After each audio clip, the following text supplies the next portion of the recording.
What if pain led Bella and Jacob to each other? Welcome back, guys. Part 2 is here, and the story is heating up. Brace yourselves for unexpected turns and exciting drama. Let's continue. Twilight belongs to Stephanie Meyer. This is shorter than the last couple of chapters, but it felt like the right place to stop. Thanks for the reviews, faves and follows. They're appreciated. So, what does it mean to be imprinted? Bella asked. Jacob shifted in his chair uncomfortably. You heard my dad's stories. It's how a wolf finds his mate, at least that's what we thought. I'm not sure what to say. Does your wife know about all this stuff?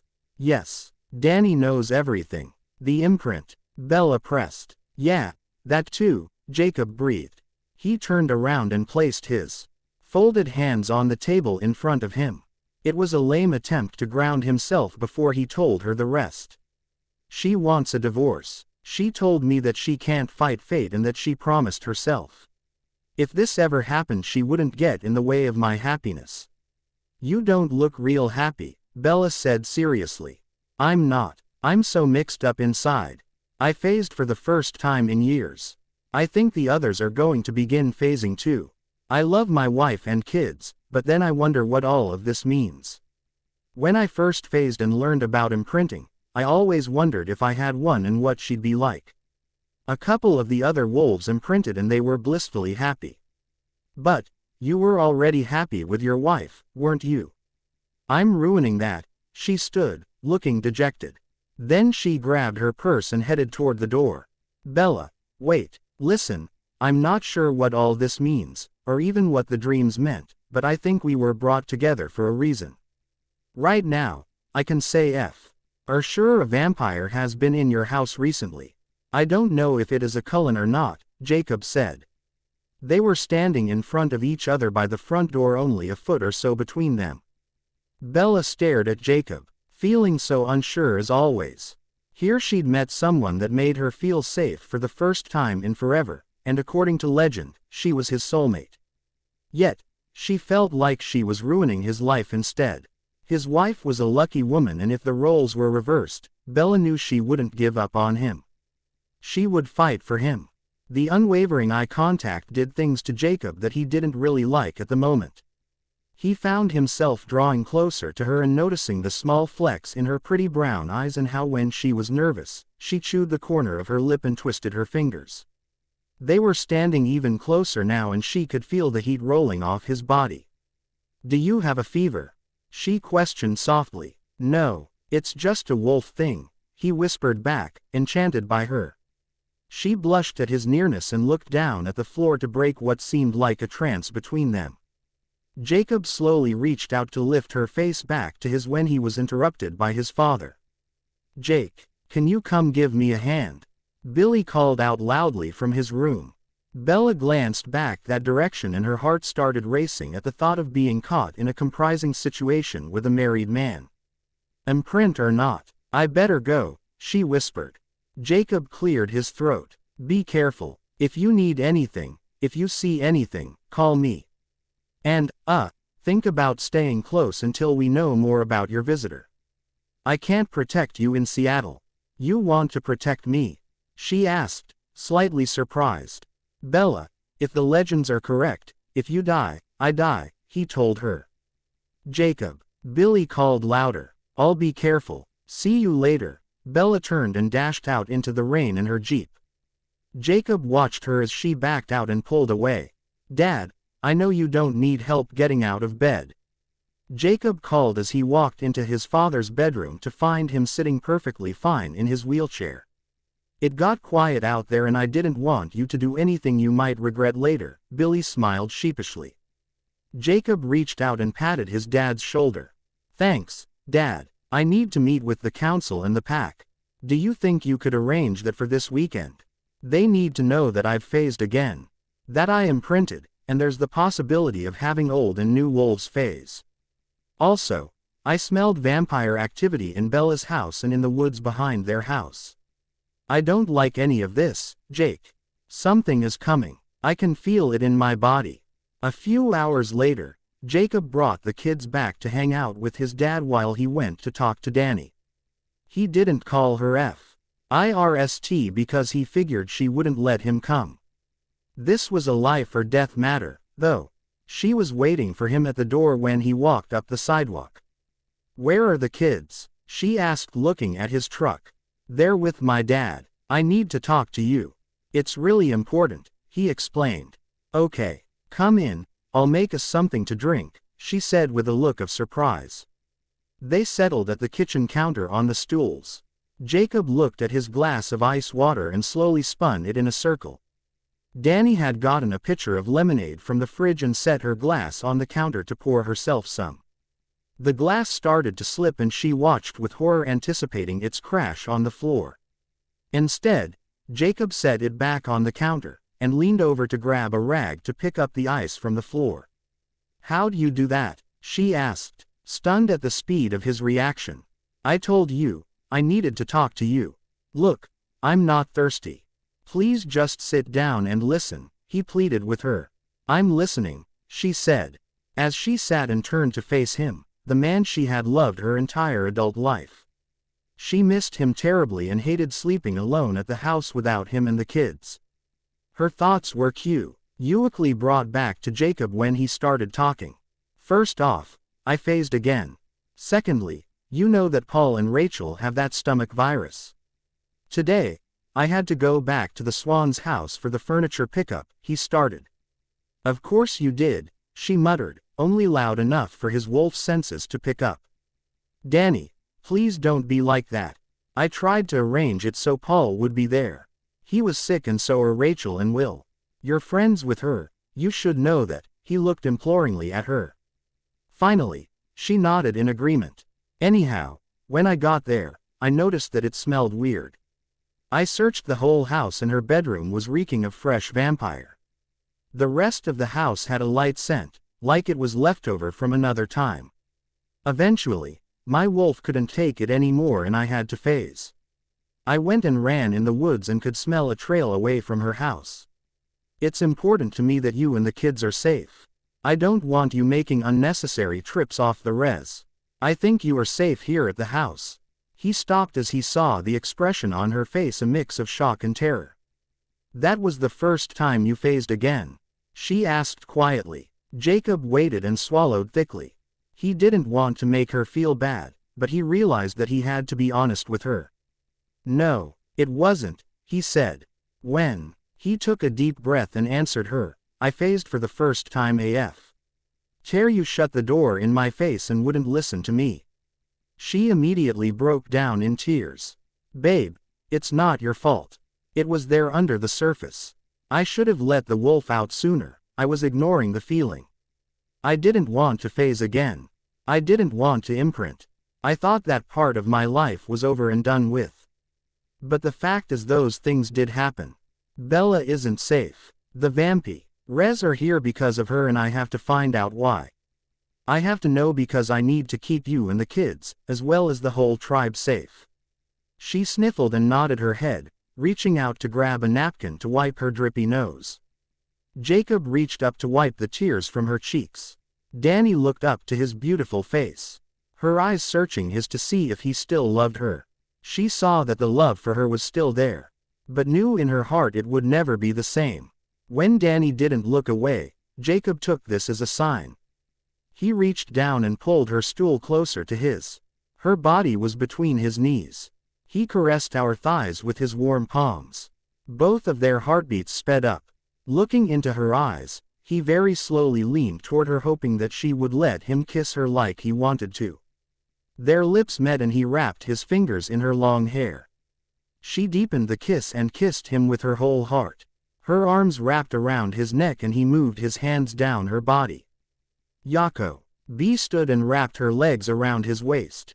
He practically ran with her to their bedroom and collapsed on the bed. Neither broke the kiss and they both worked to pull each other's clothes off.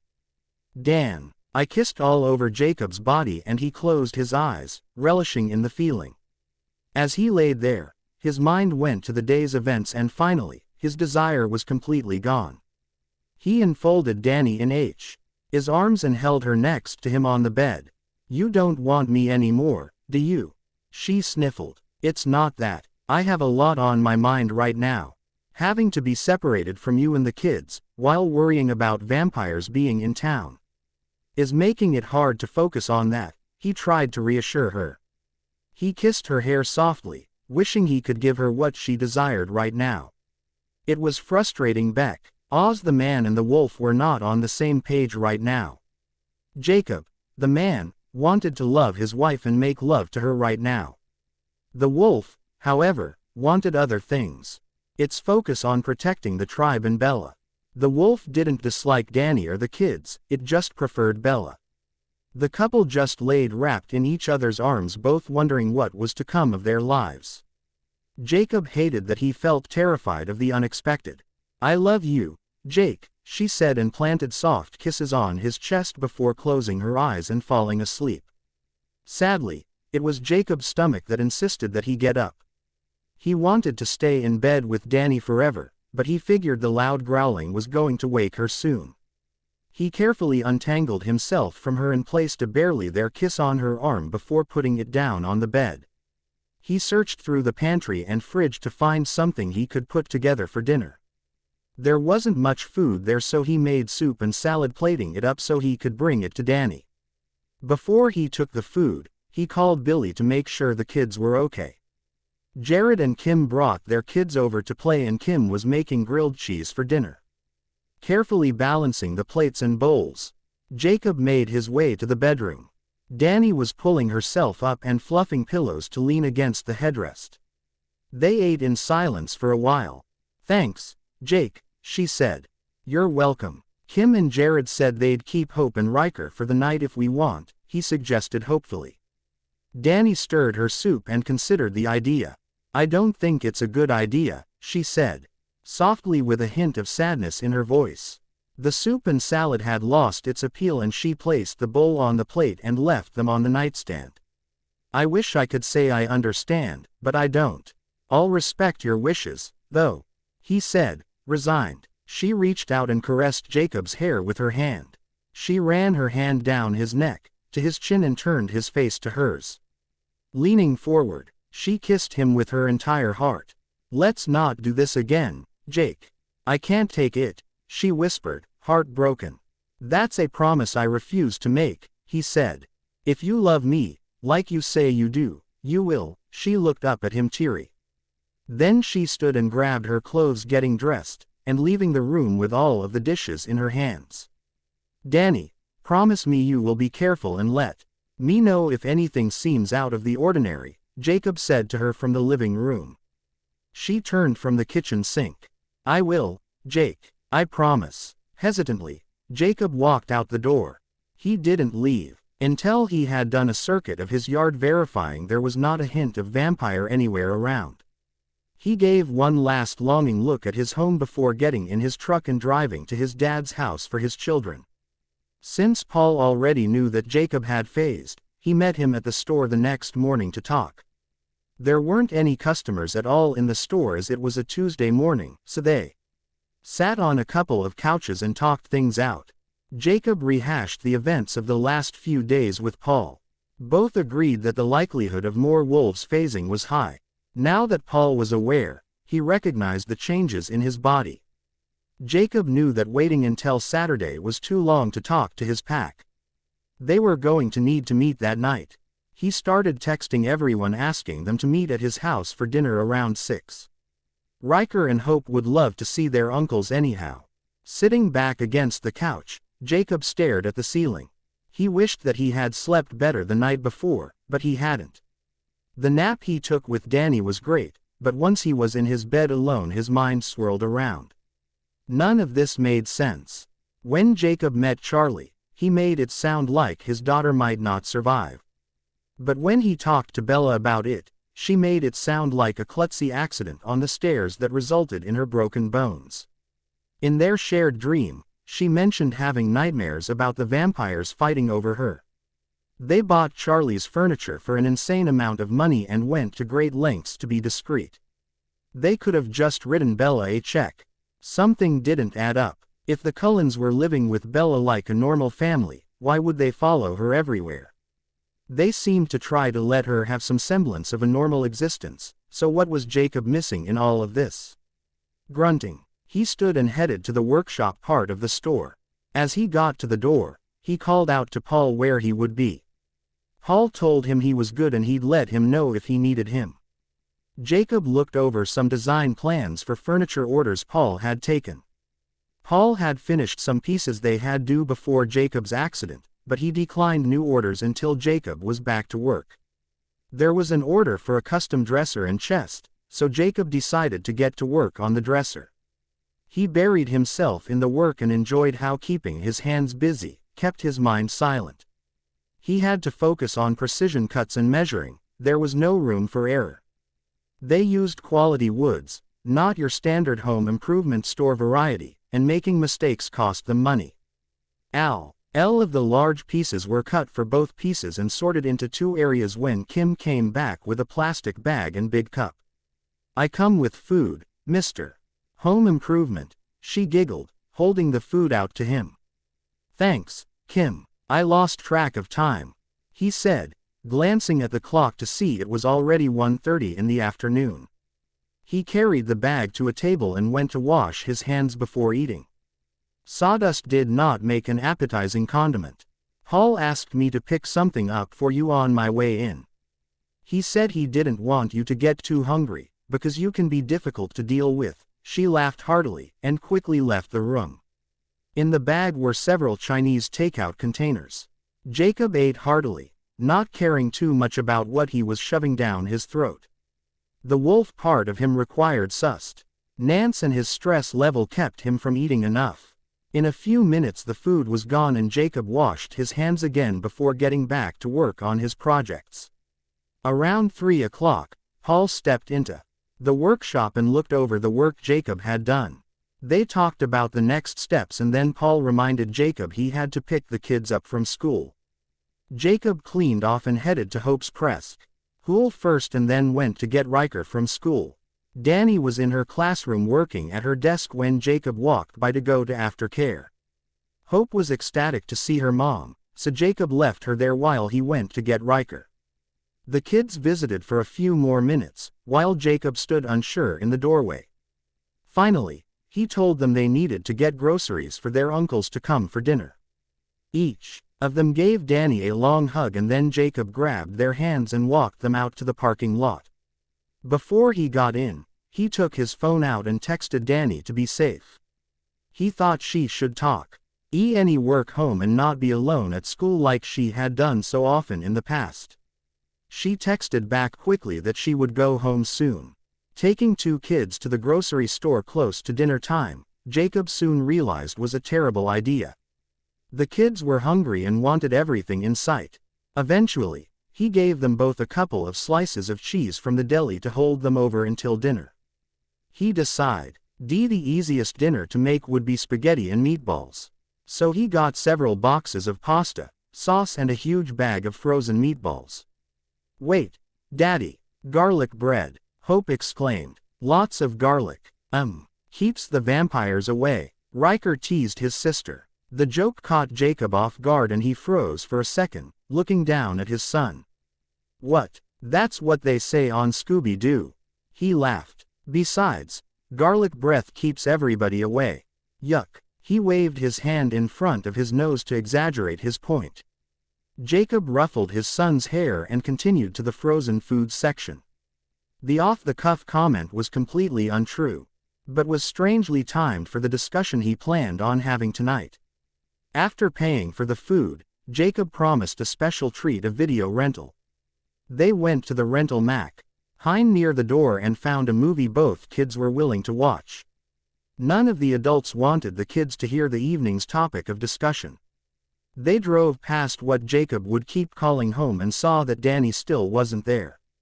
When they got in the house with the groceries, Jacob texted her to make sure that she was all right and would be headed home soon. "Just picking up some takeout for dinner and then I'll be home," she replied. Hope helped Jacob pour the sauce into the pan to warm up and Riker poured the pasta into the stock pot when the water started boiling. Then the kids pulled out a stack of paper plates, plastic forks and napkins, while Jacob put the meatballs in the oven. There weren't enough chairs in the house, so Jacob figured everyone could sit on the couch and floor. When the guys started showing up, they all sat around eating and chatting. They still enjoyed getting together, even though it wasn't as often as everyone would like with their busy lives. They continued their teasing and banter while Jacob got the kids ready for bed and put them in his bed to watch their movie. They were very excited as this wasn't something they got to do before. Jacob felt a little guilty about having the TV keep them occupied, but the last thing he wanted was them to overhear anything they talked about. "Thanks a lot for coming, guys. I was going to meet with you and the council this weekend. But I felt that there were things you needed to know now. We've got to keep it down so the kids don't hear it, though." They all shook their heads and agreed, turning their bodies so they were giving Jacob their full attention. He shared with them what had emerged in the recent past and forewarned them about the possibility of shifting again. He also made sure they knew to be on the lookout for new wolves. The men all sat around discussing different theories and plans, as well as analyzing every ache and pain they'd had over the last month to figure out if they were going to phase. It was a collective agreement that they probably would all be able to phase again soon. Lastly, they discussed Bella Swan. As Jacob's imprint, her safety was of vital importance. They would have to include her in pack decisions, and that started with the meeting with the council that weekend. She needed to meet everyone, so she would know who the trustworthy people were. Paul suggested had Billy invite Charlie over to go fishing, as Paul revealed how the two had gotten familiar the night Paul failed to pick up Billy. Jacob glared at Paul and he apologized profusely. If Billy was able to lure Charlie around, they might be able to keep Bella around as well. Jacob mentioned the job she got in Seattle and they all hoped that she would find a way to stay in Forks for the time being. Jacob's phone rang and he looked at the caller ID. They looked at him, seeing how it was pretty late to be receiving a phone call. "It's her," he whispered. "Bella, hey, is everything okay?" he asked. Her voice was frantic and she responded, No, things are not okay. Jake, I'm scared. I'm really scared." He told her he would be there as soon as he could and headed toward the door. He turned back to his friends and they all waved him off, while Paul and Sam stood telling him they would be behind him with a car. Jacob tore out the back door to the woods, dropping his clothes on the grass as he ran. As soon as he hit the woods, he was flying on 4 paws. His body was stretching out and his claws dug into the damp earth. He pushed his body as fast as he could through the woods to Bella's house. When he got closer, the smell hit him. It was saturated in the forest that lined her backyard. He hadn't really thought this through when he left his house without any clothes. Carefully, he made his way to the house, staying in the shadows. His ears were tuned to the house. He could hear Bella's heart racing, but other than that she was quiet. The lamp was on upstairs and the rest of the house was dark. Charlie's cruiser was gone, but her Jeep was sitting in the gravel drive in front of her house. He phased back to his human form and knocked on the back door. He could hear Bella's heart stutter and then speed up. "Bella, it's me," he called loudly enough for her to hear. When he could hear her footsteps getting closer to the door, he grabbed the door handle so she couldn't open it. "Jake, why are you holding the door?" she asked. "Bella, I need a blanket or something," he told her, wishing he hadn't been so hasty. "Why, are you cold? Let me open the door." "Are you okay?" she asked, tugging the door handle. She yanked as hard as she could and popped the door open a couple of inches. That was all the opening she needed to get a full view of the reason Jacob needed a blanket. "Oh my God," she shrieked. Before letting go of the door and covering her eyes, she turned around muttering to herself about not being so damn stubborn all of the time. A blanket was thrust out the door and as soon as Jacob covered himself, he went in the house. "What happened?" he asked her, all the while walking upstairs where his nose was leading him. "I was sleeping and I felt a breeze on my face.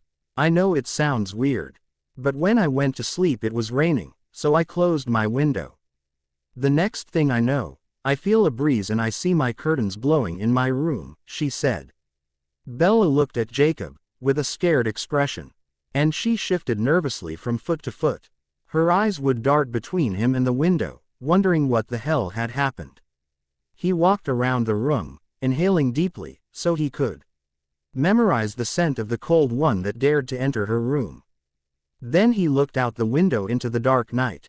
Nothing caught his eye as unusual.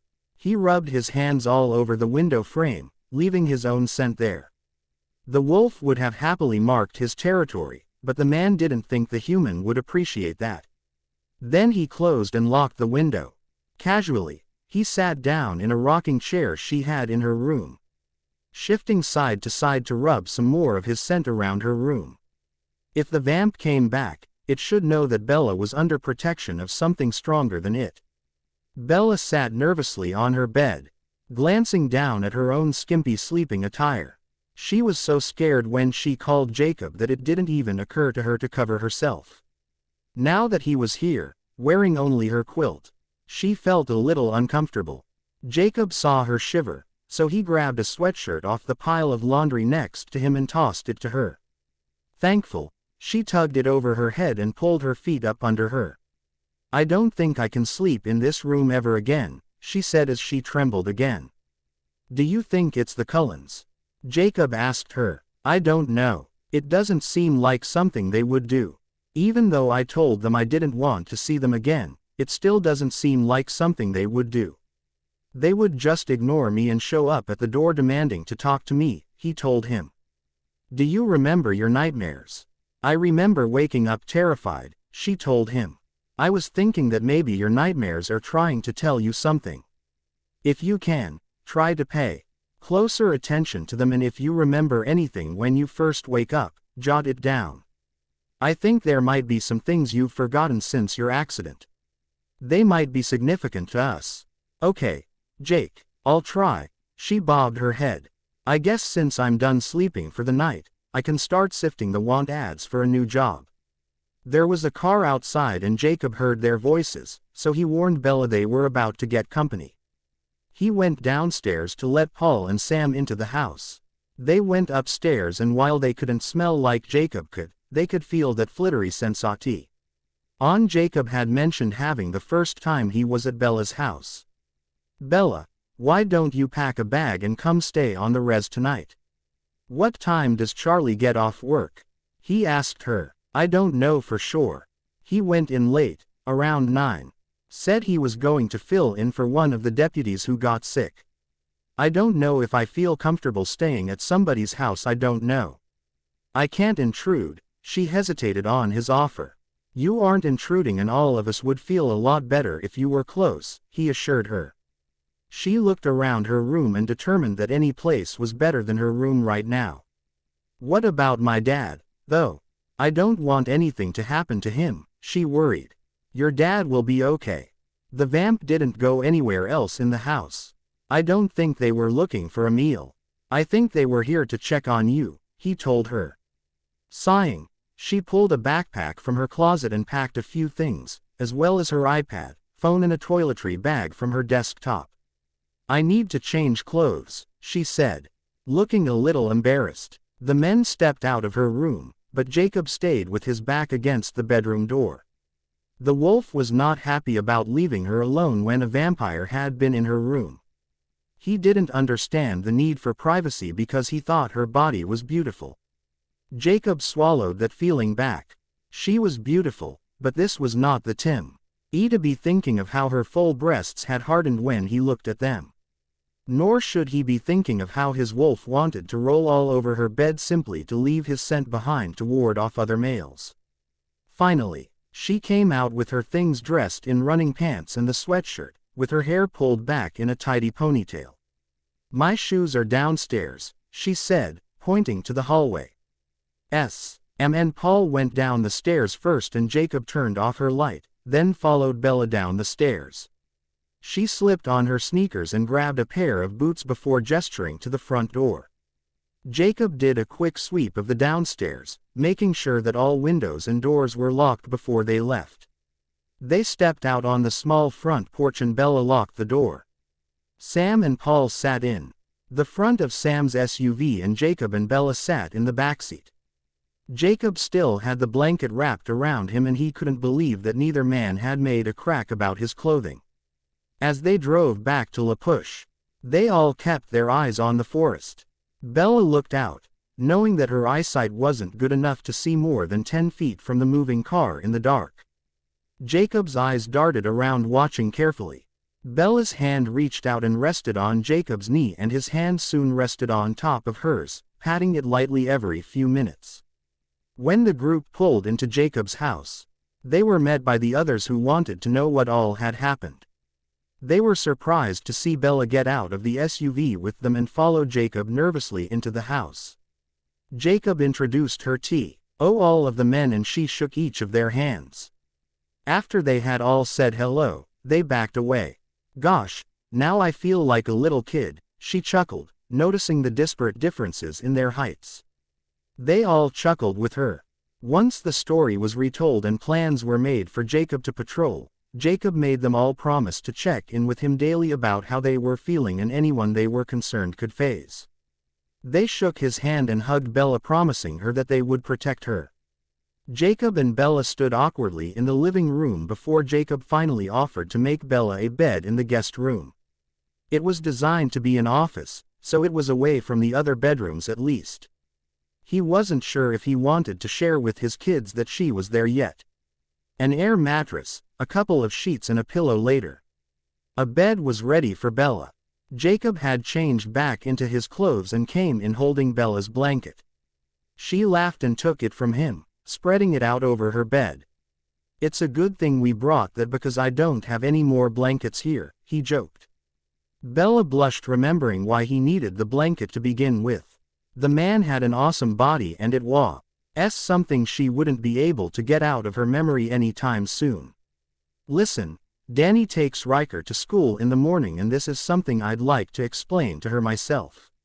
So if you don't mind, I'd kind of like to," he stammered, unsure of how to spit out what he wanted to tell her. "How about you send me a text when it's safe to come out?" She finished, understanding what he needed from her. "Thanks. I really appreciate it," he said, before turning and heading to bed. Bella slept better than she had in weeks, even though she was on a squeaky air mattress. She didn't have any nightmares and slept soundly. Part of her worried that she would wake the whole house after waking up screaming, like she had with Charlie so many times. He was used to it at this point, and didn't come running anymore. Jacob got the kids up and ready for school, asking them about the movie they had watched the previous night. The kids laughed and joked about their favorite parts and begged Jacob to keep it another night so they could watch it again. As they were getting ready to walk out the door, Riker remembered he forgot something he wanted to take to school. He rushed back to the guest bedroom and flung the door open. He gasped when he saw the woman sleeping on the floor and quickly grabbed his book before racing out to the truck. Danny met Jacob outside, kissing Hope in her car seat and hugging Riker good morning. She opened the trunk for Riker to put his backpack in and Jacob lifted her rolling crate in for her. He asked her if everything was okay and then said something came up last night and he needed to talk to her about it after work. She agreed easily. As they got into the car, Riker called out, "Hey, Dad. Who was that woman sleeping in the guest room?" Danny glared at him, as he stood gaping like a fish out of water. Danny told Riker to get in the car before she was late and he slowly got in, not taking his eyes off his father. Carefully, she backed the car out of the driveway and rolled the window down when she got to Jacob. "Real nice, Jake," she sneered before driving off to school. "Fuck," Jacob swore as he walked back to his truck to take Hope to preschool. "You guys are getting fired up now. It's interesting to see the divide of opinions on Danny. I tried to write her as a likable character, because why would Jake be with a bitchy woman? Anyhow, back to the story. Enjoy." Jacob stomped back to his truck and got in the driver's seat. He stopped himself from driving away furious because his daughter was in the backseat. Instead, he took his phone out and sent Danny a text. "Please give me a chance to explain before you jump to conclusions. Be safe." Once he had his temper under control, he drove Hope to preschool and went back to his house. When he opened the front door, he followed the sound of Bella's heartbeat to the kitchen. She was standing at the sink washing the pots and pans from the previous night's spaghetti dinner. "Oh, geez, Bella, you don't have to do my dishes," he said, feeling embarrassed at the mess. "I needed to keep myself busy. I'm sorry to intrude." She looked at him, her face expressing her own discomfort. "You aren't intruding. I don't want you to feel like you have to clean up after me is all," he explained. "Let me finish at least." She grinned as she looked in the sink. There was only one pot and a few serving utensils left. "How about I wash and you dry and put away?" she offered. "All right," he compromised, grabbing a dish towel and walking over to the sink. Once he glanced in, he saw that almost everything was washed anyway. He shrugged it off. If she really liked cleaning that much, more power to her. They worked in silence for a little bit, until Jacob's stomach growled loudly. Bella looked at him with surprise written all over her face. When they made eye contact, she laughed. "Hungry or something?" "Definitely," he admitted. "Let me make you breakfast. It's the least I can do for letting me stay here last night." "I'm sure it's going to cause grief for you," she insisted. Little did she know her company was already creating trouble. However, he knew that her being slaughtered by vampires would bring an even bigger mess. "I don't think I have much more than cereal around here," he told her. She hummed and asked if she could look through his pantry to see what she could find. He gave her permission and said he was going to go wash up for the day. Once he was in the shower, all he could think of was this turn of events. His wife furious with him over nothing, and his imprint was in the kitchen making his breakfast. He would take advantage of this uninterrupted time to get to the bottom of some mysteries. Then he'd make arrangements for someone to watch the Hope and Riker in order to talk to Danny that night.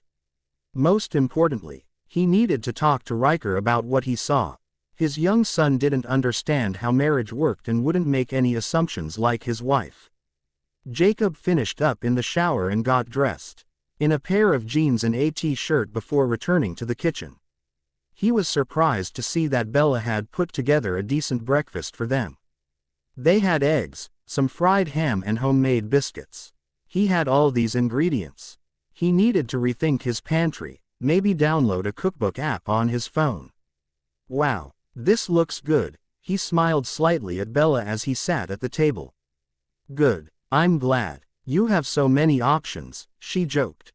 "There wasn't any jam for the biscuits, so it'll have to be butter." Bella put a little of the food on her plate and pushed the rest toward Jacob.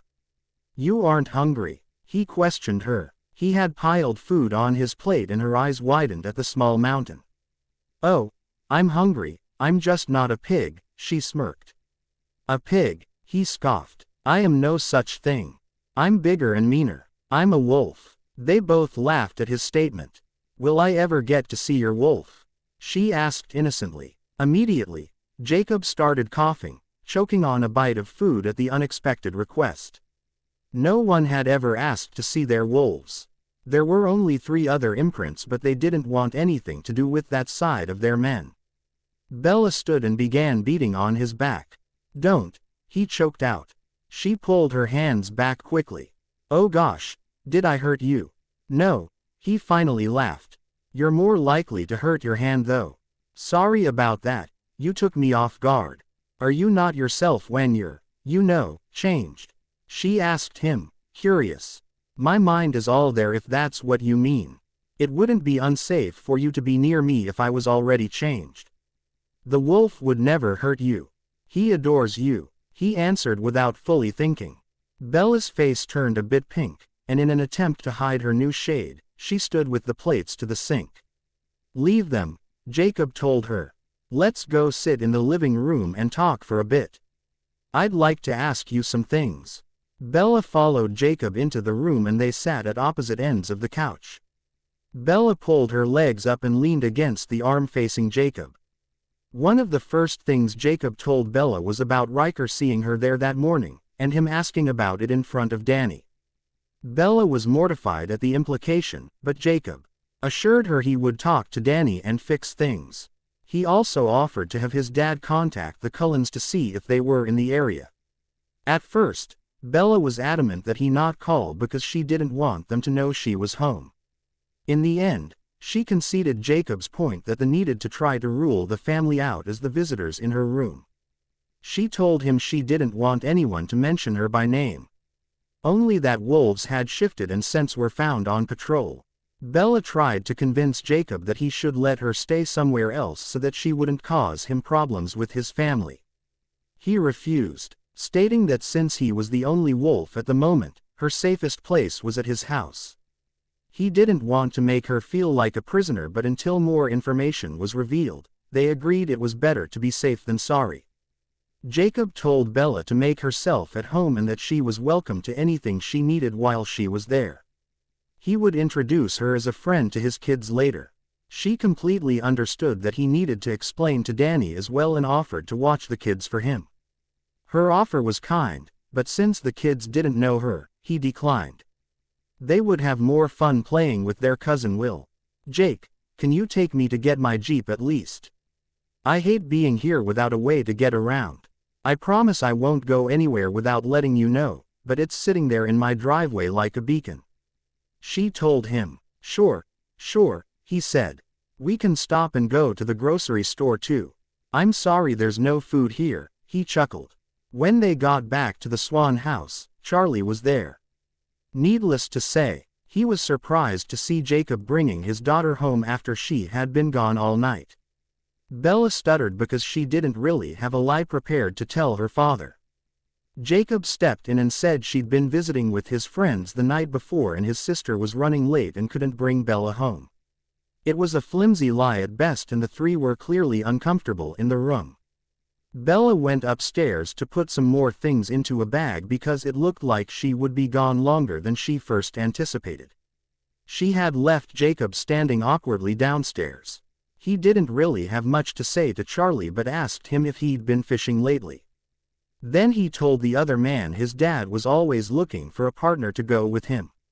Charlie said he'd try to remember that, but finally excused himself to run upstairs. He met Bella in her room. He saw her quickly stuff a piece of paper into her backpack before looking up at him, nervously. E-cop in him knew something was up and the pieces he was putting together made him unhappy. "Bells, what the hell are you doing out with a married man?" he hissed. "Dad, please, it's not what you think." She looked up at him, begging with her eyes that he believe her. "What am I supposed to think?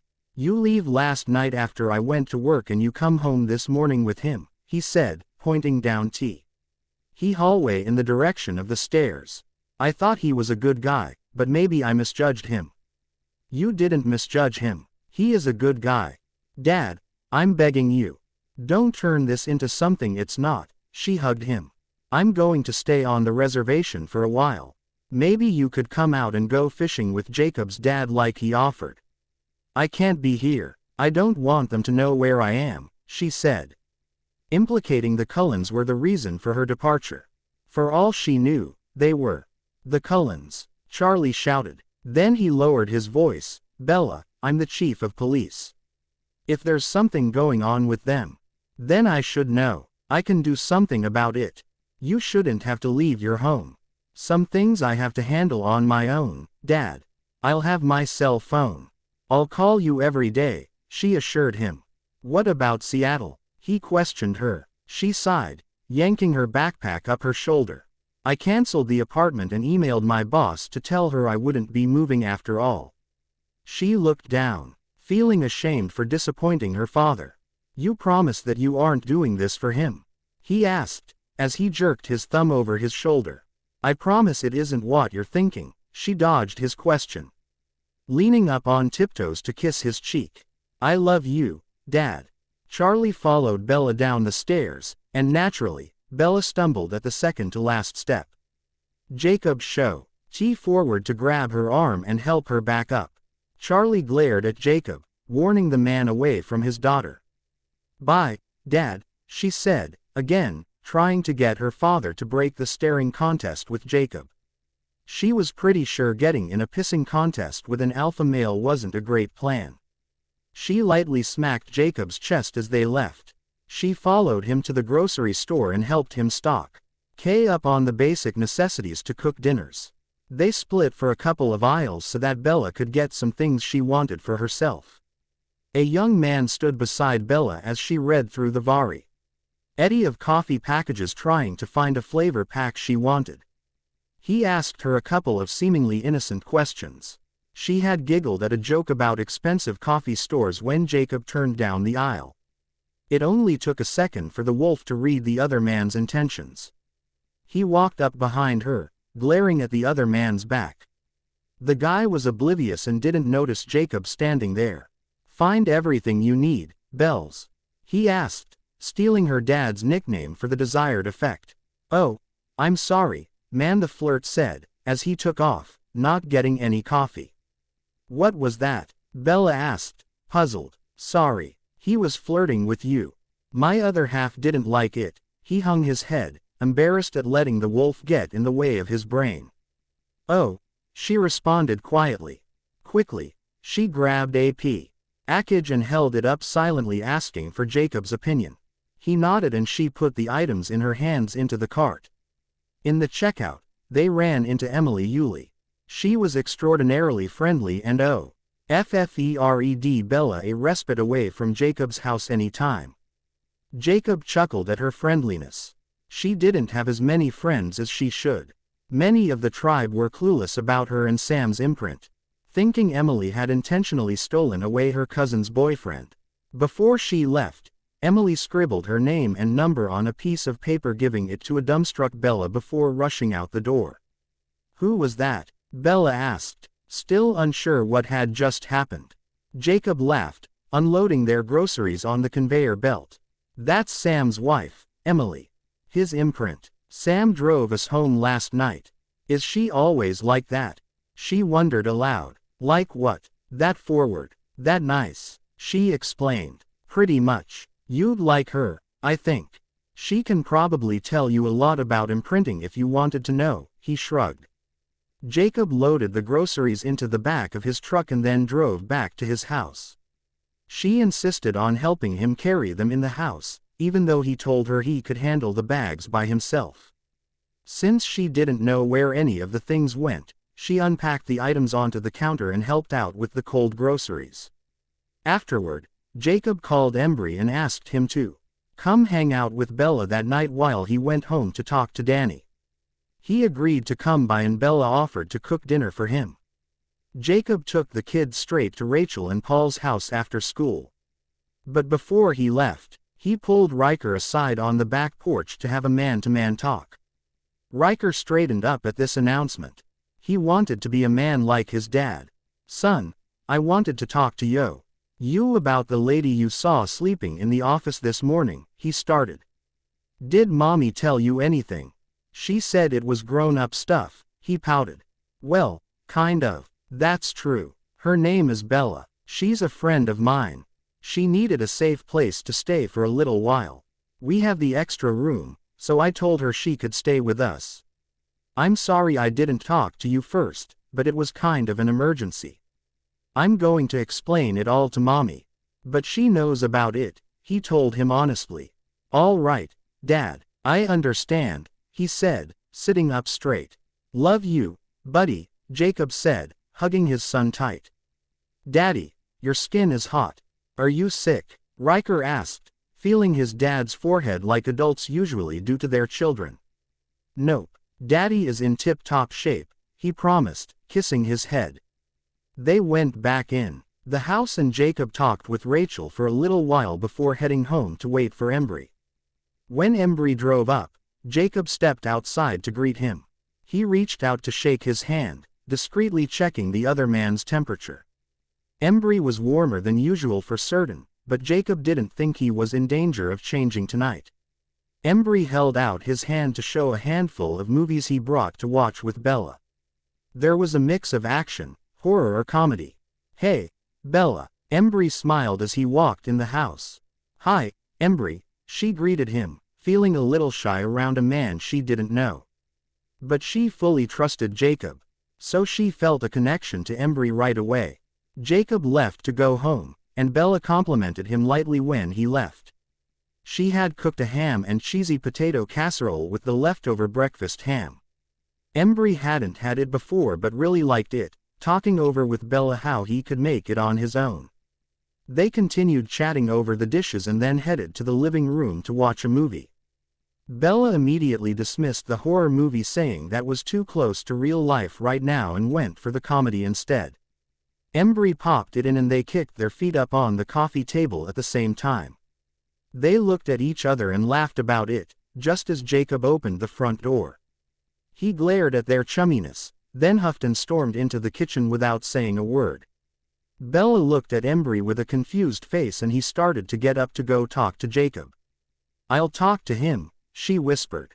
Embry nodded and then began tidying up the living room. With Jacob's temper, he felt he needed to stick around. Things mustn't have gone well if he was already back to the house. The previews hadn't even finished yet. "Hey," Bella whispered as she walked into the kitchen. "Getting all cozy with my best friend already, are you?" he snapped. Bella looked at Jacob with shock, and when he made eye contact with her, his eyes were dark and unlike any she had seen before.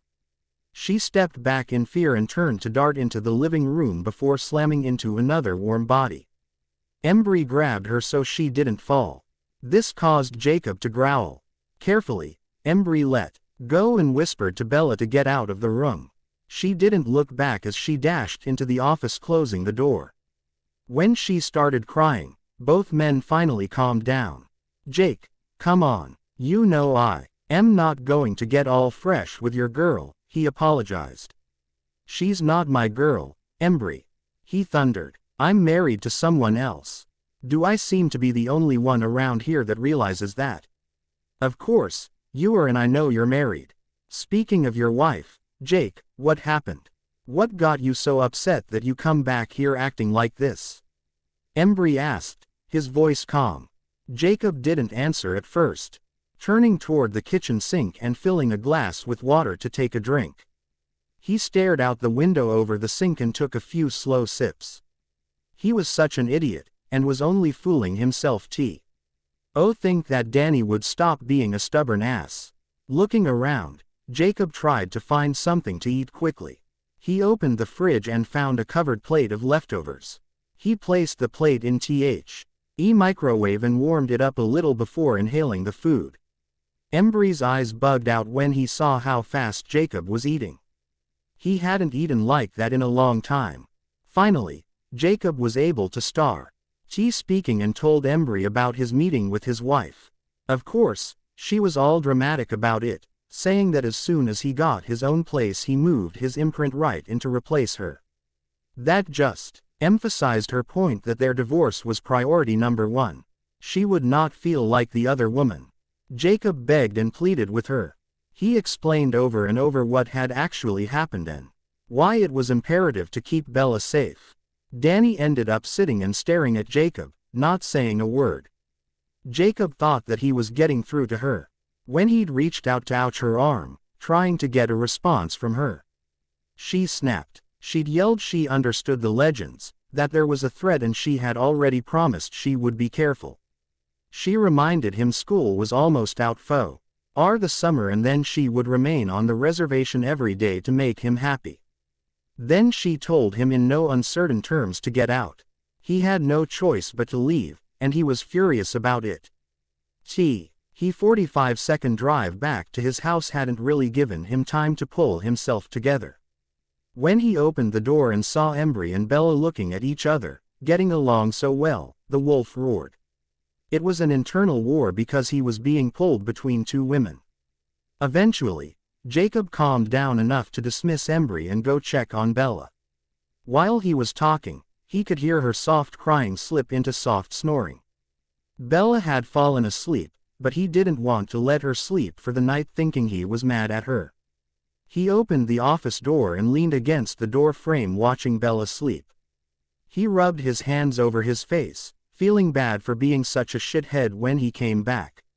Leaving the door open, he went into the kitchen and cut 2 slices of a cake he bought that day at the grocery store. He put them on paper plates and carried them into the office.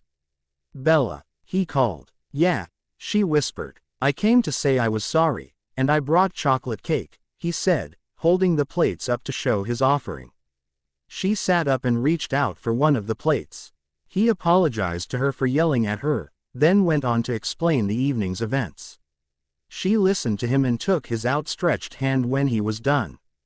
Come on, let's go watch that movie you and Embry were going to watch, he said. Do you think it would be okay if I spent some time with Emily tomorrow? She asked. It's fine with me. Don't feel like you need my permission to go anywhere. I only want to know if you're leaving the res, and I'd hope you wouldn't go out at night, he told her.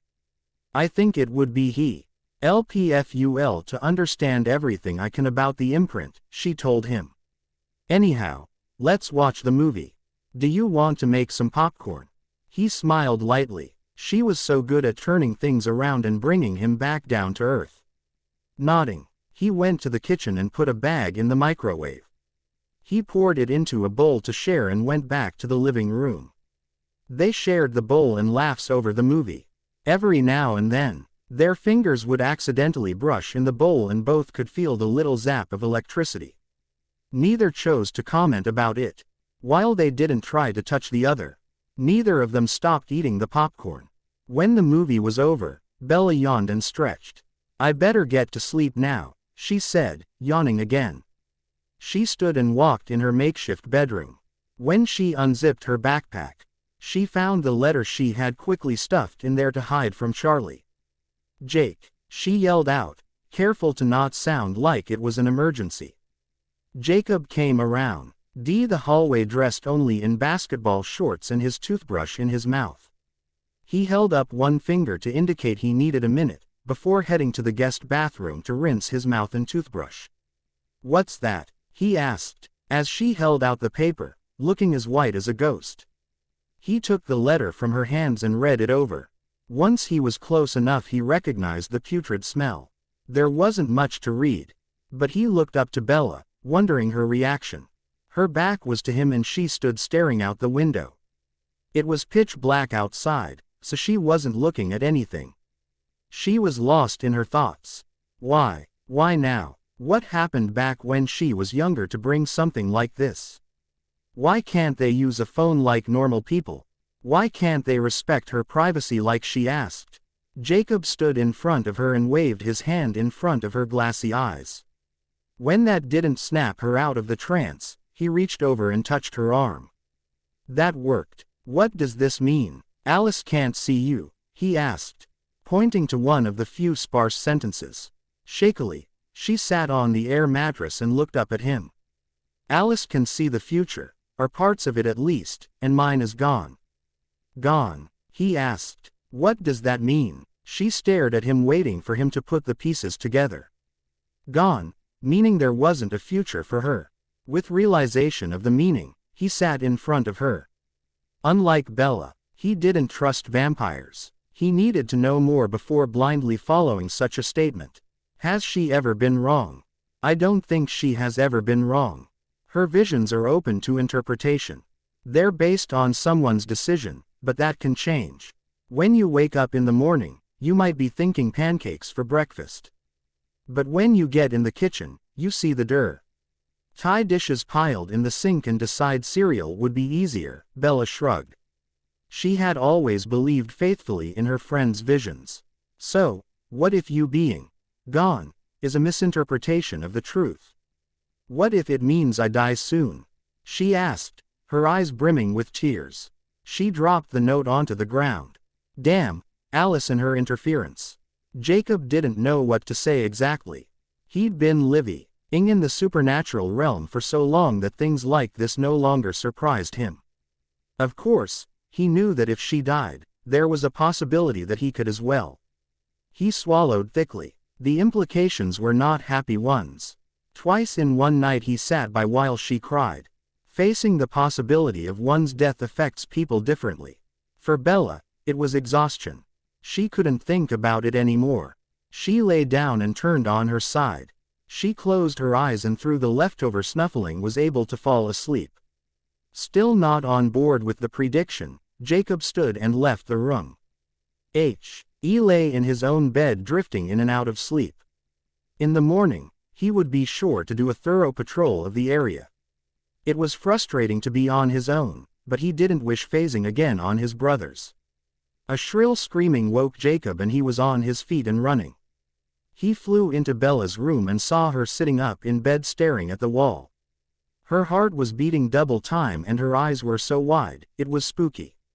The screech continued like she was seeing something that wasn't there. Jacob used his senses to determine there wasn't anything in the house and he leaned in front of Bella to see her eyes were open, but unseeing. The screaming was killing his ears and he called her name a couple of times to no avail. Finally he grabbed her and held her close to him. "Jake," she said, blinking, looking around the room to take in her surroundings. When she realized she was awake and that it had been a nightmare, she threw her arms around his neck and sobbed. "Oh my gosh. That was an awful nightmare," she finally let out. He held her and rubbed his hand up her back. Her heartbeat slowed and she laid her head on his shoulder, enjoying the comfort he brought her after a terrifying dream. "What did you see?" he asked when he thought she was calm enough to talk about it. "There were other vampires. Vampires that weren't the Cullens. They were chasing me. Edward killed one of them. They promised to be back, to find me." She shivered with the memory. "Anything else you can remember?" "The one that Edward killed was a woman. She had bright red hair, like a fire burning. The other two were men. And he promised that no one would get away with what had happened." Once Bella had her wits about her, she realized where she was seated. She squirmed a little trying to get up. But when she looked up at Jacob, she realized he had that dark look in his eyes again. She wondered if that was the wolf part of him coming out. She released her arms from his neck, and tried to get up. His arms squeezed her gently. Leaning back, she glanced at his face. Still that look. "Can I get up now?" she requested quietly. All she got in return was a soft growl. She was embarrassed to admit that she liked him holding her and in reality, she didn't want to get up. She just thought she should.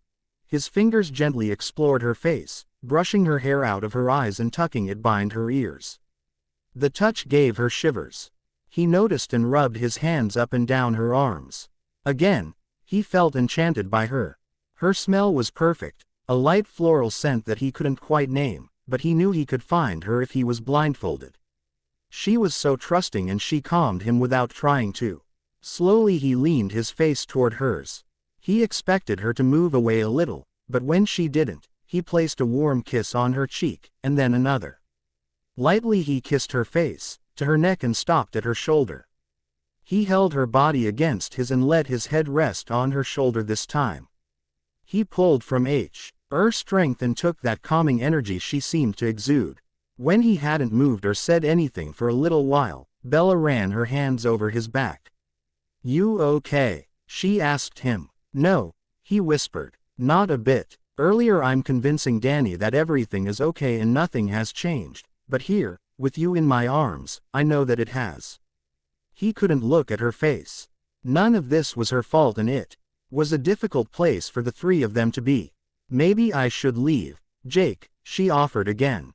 He grunted. "No, you can't." He lifted his head up and started kissing her shoulder again.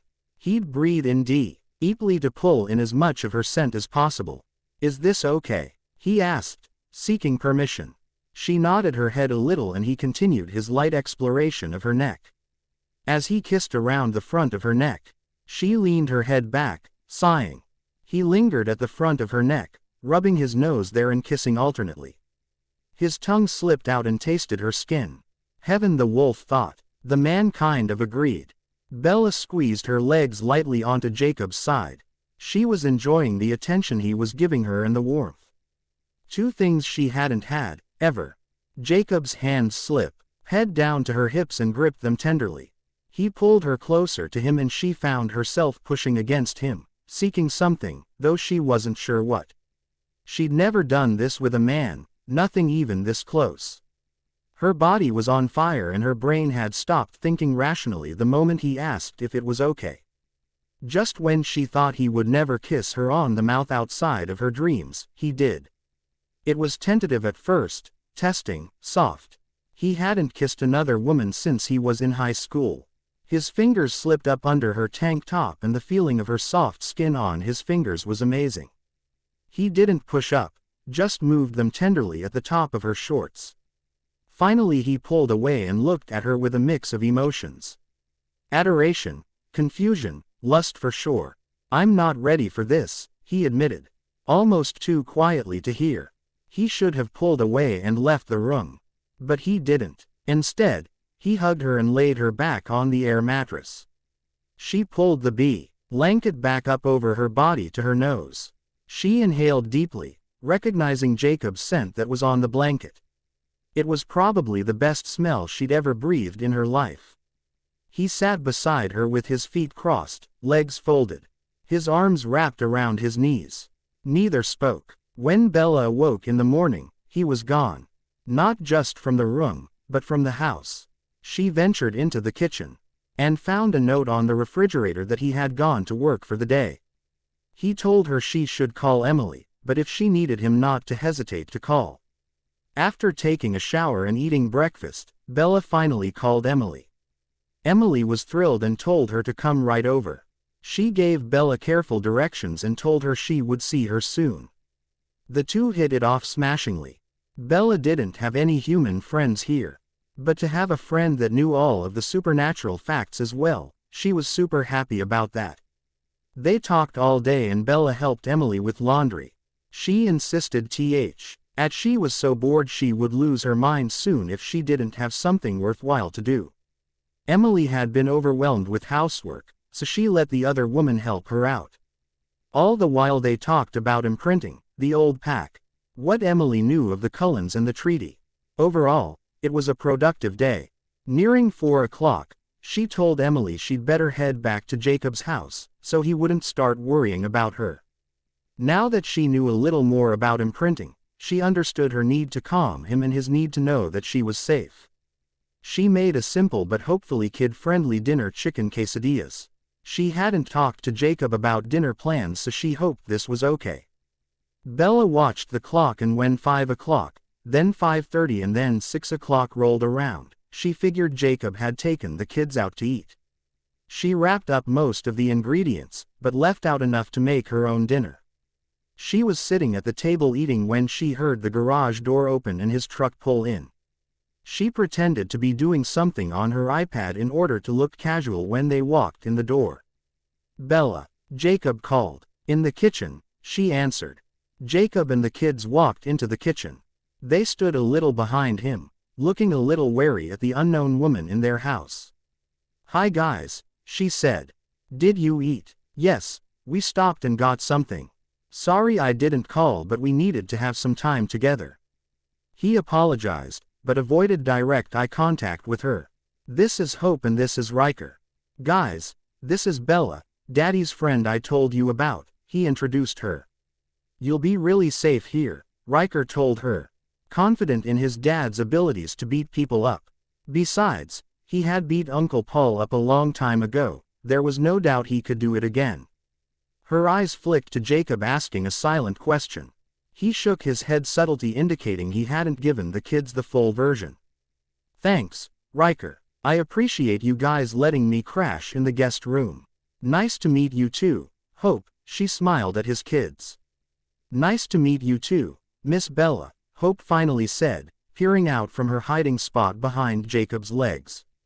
"All right, you two, it's shower time and story time, like I said on the way home. Then you can play for a little bit before bedtime," he told them. They both waved to Bella before heading to their rooms to do as their dad had asked.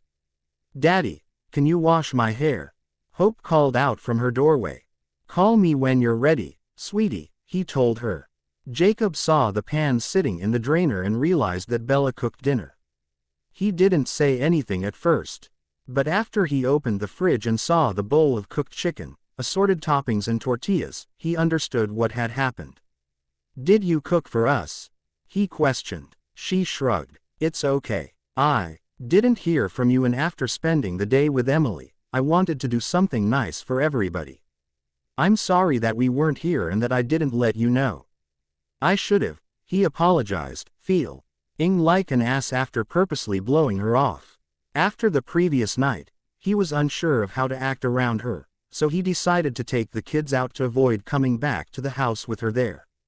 Really, Jake, it's all right. She threw her paper plate away and drank the last of her water. Then she grabbed her iPad and walked out of the room. She sat on the couch, searching different news outlets on her iPad. Catching up on the world news.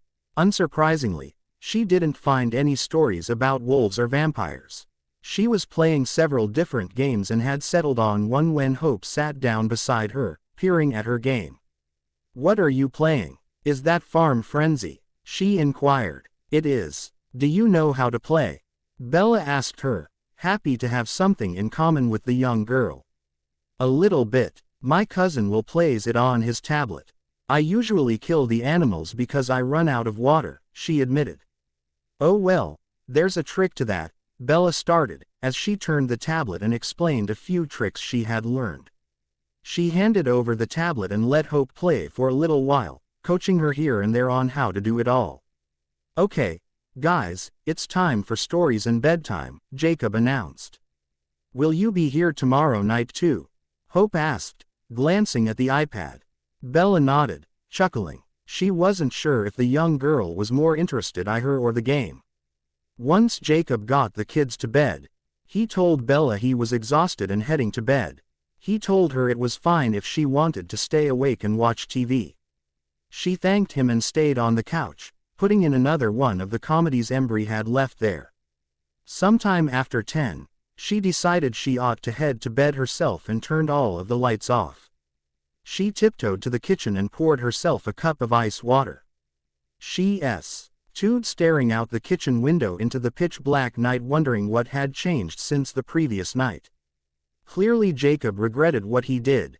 She was ashamed that she didn't stop him. Before he spoke, she knew he was there. In her chest, she could feel the slightest squeeze when he wasn't, and when he was close it was gone.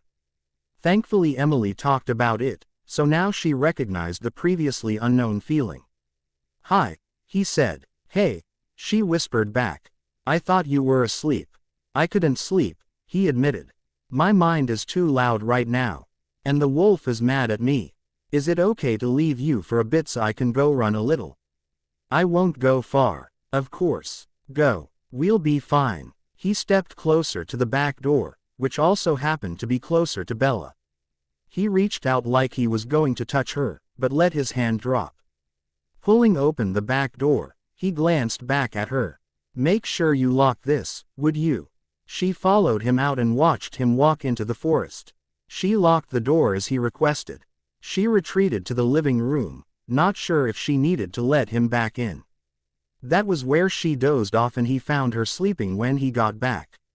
He was sweaty from the run, but feeling better physically and emotionally. It was not doing him any favors to avoid phasing, so he'd have to start making it part of his daily routine again. Jacob took a quick shower to rinse his body off and went back to the living room. He debated whether or not to leave her on the couch or move her to her room. In the end, he decided she would be more comfortable on the air mattress and lifted her carefully into his arms.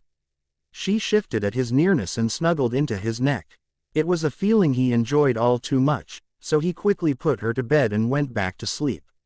Friday morning when Bella woke up, she found him sitting at the kitchen table alone. She glanced at the clock on the microwave and saw that it already 9 o'clock. Wow, she couldn't believe she slept so late. On the table she noticed a box of store-bought donuts and pastries. She slipped a pre-measured cup of coffee into the machine and stood waiting for it to brew. Jacob still hadn't spoken to her, so she left him alone. He had his laptop open and appeared to be working. She eased into a chair with her mug of coffee and grabbed a paper plate. She looked over the breakfast and chose an apple turnover. "We have a meeting tonight that I need you to be at. It will be all of the guys that were in my pack and all of the elders, the council," he told her. "Okay," she agreed easily. "It will also be all the wives and kids for dinner. The wives will keep the kids busy while we talk. They have heard the legends, but aren't ready to hear that it's all truths," he explained. "Including Danny." She sucked in a breath, but nodded. In her head, she dubbed it the world's most uncomfortable meeting. After Jacob left for work, Bella called Charlie to check in with him and then called Emily to talk. Emily filled her in on everyone that Bella would be meeting. She assured her that she would be there and would talk to her so she wouldn't feel so awkward. Jacob came home after lunch and discussed with Bella the plan for dinner. Since the meeting was at his house, he would be hosting dinner. She suggested a cookout and she could put together a few quick side dishes as well. He agreed and they went to the grocery store to pick up everything they would need. Everyone began trickling in the door around 6 o'clock and Bella felt like a new toy that everyone was coming to see. Being the center of attention wasn't something she enjoyed, but she was doing her best not to be shy. The pair worked seamlessly together preparing dinner. She put bowls of food on the picnic table and set up all of the paper goods, drinks and chips. She even got Hope and Riker to help out. "Bells, can you grab the big platter under the stove in the drawer?" Jacob requested of her. She froze at the nickname. He looked at her expectantly and finally she turned and went to get it. "Mommy." Hope and Riker cheered as Bella bent to retrieve the dish Jacob needed. Slowly, she stood and made her way to the door attempting to be invisible. Of course, she didn't. She have any such luck and she tripped on the kitchen rug and dropped the platter, shattering it into 1,000 pieces on the floor. Jacob peered his head in and his eyes popped open at the sight. "Honey, are you okay?" he asked, reaching down to help her up off the floor. The pieces of the dish symbolic of the way his life was at that moment. "Oh my gosh, Jake. I'm so sorry. I'll clean it up. I'm such a klutz. It wasn't valuable, was it? I'll get you a new one right away," she blabbered on, incredibly embarrassed as everyone stared into the kitchen. He smiled. "It's okay. It was something somebody gave me when I moved. They were getting rid of it. I'll just get a plate." She grabbed the broom and began sweeping the mess up. Emily stooped in front of her with the dustpan and they worked together to get it all cleaned up. "You okay?" a sweet feminine voice asked.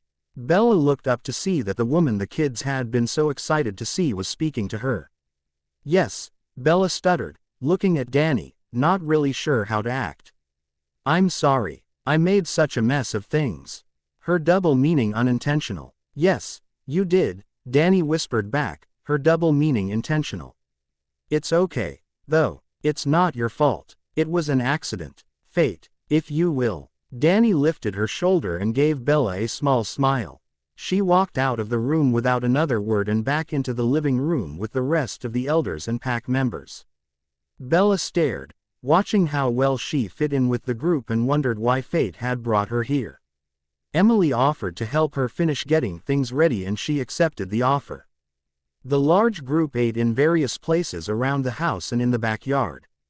The kids devoured the macaroni and cheese and pudding, while the adults ate the potato salad and fruit salad, complimenting Bella on her cooking. When everyone was done eating, the wives started cleaning up, while Jacob said they were going to start outside. Bella kept cleaning, not realizing she was supposed to step outside. Jacob opened the door and looked at her. "I need you outside." Bella glanced around to see the women and children looking at her, turning a bright shade of red. She would be the only woman at this meeting of men and it was not something she was looking forward to doing. She dried her hands on the dishcloth and spread it out on the oven door handle, collecting herself before exiting the room. Billy smiled at her when she treaded out onto the deck and waved her in his direction. She sat next to him, glancing around to see the men she had already met smiling lightly at her. The elders looked at her with uncertainty and when Jacob came up beside her, he stood to address the group. "If you look around at who is here, you've probably already guessed why I asked you to come," he began looking at each of the elders. Who looked at him, with continued uncertainty. "Jacob, we've guessed that you phased again. But what we aren't sure of is why she is here," Old Quill said, leaning his head in Bella's direction. "Why is she out here and your wife is not? Why is it that your wife remains inside a house that you were living in without her?" Jacob remained patient. The old man always spoke Kay first and refused to listen when he knew Jacob had something to say. It wasn't a surprise, this always happened when they met. I was getting to that, had you given me a chance, he chastised the older man gently. I have phased again. Right now, I'm the only one. But I think that the others will again, possibly more. I've imprinted on Bella Swan, he gestured to her. Dani decided on her own that we were going to separate. I was willing to try to work things out. But, Jacob, you know the legends. You can't refuse an imprint, interrupted Harry Clearwater. As I was saying, the reason Bella is here and Dani is not, is Dani's choice. Bella is here for her protection. She has had a vampire in her room and in the forest near her home. The group of old men gasped in surprise. They all began talking at once. They were worried and didn't understand how she was still alive if a vampire was in her room. Billy cleared his throat and the group quieted back down. Jacob, do you know what's going on? Not exactly. Bella got a letter from one of the Cullens. Alice. She seemed to be checking up on Bella. Bella had a dream about vampires being after her, but it was more like a memory than a dream. Yeah, Cobb continued on filling the group in on the details. Once they started discussing different ideas and theories, he finally sat down on the bench next to Bella. She was quiet and absorbing the reality of her life. It was odd listening to people discuss your life decisions. Why did she live with the Cullens? Can you believe she stayed with them knowing what they were? What makes them think it's okay to pretend they're human anyway? Do you believe if she died, Jacob would too? He noticed that her heart was beating double time again. Casually he reached over and grabbed her hand, rubbing his thumb. Be over the back as he continued the discussion with his pack and elders. The pack would discreetly look at Jacob to see his contact with Bella, then they would glance into the kitchen window.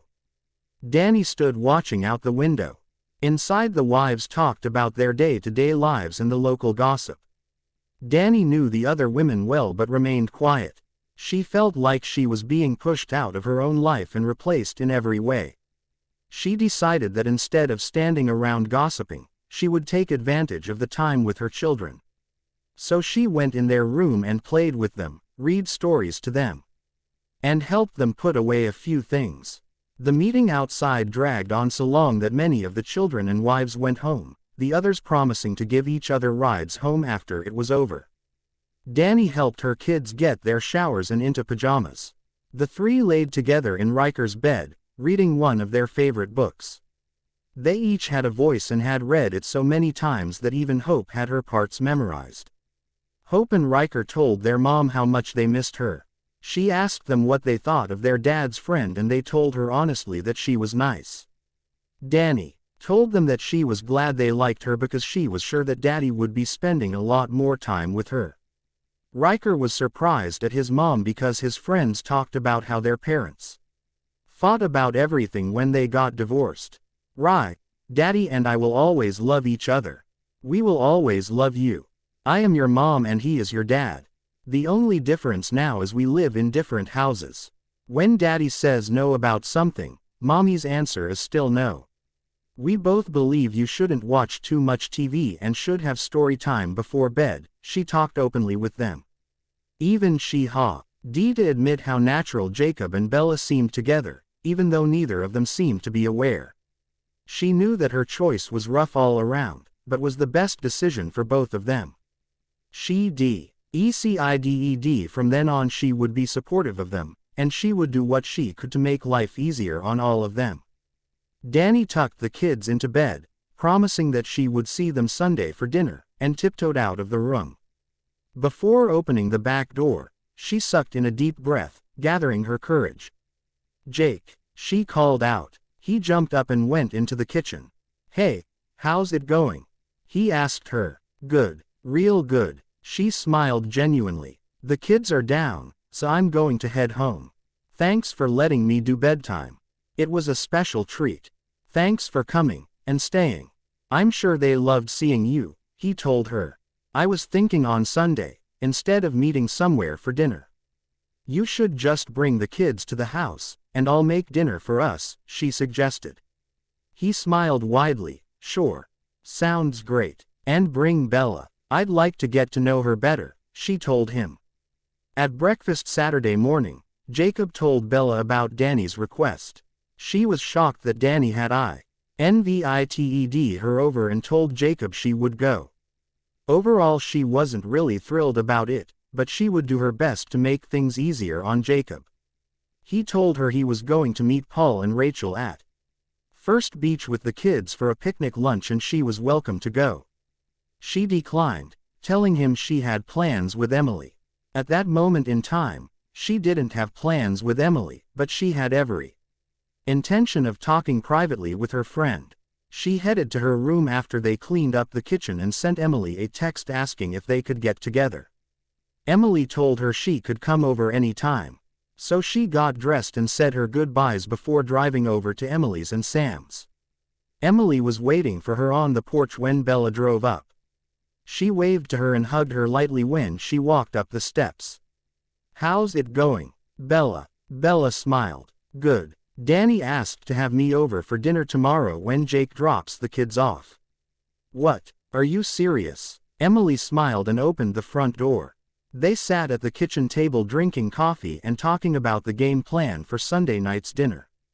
Bella was very nervous about the whole situation and wasn't sure if she should even go. Emily assured her that Danny was not a vindictive person and that she was sure it was meant genuinely. They all knew Danny for a long time and no one had ever seen or heard her do anything mean to anyone. In fact, they were all stunned when they'd heard she was planning on divorcing Jacob. The pack thought she would at least fight for their family. "Where's Jake today?" Emily asked. "He's meeting Rachel and Paul at the beach. They're going to have a picnic lunch," she told her friend. "You should go," Emily encouraged her. "No," Bella shook her head. "I don't want to intrude on their family time." "Bella, sweetie, as much as neither of you want to admit it, you are part of the family now." She patted Bella's hand, trying to drive her point home. "You think it's okay?" Bella asked. "I think it would be great. Why don't we make some cookies for you to take over there? I can give you a ride back to Jacob's to drop off your Jeep and then I'll take you to the beach. That way you can all ride back together." Bella thought it over and agreed. It was where she wanted to be. Emily pulled out a cookie cookbook and the friends found something quick and easy to make for the beach. Bella packed the lemon cookies into a Rubbermaid container from Emily and they drove back to Jacob's house as planned. On the way to the beach, the girls chatted about what it was like feeding the men when they were phasing. Bella laughed and told her about the morning she called Jacob a pig. "Just wait until you see the group of them eating. You'll never believe it." She shook her head, reminiscing. Bella hung her head. "I'm sorry that I brought this all on." "Bella, do not be sorry. Obviously, you and Jacob were meant for each other. You didn't meet until later in life. There's a reason. I believe it. We're here." She laughed. Together they walked out to the beach and found everyone. "Miss Bella," Hope called out when she saw her. "Look at what we made." Hope pointed to the ring of rocks and shells the kids had put together. "Great job, guys." Bella complimented them. Emily was chatting animatedly with the others while Bella stood around feeling a little out of place. "Miss Bella, come sit by me." Hope grinned, patting the place on the blanket between her and Jacob. Jacob looked up at her and tilted his head a little, giving her the okay.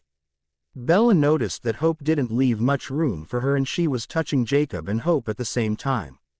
She didn't think she would ever get used to that feeling of electricity whenever she touched him. Hope chattered on to Bella about the things she had missed while at Emily's. Bella kept up her end of the conversation, completely enjoying the young lady's view of the world around her. It was obvious she adored her dad and Bella could see why.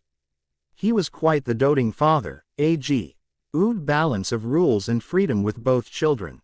Paul and Jacob decided they were going to test the water.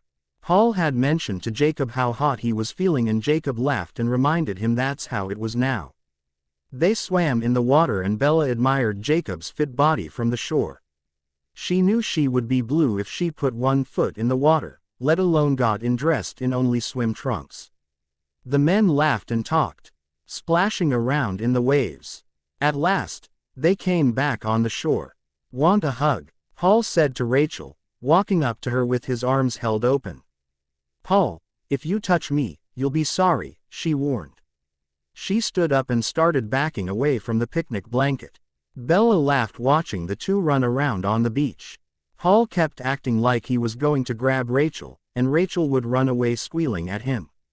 Bella wasn't paying attention to Jacob, so she screamed when he picked her up and threw her over his shoulder. Want to go for a swim?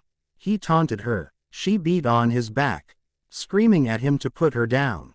Jake, no, I will be freezing. Don't get me wet, she pleaded with him. Daddy, no, don't get Miss Bella wet, Hope called out, running to him. When she got to him, she wrapped her arms around his thigh. He laughed and realized that he wasn't going to get away with this prank today. Okay, I give up. He laughed. He reached down with one hand and tickled Hope until she let go of him. Jacob set Bella on her feet and they walked back up the beach together. The two groups enjoyed the rest of the afternoon playing and hanging out. Reluctantly, they packed it up and headed their separate ways. Before Bella was ready, Sunday evening arrived and they were taking the kids over to Danny's house.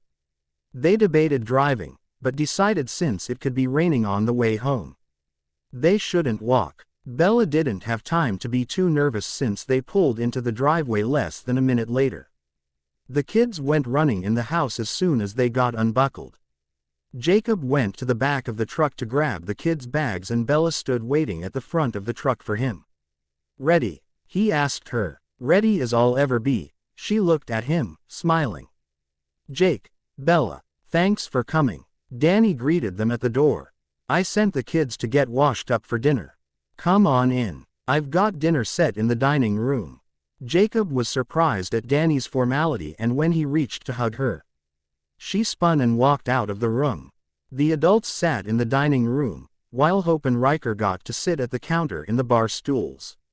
So, Bella, tell me about yourself, Danny prompted her. Bella picked at her roll, deciding what she should tell her.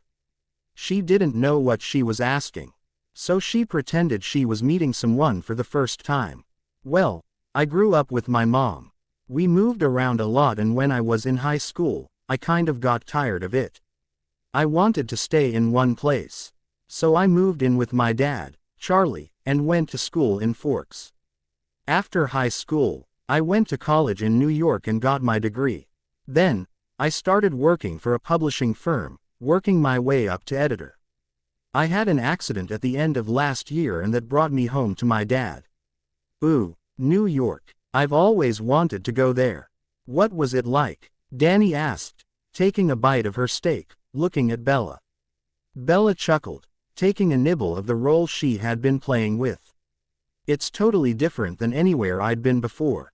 It's crazy busy 24 hours a day. People are so straightforward. Did you see the sights? I did a few of the touristy things. But mostly, I just went to school and worked. I didn't have much of a social life, she admitted, realizing how embarrassing it sounded now. I've always wanted to go shopping there. The designers, the stores, everything is there. Danny stared off, dreamy-eyed. I'm not one for shopping myself. But my friend Alice would have loved to do that, Bella said. Jacob growled. It was the first time either woman acknowledged him. Bella looked at his plate and realized his food was gone. She had only eaten a couple of bites of food. Do not speak of them, he commanded. Oh, I'm sorry. I didn't think of it like that, Bella apologized. Jacob, Danny chastised. Don't talk to her like that. You aren't the boss of her just because you imprinted on her. It's okay. I shouldn't speak of the Cullens. He's right, Bella said, ying to diffuse an argument before it started. So, did you always know they were vamp? Well, you know, Danny asked, lifting her eyebrows. Even though she knew of the legends, it was still hard to take in the reality of it. The idea of someone being friends with a vampire coven, living with them, and going shopping with them on Fifth Avenue, it simply boggled her mind. Bella blushed, looking a bit ashamed. I didn't at first. I knew they were different somehow. But I grew up here near the Quileutes, so I knew of their legends. Eventually, I put the pieces together and Edward confirmed my suspicions. They told you what they were? Jacob gasped. Bella looked at him. He looked furious. She thought about the treaty Emily told her about. They weren't supposed to tell others about what they were. Not exactly. I figured some things out. Edward told me the parts one was right about. Kids from our high school had heard the stories at your bonfires, Jake. Those stories were shared all of the time. Nobody thought they were real. Well, they were. The Cullens know the treaty. It is completely understood that the existence of the supernatural is a sacred secret. He stood up and carried his dishes to the sink. Bella looked after him, then to Danny, wondering which of them would go talk to him. Don't worry about him. He'll be fine after he thinks it over, Danny told her, as she finished her last bite of steak and worked on cutting up a piece of watermelon. Bella ate a couple of bites and couldn't take it anymore. She excused herself before stepping into the kitchen. When she walked in, she stopped, because the sight in front of her was too sweet to interrupt. Jacob was playing with his kids, turning an oven mitt into a puppet. She giggled and he looked to her and smiled. As Bella turned to head back into the dining room, she realized Danny was right behind her watching the scene as well. Danny went back to her seat and Bella followed suit. He's a wonderful father. If you guys have kids one day, you will love him even more, Danny said casually. Bella sat staring at her plate, unsure of what to say to Danny's comment. She and Jacob weren't even dating and the man's wife was planning their future children. She decided to let it go and to eat the food on her plate. It was good, though she didn't really have much of an appetite with all of the butterflies in her stomach. Danny cleared the table and promised Bella she didn't need to help clean up. Bella tried to insist, but Danny told her in no uncertain terms she was not going to clean, that she was a guest. Bella finally nodded and sat on the couch, unsure of what to do. She noticed a photo album on the table and pulled it into her lap. She flipped through the pages, starting when Danny and Jacob were younger, including her pregnancies and the kids being born. She enjoyed seeing Jacob when he was younger and so carefree. Danny had made him very happy, and the kids were adorable. Danny came in and sat next to her, chatting out the various pictures and laughing about things that had happened in the past. Jacob walked into the room after tucking the kids into their beds and reading them each their own story. He saw the women looking at the story of his married life. He knew this would not be easy, but if the two could get along, it would make all three of their lives easier. Mommy, they're ready for you, he announced. Danny smiled and stood up. Thanks for coming over tonight, you guys. Bella, it was really nice getting to know you better. I hope he can do this again.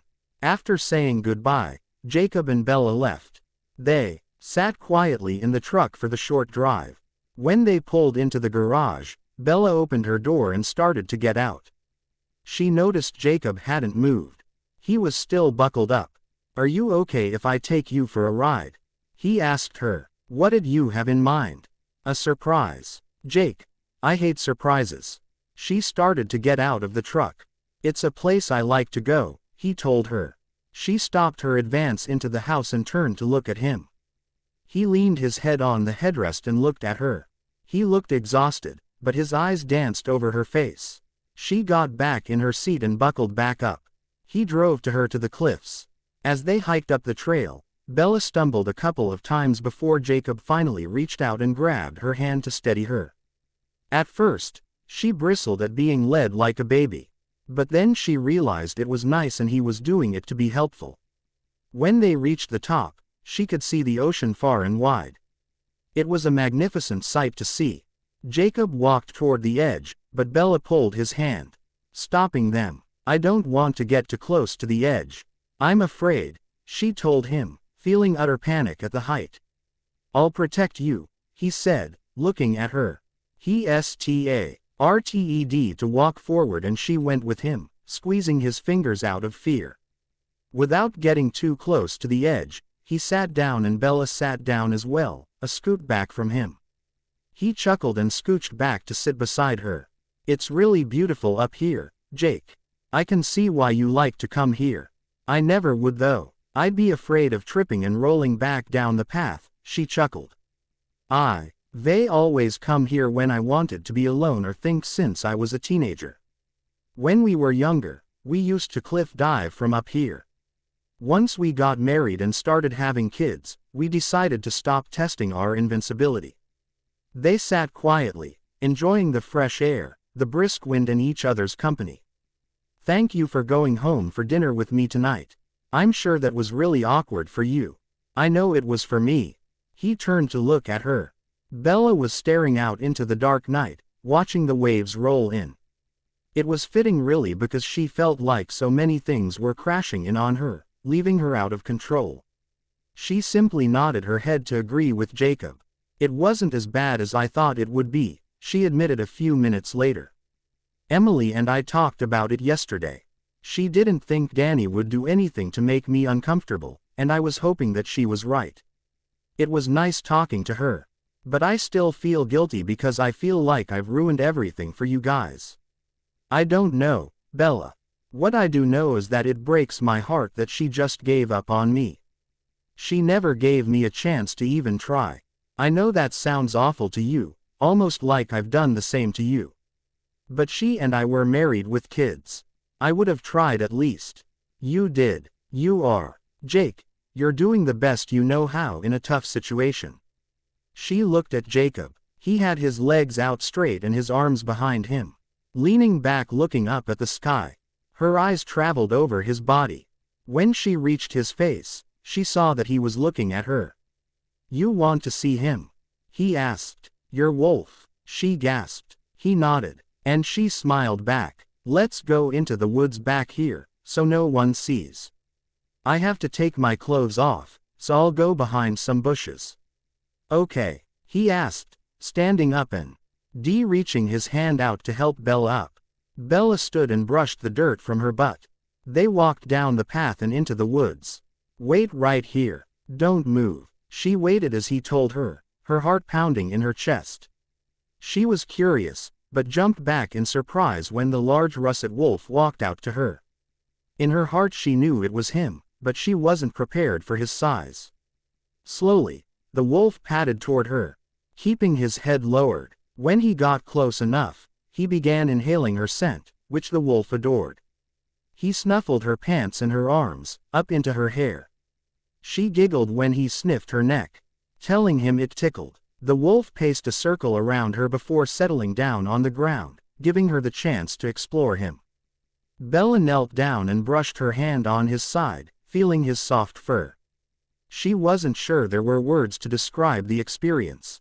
It made her happy. She continued to rub the wolf down, momentarily forgetting that this animal transformed into a person. Her hands swished back and forth from his neck to his hindquarters. Finally she moved closer to his face and ran her finger up his muzzle. He leaned up and licked her face, and she jumped back, squealing with laughter, while simultaneously wiping her face.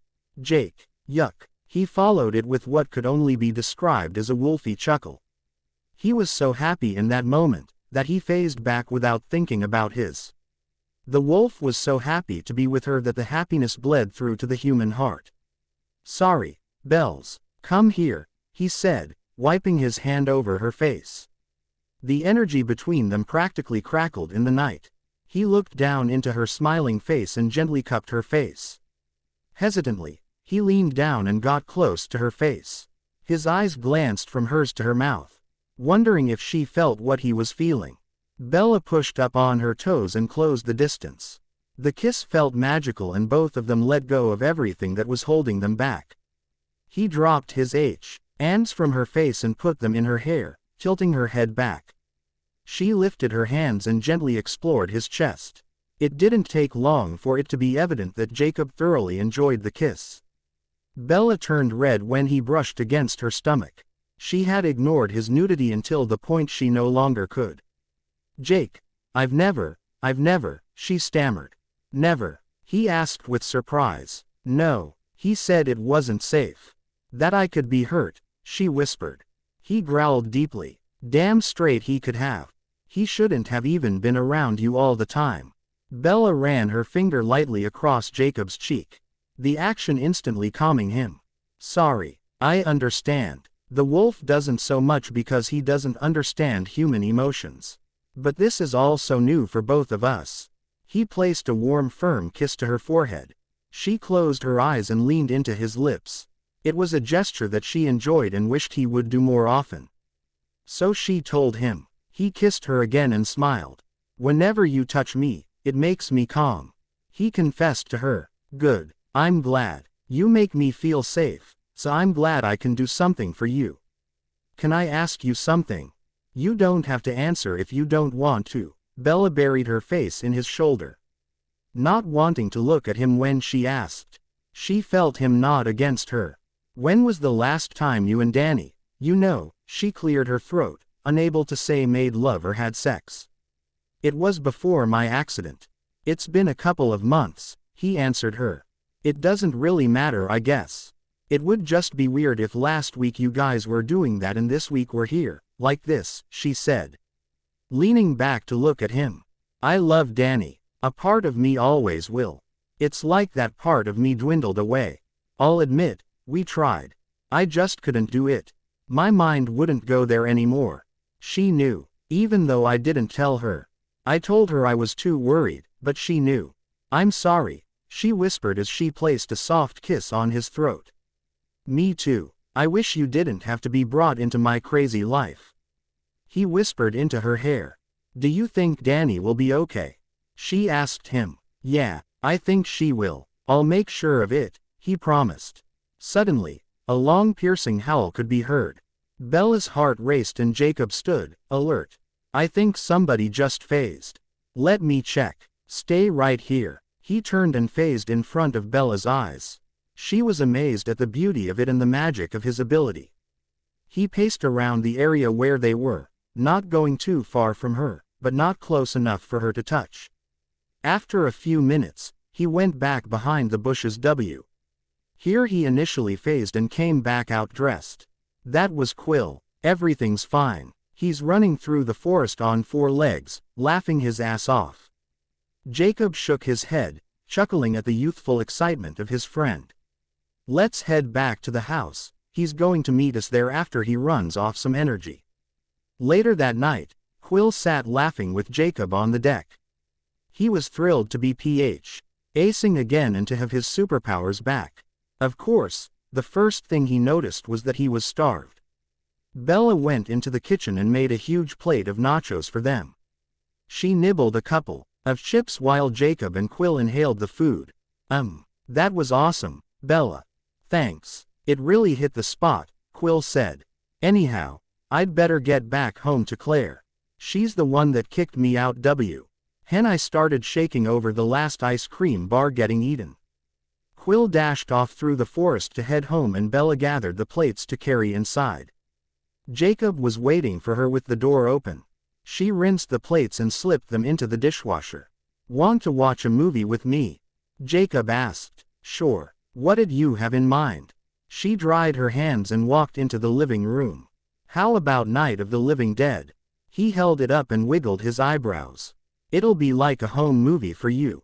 Haha, Jake, that is hilarious. I don't think so. How about Serendipity? She smiled, holding up the NYC rom-com. Okay. I'll watch the news, he said as he flipped on the local news channel.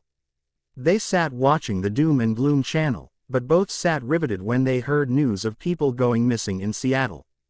The anchorwoman talked about how a number of young adults had gone missing in the area and an even more staggering number of young adults had been found dead. Police believed to be the work of a bizarre gang. So, no TV then, he said, flipping it off, thinking about this whole situation.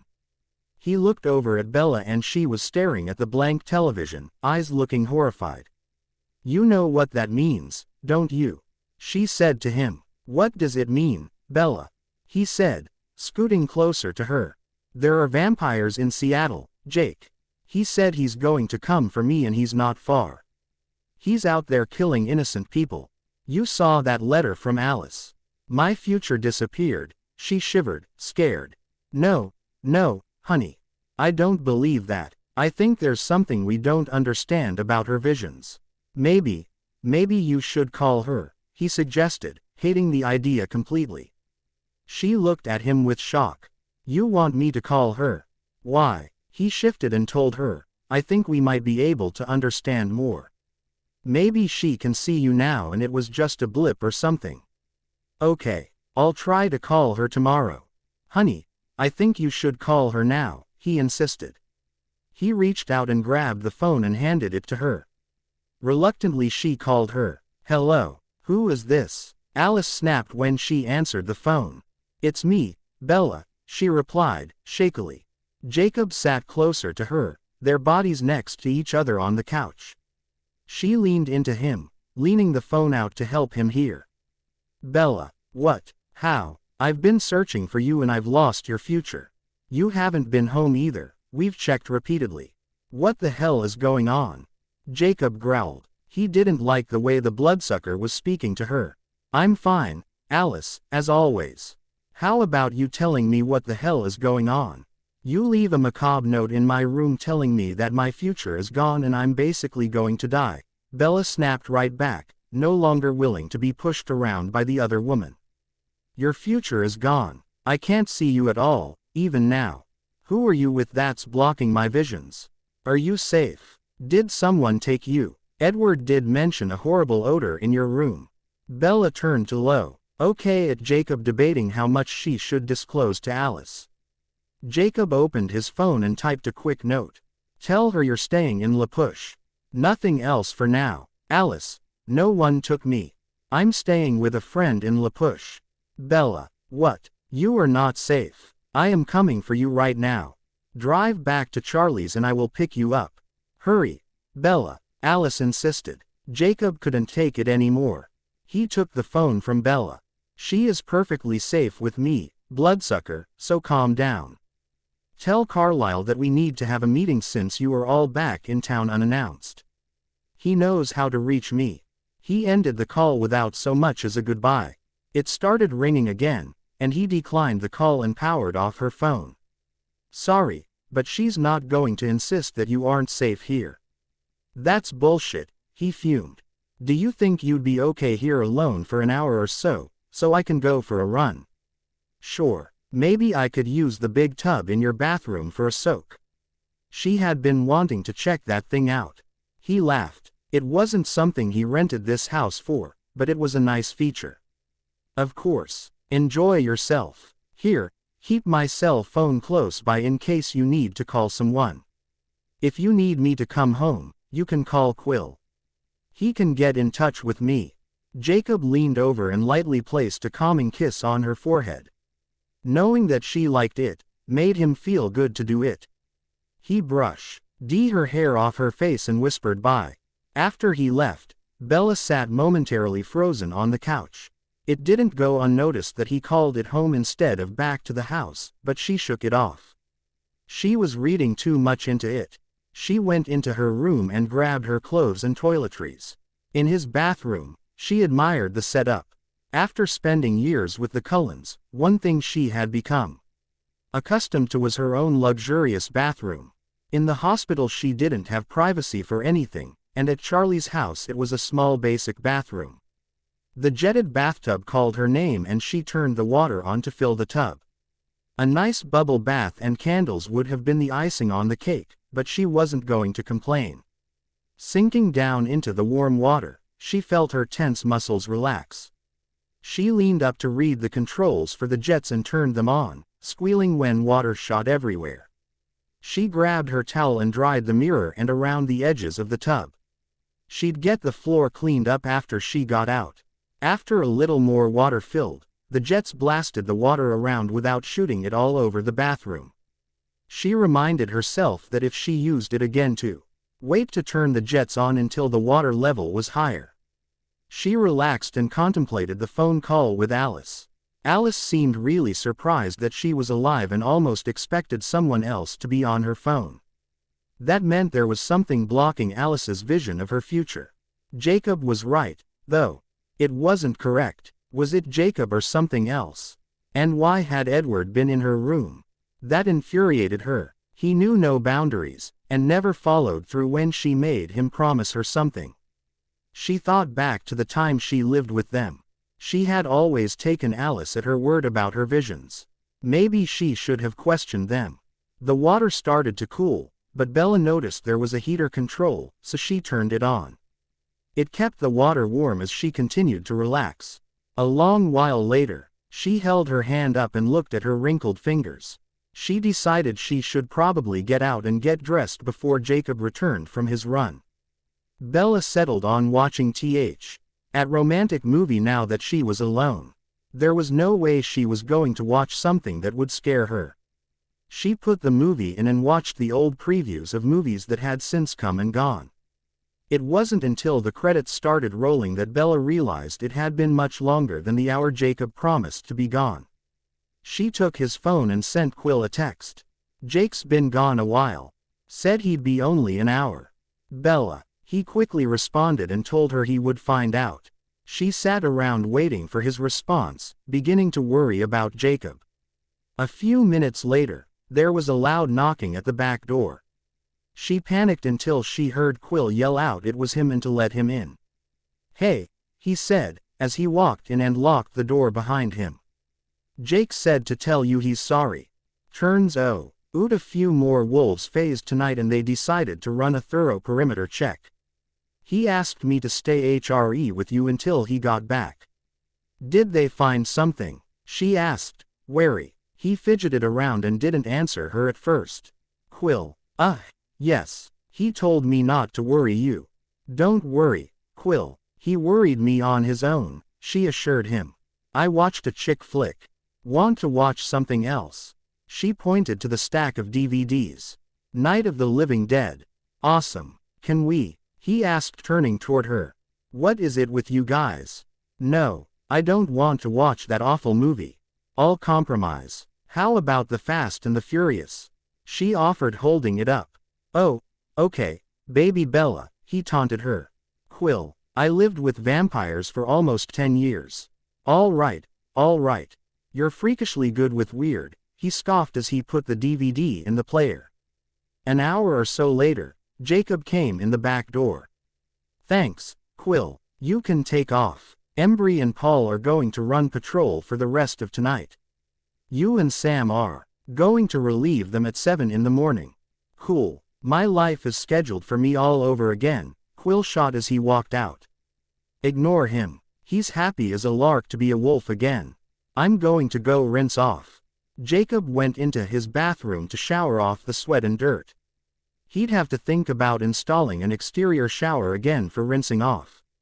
He wasn't paying attention to where he was walking when suddenly he hit a puddle and went sliding across the tile.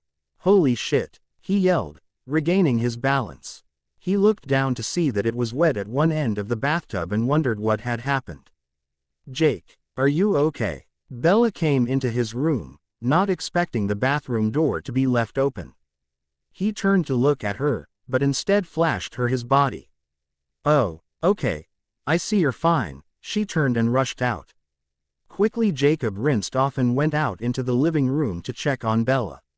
She wasn't there, so he checked her room. He laughed when he saw her pretending to be sleeping on the air mattress, which had obviously deflated. She was laying on the floor. Her arms were across her chest. He thought she looked like Snow White. He kneeled down and leaned over her face. He ran his nose down her cheek, across her ear and down her throat. She moaned the slightest bit, giving herself away. "Honey, I think you popped it," he told her quietly. "I'll buy you a new one," she promised, giggling at being caught. "Don't worry about it," he said, hopping up and lifting her with him. "You can sleep with me." She gasped. "Just sleep, Bells. Just sleep." He carried her into his room and set her on her feet. He ran back to her room to get her pillows and her blanket. He spread her blanket on one side of the bed. "See, you can have your half. Even have your own blanket," he gestured to it. "Jake, I'm not sure about this. You aren't even divorced. This doesn't feel right," she wavered. "It doesn't feel right?" he questioned, knowing that despite everything, to him it did. "I promise." I won't touch your side of the bed at all. Finally, she yielded and climbed in. She laid on top of his blanket, but under her own. They both slept more peacefully than they had in years, with the sounds of the other a peaceful lullaby. The week passed by in a new routine. Jacob would patrol, go to work, talk with any of the wolves that came by to report to him at the house, and stop by Danny's a few minutes each night to see the kids. Bella would look for work she could do online, go to Emily's and help her with her household chores, cook food for any wolves that stopped by to see Jacob, and call Charlie while Jacob was gone to assure him that she was still fine. The town rumor mill had leaked into Forks, and it was now known that Jacob had moved out and Bella was living with him. Bella promised her dad it wasn't like that, though, in a way she began to realize it was kind of like that. While they still slept in the same bed, Jacob had taken to rolling over in the middle of the night and pulling her body against his. All he did was hold her. The first time she tried to pull away, he woke up confused about what was going on.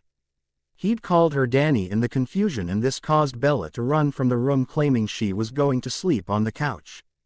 Jacob told her she could if she really wanted to, but he was going to sleep on the couch with her. His wolf would not let her sleep anywhere else now that they had started this. Bella relented after 30 minutes of back and forth bickering. When they laid down, Jacob tugged her body back against his. She settled into his warmth and went back to sleep. That weekend, they agreed to have the pack over again for a pack dinner. Bella was getting to know the other imprints through Emily and learned that after he phased again, Paul had imprinted on Rachel. Bella was relieved there wasn't another disastrous imprinting situation. Embry was the only wolf that hadn't imprinted, and he was still a serial bachelor. Jacob talked to Bella about including Danny and his kids. She told him that she didn't ever want them left out of anything. They should always be invited to pack functions. Each of the pack members chipped in money for the food, but Bella and Jacob did all of the shopping together on Friday morning.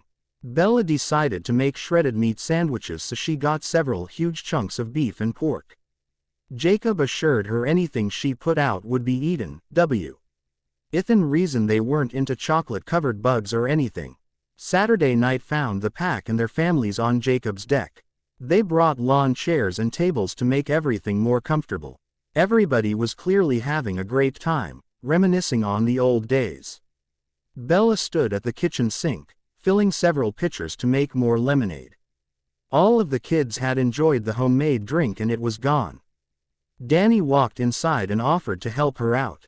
I wanted to let you know that our divorce will be finalized this week. I'm sure it's been on your mind. But since it's uncontested, it just has to be approved by the judge. My attorney assures me it will be, Danny told her, as she stirred the pitcher in front of her. I appreciate that. I still don't feel right about all this. I don't know how you're okay with talking about it with me at all, Bella admitted. I know what everyone around here thinks of me. They think I don't love Jake enough to fight for him. It's not that at all. I don't want to hurt any of us. If I fought, I'd still lose and I'd come out the other side bitter and unhappy. I don't want to do that. I like you a lot, Bella. I can see how great you and Jake are together. You don't even realize it. In the beginning, we had to work really hard at it. For you too, it's seamless. Bella, I mean it, though. I want you to do what you can to make Jake happy. I really do. Whatever it is that he needs, be that for him. Can you promise me that? Bella looked at the other woman and she could see the sincerity in her eyes. She nodded, and told her confidently, I promise. Thank you. Danny opened her arms and Bella stepped into them and hugged the other woman. And, the kids really like you. Hope has talked about how you taught her to play a game and read to her. Riker isn't so sure about everything because he knows of kids in town whose parents are divorced. He'll come around. Don't worry, Danny finished, stepping back when she heard the back door open. Jacob looked skeptically at the pair, and asked them if everything was okay. He looked between them, as Danny smiled widely and Bella confirmed it was. The kids are ready for more lemonade. Can I help bring it out? He offered. Danny handed him 2 pitchers and grabbed the third herself. Let's go, Bella. Bella followed them out, feeling better about things with both Danny and Jacob. She swore she would make a greater effort to build the relationship with Jacob's soon-to-be ex-wife. She stood over the food table surveying the damage, and stirring bowls and making mental notes of what was devoured and left over. She felt a warm hand rub her lower back, when Jacob told her to come sit. "Leave it for now. Come visit with our friends," he told her. He wrapped his warm arm around her shoulder and turned her to the group. Danny looked at them and grinned, trying her best to be happy for the pair. She had noticed the guest room was picked up and that Bella's things were no longer on the floor. She silently affirmed that she couldn't have gotten between the couple. By taking the high road, she got to stay in her friends' and children's lives. It wasn't going to be easy, but she thought in the end it would be better for everyone. "What the fuck is that smell?" Quill yelled out. All of the adults screamed at him to watch his mouth, but once the wolves inhaled, the shaking and growling started. "Everybody get in the house," Jacob bellowed. The women grabbed the kids and ran without questioning his command. They raced into the living room and looked around. The only man remaining was Embry. He was Trey, MBLING, and it was Emily who yelled at him to get in the kitchen. Bella started to walk that way, when she told her absolutely not. "He needs to calm himself. Don't go in there. Trust me, he'll be fine. But if he were to hurt you, Jacob would not hesitate to hurt him." She ambled back into the living room, hating the helpless feeling. Glancing around, she saw the kids looking scared and decided that she could help them settle down. She grabbed her iPad and paired it to the TV. The moment she opened the Farm Frenzy app, Hope cheered and the other kids sat in front of the TV. Together they coached Bella on what to do for each level. They'd built up machines and made record time. Some of the times Bella had gotten mixed up with all of the directions being yelled out at her. Finally, Will had Spock up over them and told them not so loud. After a while the kids tired of the game and she downloaded a multiplayer trivia game so they could all take turns playing. It kept everyone's mind off what was going on outside, except for the adults who took turns looking out windows and checking cell phones. Embry stayed in the kitchen, but had stopped shaking. One by one, the wolves returned to the house, taking their wives and children with them. Only Embry, Bella, Danny and the kids remained. When Jacob walked in the back door, Embry was startled at his appearance. The only word that came to his mind was feral.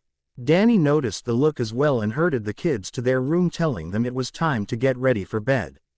She shut the bedroom door so that whatever happened next they didn't see. "Embry, go run the border. If they come back, kill them. Quill will meet up with you after he gets Claire back home," Jacob stated, not leaving room for argument. Bella stood leaning against the kitchen counter. She wasn't sure what she should say, but she was glad everyone appeared to be okay. After Embry closed the door, Jacob locked it and walked straight to Bella. He scooped her up and headed straight to his bedroom, kicking the door closed behind him. "Jake, please, Danny and the kids are here," she pleaded quietly. "Bells, I'm fighting the wolf back right now. Please, just don't," he said, sounding desperate. He put her down and began rubbing his hands all over her, assessing her, making sure she was okay. She stood still and let him. He knelt down in front of her and placed his face on her chest, inhaling her scent. His arms wrapped around her waist and he clung to her, relieved she was safe. "What happened?" she asked, rubbing her hands up his arms, to his shoulders where she lightly rubbed back and forth. He let out a gust of hot air onto her chest. She hugged him to her and he leaned his face back to look at her. "One of the Cullens was on our lands. It's a violation of the treaty. But the fucker to the trees and I couldn't catch him," he ranted. "Him? Was it Edward? Do you want me to talk to them? Explain what's been going on?" she said. "Absolutely not. He's not allowed here, ever. That's part of the treaty. I have to schedule a meeting with Carlisle. If they come back, we will not hesitate to kill them," he finished. Then he sighed and told her the part he didn't want to yet. He knows about the imprint. He's furious. "Did you tell him?" Why would you do that? She asked. I didn't tell him anything, little mind rapist that he is. He knew some of the rumors in town about us living together. I think he's been at your house listening to your dad's thoughts. When he started yelling about making you an adulteress, the wolf responded with, mine. It was out then. I'm sorry, Jacob apologized. You don't need to be sorry. He would have found out eventually, but I already told him it was over after my accident.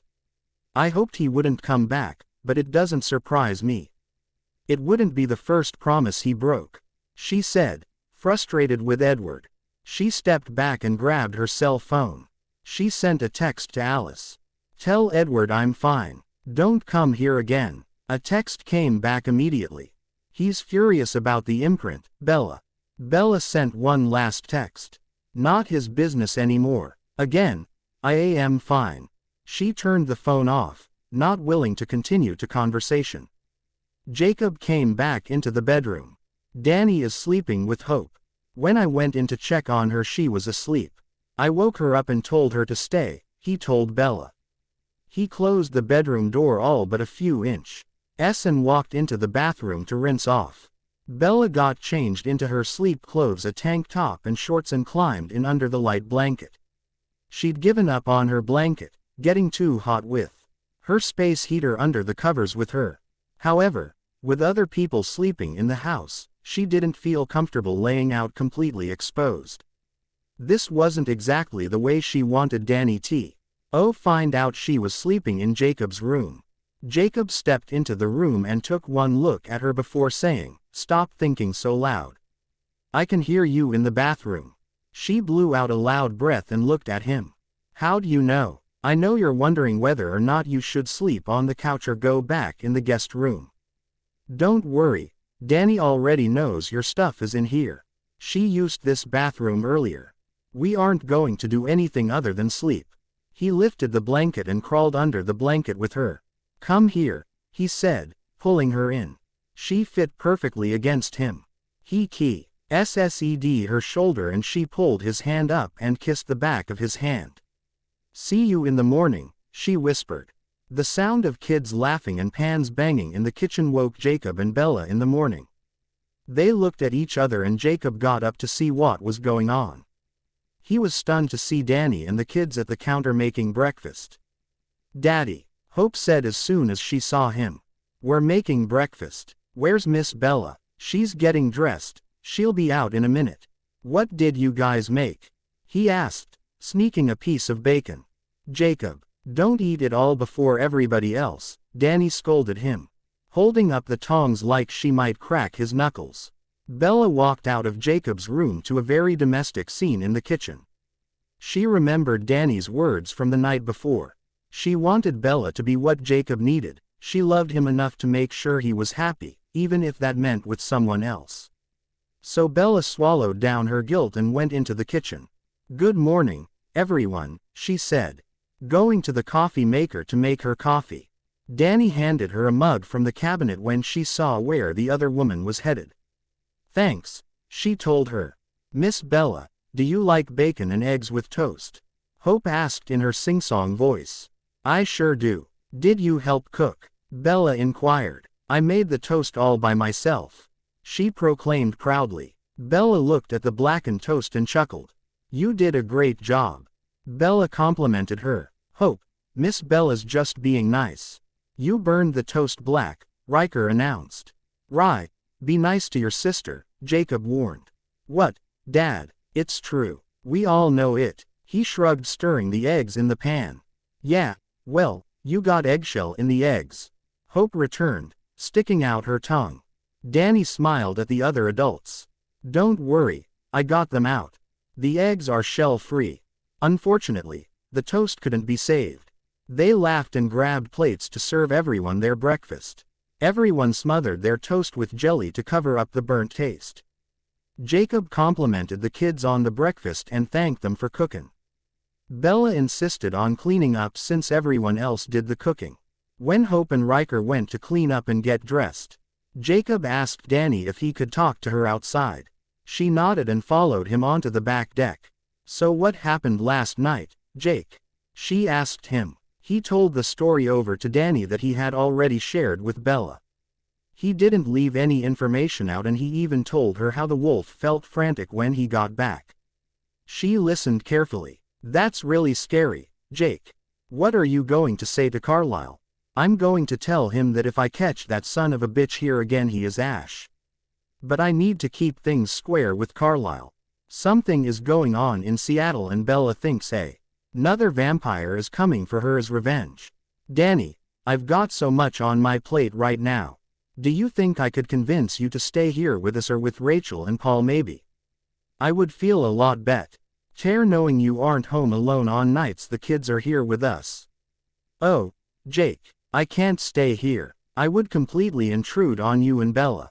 I'll talk to Rachel. I might be able to swing that. Hopefully this all settles down soon. She looked at him and was amazed at the man before her. He had the biggest heart of anyone she knew. He would do anything for her and she knew it, even though he imprinted. She was lucky to have spent the years with him that she did. Jake, I want you to know that I will always love you and care about you. I think you and Bella are going to be a great alpha pair. She stood up and hugged him. He hugged her back, grateful for her support and friendship. A few minutes later, she released him. I'm going to head home and call Rachel. I'll let you know where I'll be. Okay. He shook his head. She ran her hand down his arm to his hand, giving it a firm squeeze before heading back in the house to say goodbye to the kids. Before he could get back in the house, Embry and Quill came traipsing up the yard. They reported the evening patrol to Jacob before going in the house to say hello to Bella and the kids. They finished off the burnt toast and bacon before going back to their own homes. Jacob leaned against the kitchen counter, watching Hope and Riker read together at the kitchen table on Bella's iPad. What are they reading? He asked. They're reading hints on how to beat a game, she chortled. A trilling sound came from Jacob's pocket and he pulled out his phone. It was a number he didn't recognize, but he answered it anyhow. Hello, he answered. Hi, is this Jacob Black? The voice requested. Who's this? Jacob asked. Jacob, this is Carlisle Cullen. I got your number from your father. I heard that you wanted to set a meeting with me. How about we meet tonight at the border? Say 10 p.m. If we can request, we would like Bella to attend. Jacob growled, which made the kids look up from the table. He lowered his voice when he responded. We will be there at 10 o'clock. But if your son so much as lays one finger on Bella, I will remove it for him. Is that clear? He sneered. Very. Carlisle said calmly, as always. See you then, mother. Jacob started, before he caught himself. Damn vampires. Before he could settle down, his phone rang again. What? He yelled without looking at the caller ID. Jake. Danny said timidly. Oh shit. Sorry. I had a terrible phone call a second ago. I'm sorry, Dan. What's up? He changed his attitude. I'm going to head over to Rachel and Paul's. I'm planning on staying until at least Friday. But, can I come see the kids each night for a few minutes? Maybe stay when I drop Riker off from school? She asked. Sure, he said. You can stay for dinner if you want.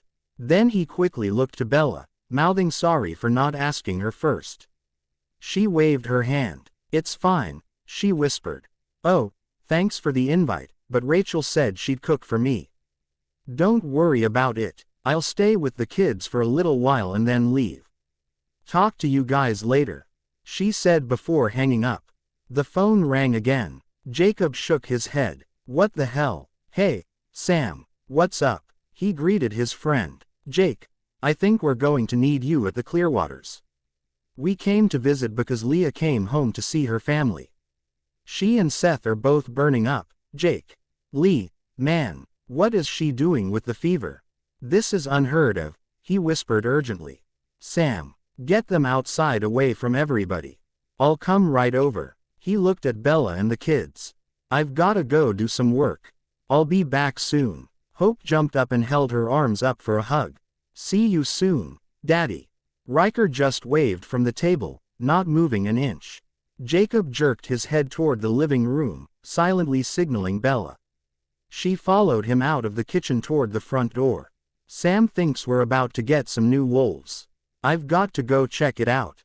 If they phase, I might be gone a few hours. I'll send somebody over to stay with you guys." He pulled her in for a hug, a deep inhale of her calming scent, and kissed her forehead and then each cheek. "Okay. Be careful," she said to him as she closed the front door and locked it.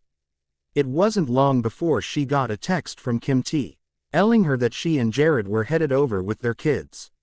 She promised to bring a kiddie pool for the kids to splash around and play in the backyard. Riker and Hope cheered as they ran into their rooms to put on their bathing suits. Bella shook her head, thinking it was pretty cold still to be playing in the water, but for once it was a sunny afternoon and the kids were all sure to enjoy it while it lasted.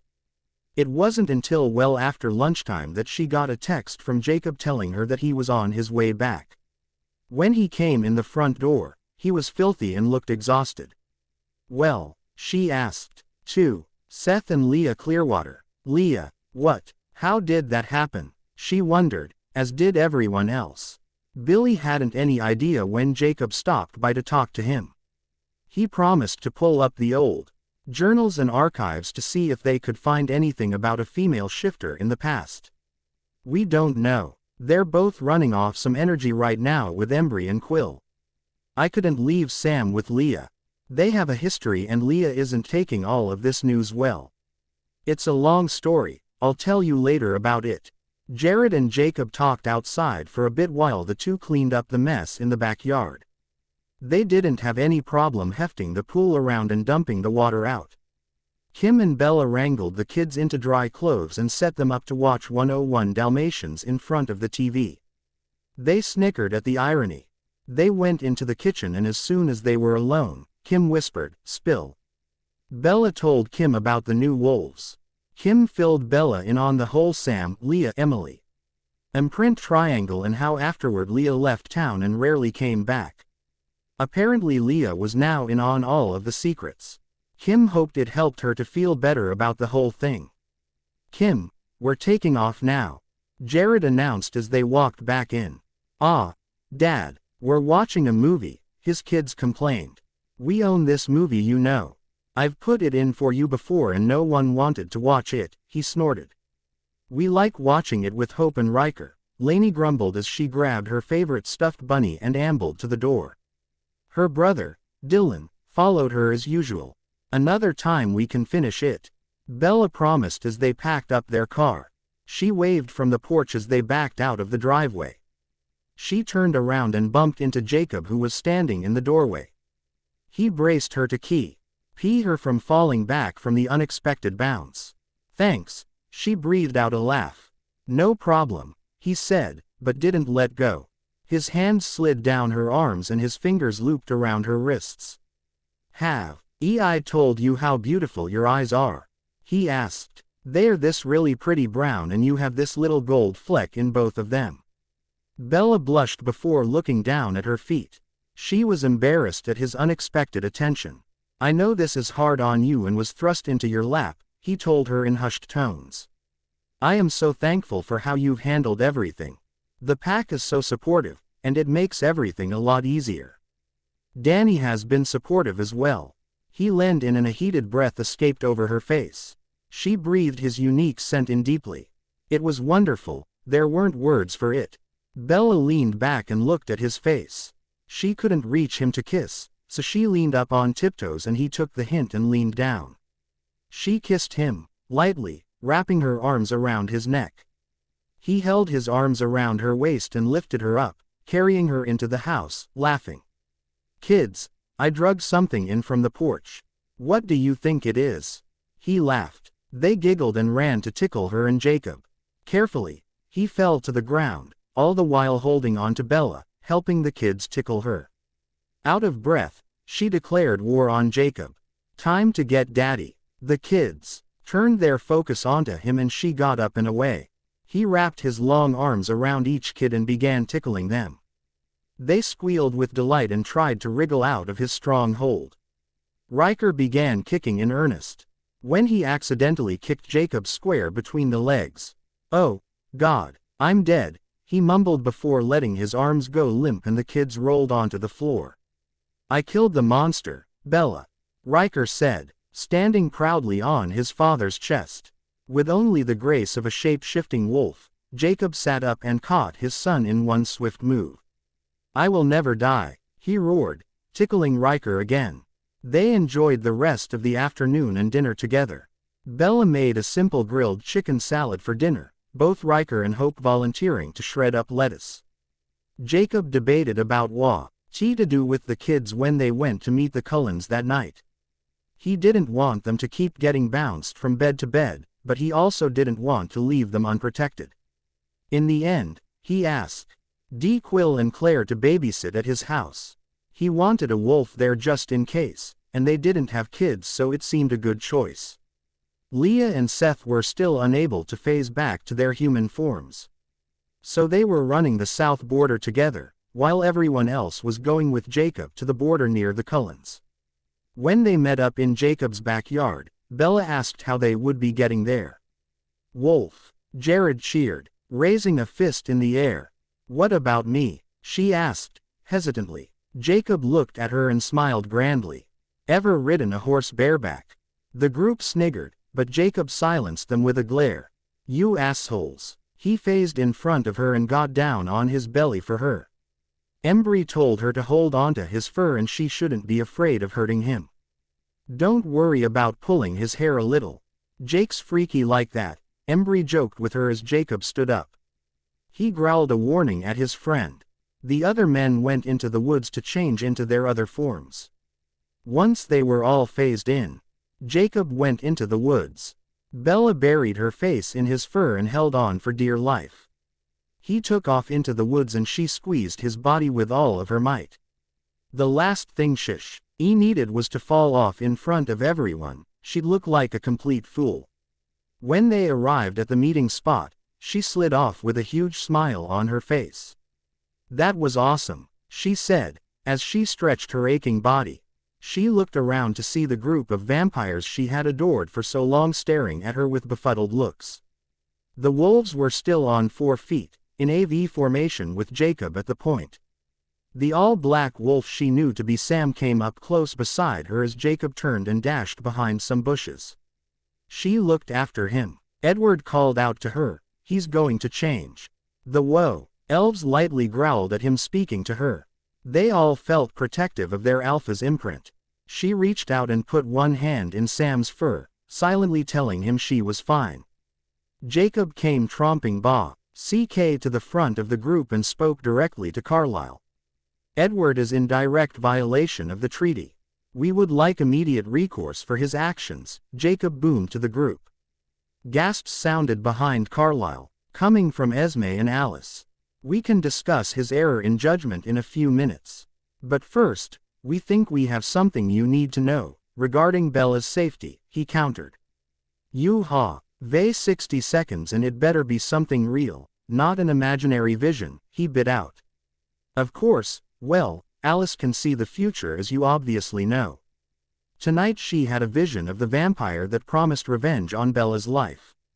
He is in Seattle and he plans to come here to kill Bella, Carlyle stated matter-of-factly.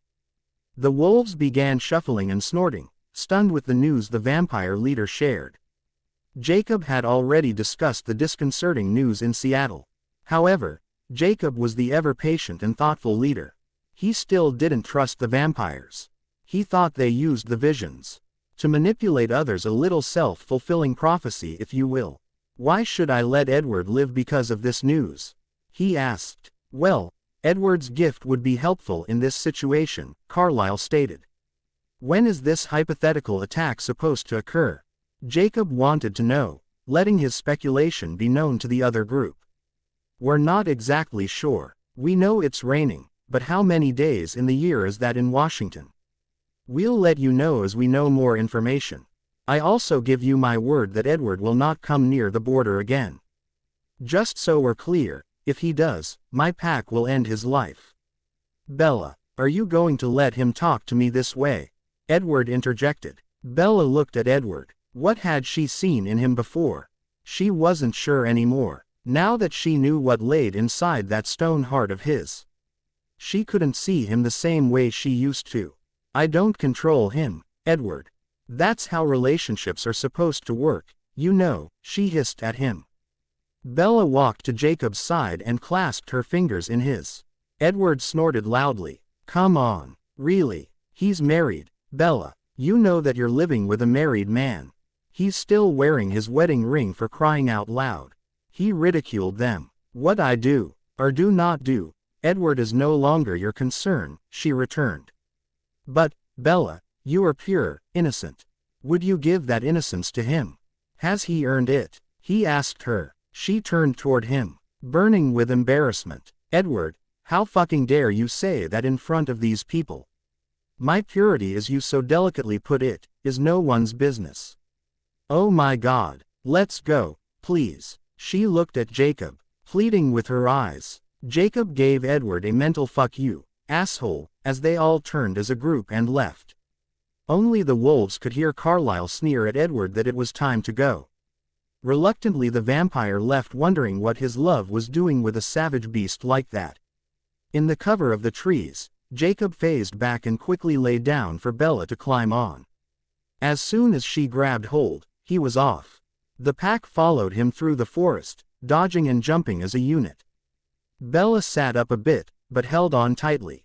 It was so dark, she couldn't see a lot other than the wolves closest to them. Seeing them run with such order was amazing. Once they were in the backyard, he lowered his body. She wasn't quite ready to let go of him. Her adrenaline was pumping from the experience. So she slid up his body and wrapped her arms around his neck. She whispered in his ear, completely unaware of the pack mind. That was the hottest thing I have ever done. You felt amazing under me. A bunch of laughter erupted from the forest and Jacob pushed up a little, indicating Bella should get up. She stood from his back and waited for him to get dressed.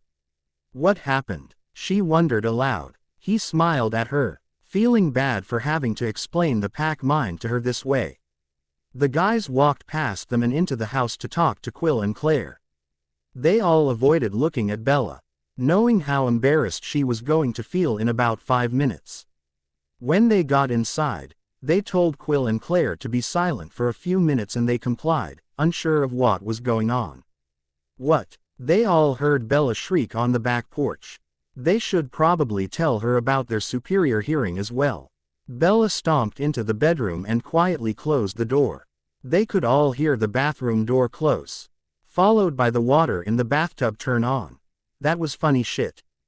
Hall announced. What? Fill us in. Quill persisted. Hall crudely relayed the story about Edward's announcement of Bella's virginity and then Bella's comment to Jacob when they were all still phased. They laughed and turned to look at Jacob, who was standing arms crossed, looking furious, as though smoke would start coming out of his ears. Hall jumped up and ran out the door without looking back.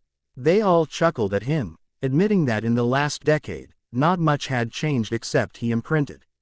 Everyone made their way home, except Quill and Embry, who were given night patrol again. Quill whined on the way out the door about not having children and getting stuck with the worst duties. Jacob called out that he could order him wolf for a week. And the man finally shut up, much to Embry's relief. Jacob made his way to the bedroom. Bella was still in the bathtub and he had a feeling she'd try to stay in there to hide all night. Honey, everyone's gone. You can come out now, he called through the door. She didn't respond. She lay in the tub hoping she wouldn't die of humiliation. Bells, he called again. If you don't respond, I'm going to open this door. She sat debating if he was bluffing when suddenly he opened the door. She squeaked, pulling the bubbles over her body. He surprised himself with his forwardness. But the way the wolf was feeling after that farce of a meeting and what she'd said in the backyard not so long ago, he was feeling brave. Is there room for 2 in there? He boldly asked. What? She gasped. You heard me, he said, as he pulled his shirt off over his head. She sat staring at his defined chest. See something you like? She made a sound that Jacob thought sounded a lot like, yeah. Then he quickly dropped his shorts and stepped into the tub with her.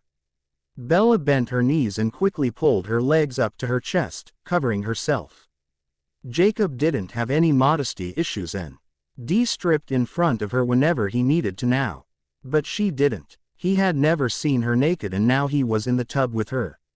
Her heart was racing and she was practically gasping for air. Bells, it's okay. Relax, he told her. He leaned in and waited for her to meet him in the middle. Finally, she controlled her breathing and scooted forward, keeping her legs crossed in front of her. Her lips met his in a too-short kiss. He kept his hands on the edges of the tub, attempting to keep himself from grabbing her and ravishing her. I'm sorry I didn't explain it to you sooner. There are so many things about being a wolf. I forget what I've told you and what I haven't. It's just, I've never said anything like that to you, and the one time I do, ah. She cried out. I liked it. The wolf loved it. The guys aren't embarrassed about it, they just knew that you would be, honey. Please don't be embarrassed about it. If you knew some of the other imprints stories, you would realize that is tame, he assured her. Tentatively, he let his hands hold her shoulders, so he could lean in and kiss her fully. She relaxed and let him, enjoying the searing kiss. It wasn't long before the kiss heated you. P and Bella allowed her legs to stretch out some, giving Jacob a view of her chest. The majority of the bubbles had since popped and he could see down into the water. Turn around, he whispered. She D as he asked and he pulled her body onto his as he stretched out into the tub. It wasn't quite big enough for his tall frame, but it was adequate. Bella squirmed a little at first, trying to cover herself from him. If you keep moving, I can't promise I'll be able to control myself, he warned, pushing himself up into her back, indicating that she was arousing him. She let her head rest on his shoulder and he placed his warm hands on her hips. One hand at a time, he cupped water in his hands and let it drain across her body. You're beautiful, you know, he said. He turned and kissed her cheek enjoying the full view of her chest in front of him. Can I touch you? She responded. His hands caressed her stomach and moved up to cup each of her breasts. Perfect, he muttered. Small, she replied. No, just right, he said, tweaking each nipple lightly, eliciting the sweetest moan from her. He turned himself and her body just enough to kiss her deeply, enjoying the taste of her mouth, and the feel of her skin against his. Before he convinced her to do something she'd regret, he told her they should get out and get to sleep. He had to get his kids up for school in the morning, so he didn't want to be too tired to wake up. But, he lifted Bella onto the floor mat and grabbed her towel, drying her body gently. He placed the gentlest kisses above each breast and above her belly button or wrapping the towel around her and stepping back. He dragged himself away and put on his boxers before climbing into their bed, holding the blanket up for her when she was ready. On Monday morning, Bella got up with Jacob to help everyone get out the door for school on time. Jacob took both kids to school, so Bella returned to the kitchen table to drink her coffee and read over the news. Suddenly, there was a violent beating on the front door. Bella's heart was slamming inside of her chest and she looked around thinking about where the hell she could hide from a vampire. The banging continued as she stood frozen at the table. Isabella Marie Swan, your Jeep is outside, so I know you're in there. The familiar voice yelled out loud enough to wake the entire neighborhood.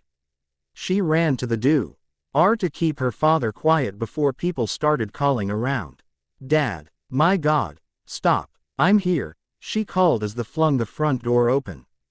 As soon as she opened the door, she regretted it because standing at the door was not her father at all. It was the vampire from her nightmare, the redhead's mate. The moment she screamed, he grabbed her roughly and squeezed. Shut up, little girl, he growled. Time to go, he announced. Fleeing out into the forest, holding Bella in his painfully tight, cold grip. Her heart was racing so fast, she thought it would explode in her chest. She slammed her eyes shut when she couldn't focus on anything around her. When the movement stopped, she realized that he had fled to the trees with her. Puppies can't climb the trees, can they? He taunted her and the two all snarling ferociously at the base of the tree. They jumped and barked, their massive claws shredding the bark of the tree with each leap. Bella started struggling, terrified of what was getting ready to happen to her. confused as to why the man from her dreams was here. He only squeezed her tighter. "You know I can crush you like a bug in my arms, so quit, or I will," he sneered at her. She quit struggling physically, but decided to test out his supernatural hearing. "Let me go," she shrieked as loud as she could directly into his ear. The screaming only caused the wolves to roar louder. She could hear more howls in the distance and hoped that someone was coming to rescue her from this. "Let me go," she screamed again. "Quit screaming, bitch," the vampire said, as he slapped her so hard, he knocked her unconscious. He held her with one arm and began flying through the forest from treetop to treetop. The wolves followed his trail, but as he was promised, they stopped at the imaginary boundary line. He tore through the field with the limp woman in his arms. "What did you do to her?" Edward sneered when the other man walked up with Bella in his arm like a rag doll. He raced to him and grabbed her body away from him. "Where's my treat?" The vampire made a disgusting sucking noise with his teeth. "Your treat?" Edward asked. "You ate half the homeless population of Seattle. I think that was your treat enough. Now leave this area or I will kill you like I did your lovely Victoria, James." James roared in Edward's face, but he carefully laid Bella down before pouncing on the vampire, ripping his head from his body with a horrific metallic shriek. He pulled a Zippo from his pocket and lit the pile of body parts on fire. Edward dusted his hands as if he had cleaned up a pile of dirt, and then picked Bella up, running with her. His cell phone began ringing, but he ignored it, knowing Alice could now see Bella's future. She was going to make a beautiful vampire. He was annoyed with himself for waiting to change her. She had wanted it in the beginning, but he wasn't ready to commit himself to her. He had other projects in the works. She wanted to finish college and work. It was only time to him. He had plenty of it, and once she was turned, they had eternity. It was up to him though to keep her away from other humans. If she made friends, she was more likely to want to leave him, and he couldn't have that. Unfortunately, his business bled into his personal life the day James and Victoria decided to hunt him down in New York. Bastards. He and Bella were out. She insisted that he go do something normal since it was a cloudy day. The fight pushed into an alley, where Bella stood screaming in shock. Alice found them and protected Bella while Edward finished Victoria off. James was screaming at him, and promised he would be back for his human pet. Then he scrambled up the fire escape and left.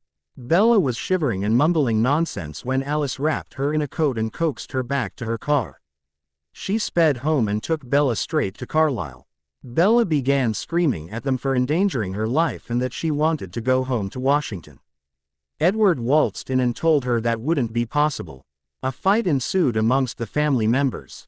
Bella got hurt when Rosalie launched herself at Edward, swearing to kill him for bringing another human into their lives.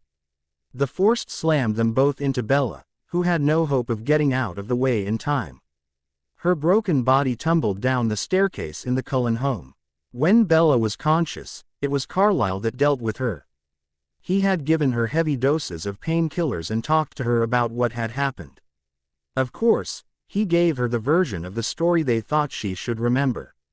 Edward was furious with Alice for not taking away Bella's cell phone. Charlie was on his way to see Bella after hearing that she had been injured. Carlisle had no choice but to transfer her to the hospital and allow the human doctors to care for her. Her spine had been broken and broken ribs pierced her lungs. It was difficult trying to convince the doctor that the simple fall had caused all of the damage to her body. So, Edward stepped in and persuaded the doctor with a bag full of cash.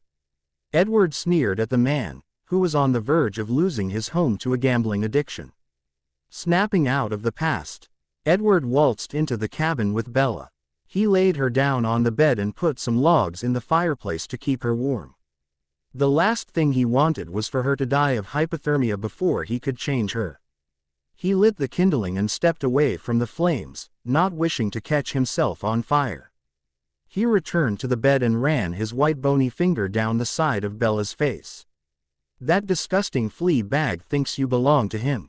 Ha, you've belonged to me since the moment we met," he cooed in a soft voice. His phone rang again and it continued to ring. Finally, he answered the call from his sister. Yes, Alice, he said, agitated at her interruption. Edward, this plan is not going to work. You should leave her there and go. Please, Edward, listen to me. She begged on the line. You saw her as a vampire, Alice. It is going to happen and I've seen how wonderful she will be. He smiled, recalling the perfect vision in his memory. Something changed, Edward. You've got to leave, she continued her pointless begging. Bye, Alice. I've got a visitor, he sang out. Then he crushed the useless device in his hands, tossing the pieces into the corner. Laurent, he welcomed the other man, as he opened the wooden door to the cabin. Laurent smiled and held up his catch. Well, if it isn't the Alpha's wife. His imprint and his wife. Wonder what the flea bag will think of that, both snatched right from under his nose, he laughed. Danny immediately began screaming for help when she heard what the other man said. She knew something was wrong, but she hoped it was only her that was in danger and no one else. To hear that the maniac had Bella too, now she had nothing to lose. You should stop that screaming, or you will be laying with Bella, he warned. She glanced around the dark cabin room, and waited for her eyes to adjust to the lack of light. It was then that she saw Bella's limp form on a bed. Oh no, you killed her. You will be sorry when he comes for you. And I know he will. If you know any of their legends. You don't fuck with the Alpha's imprint, she yelled at them. Such a vile mouth. You've lived with that mutt for too long, he complained. Too bad, because you would make a beautiful mate for my partner here. Laurent, I would rather be dead than be like you, she spat.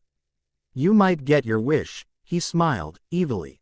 Her stomach revolted and she puked the contents of it all over the floor. She was thankful for once she had a large breakfast and coffee as she made a huge disgusting mess. Ah, that's disgusting, he growled.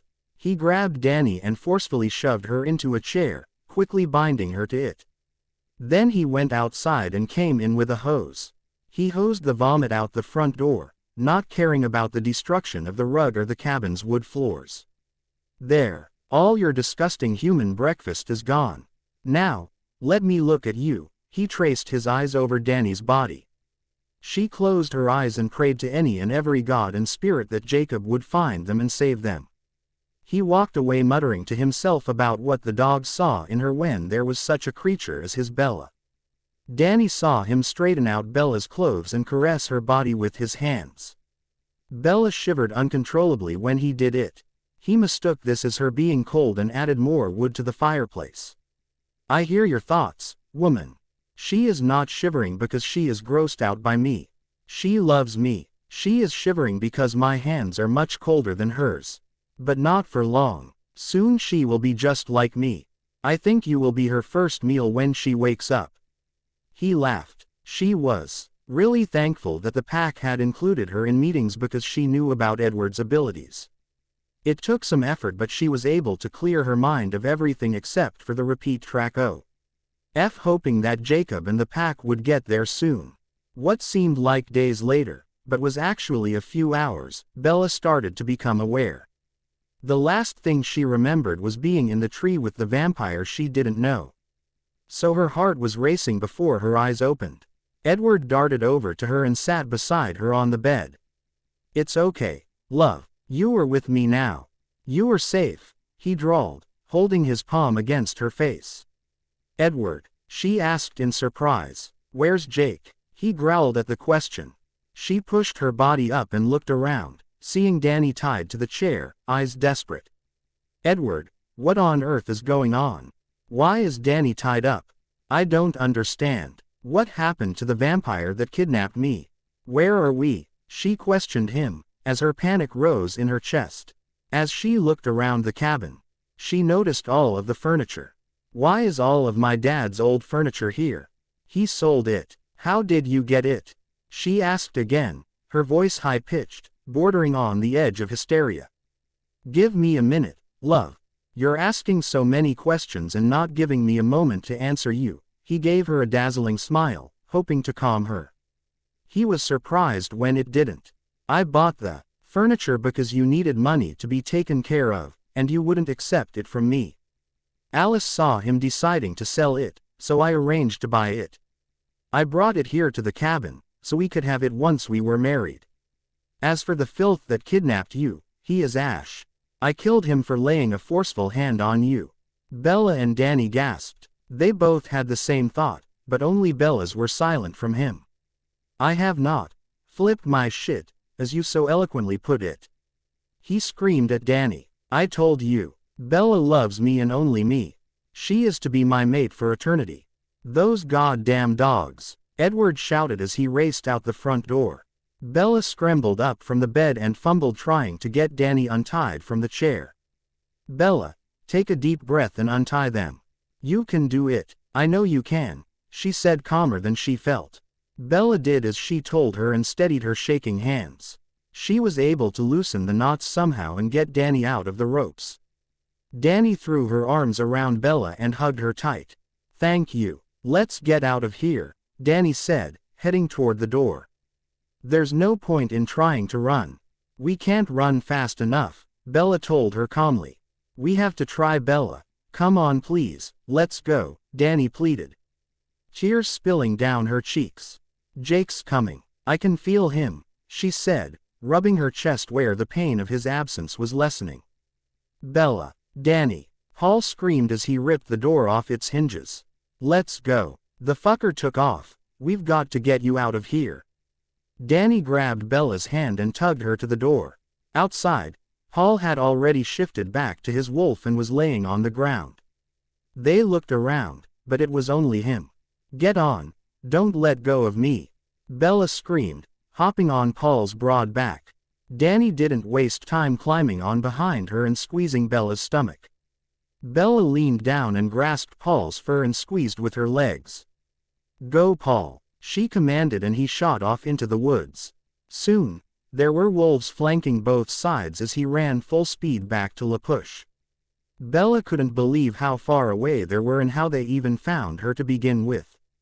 Really, she didn't have a lot of brain power to process much at the time. So she clung to Paul and hoped that she would see Jacob soon. Instead of taking them home, Paul took them to Billy's house. He skidded in the yard, trying hard not to launch their bodies from his back. They jumped off as soon as he was low enough to the ground. He phased back, with no regard for modesty. Jake says to get inside and stay there. He'll be back soon, Paul barked out before turning for the woods and phasing midair. The women ran into the house to a stunned Rachel and Billy. Oh my God, you guys are okay, Rachel screamed as she ran to them and hugged them both. Are you hurt? Do you need the first aid kit? Rachel stepped back from them and glanced over their bodies. Both women seemed to be physically okay, but were obviously shaken up.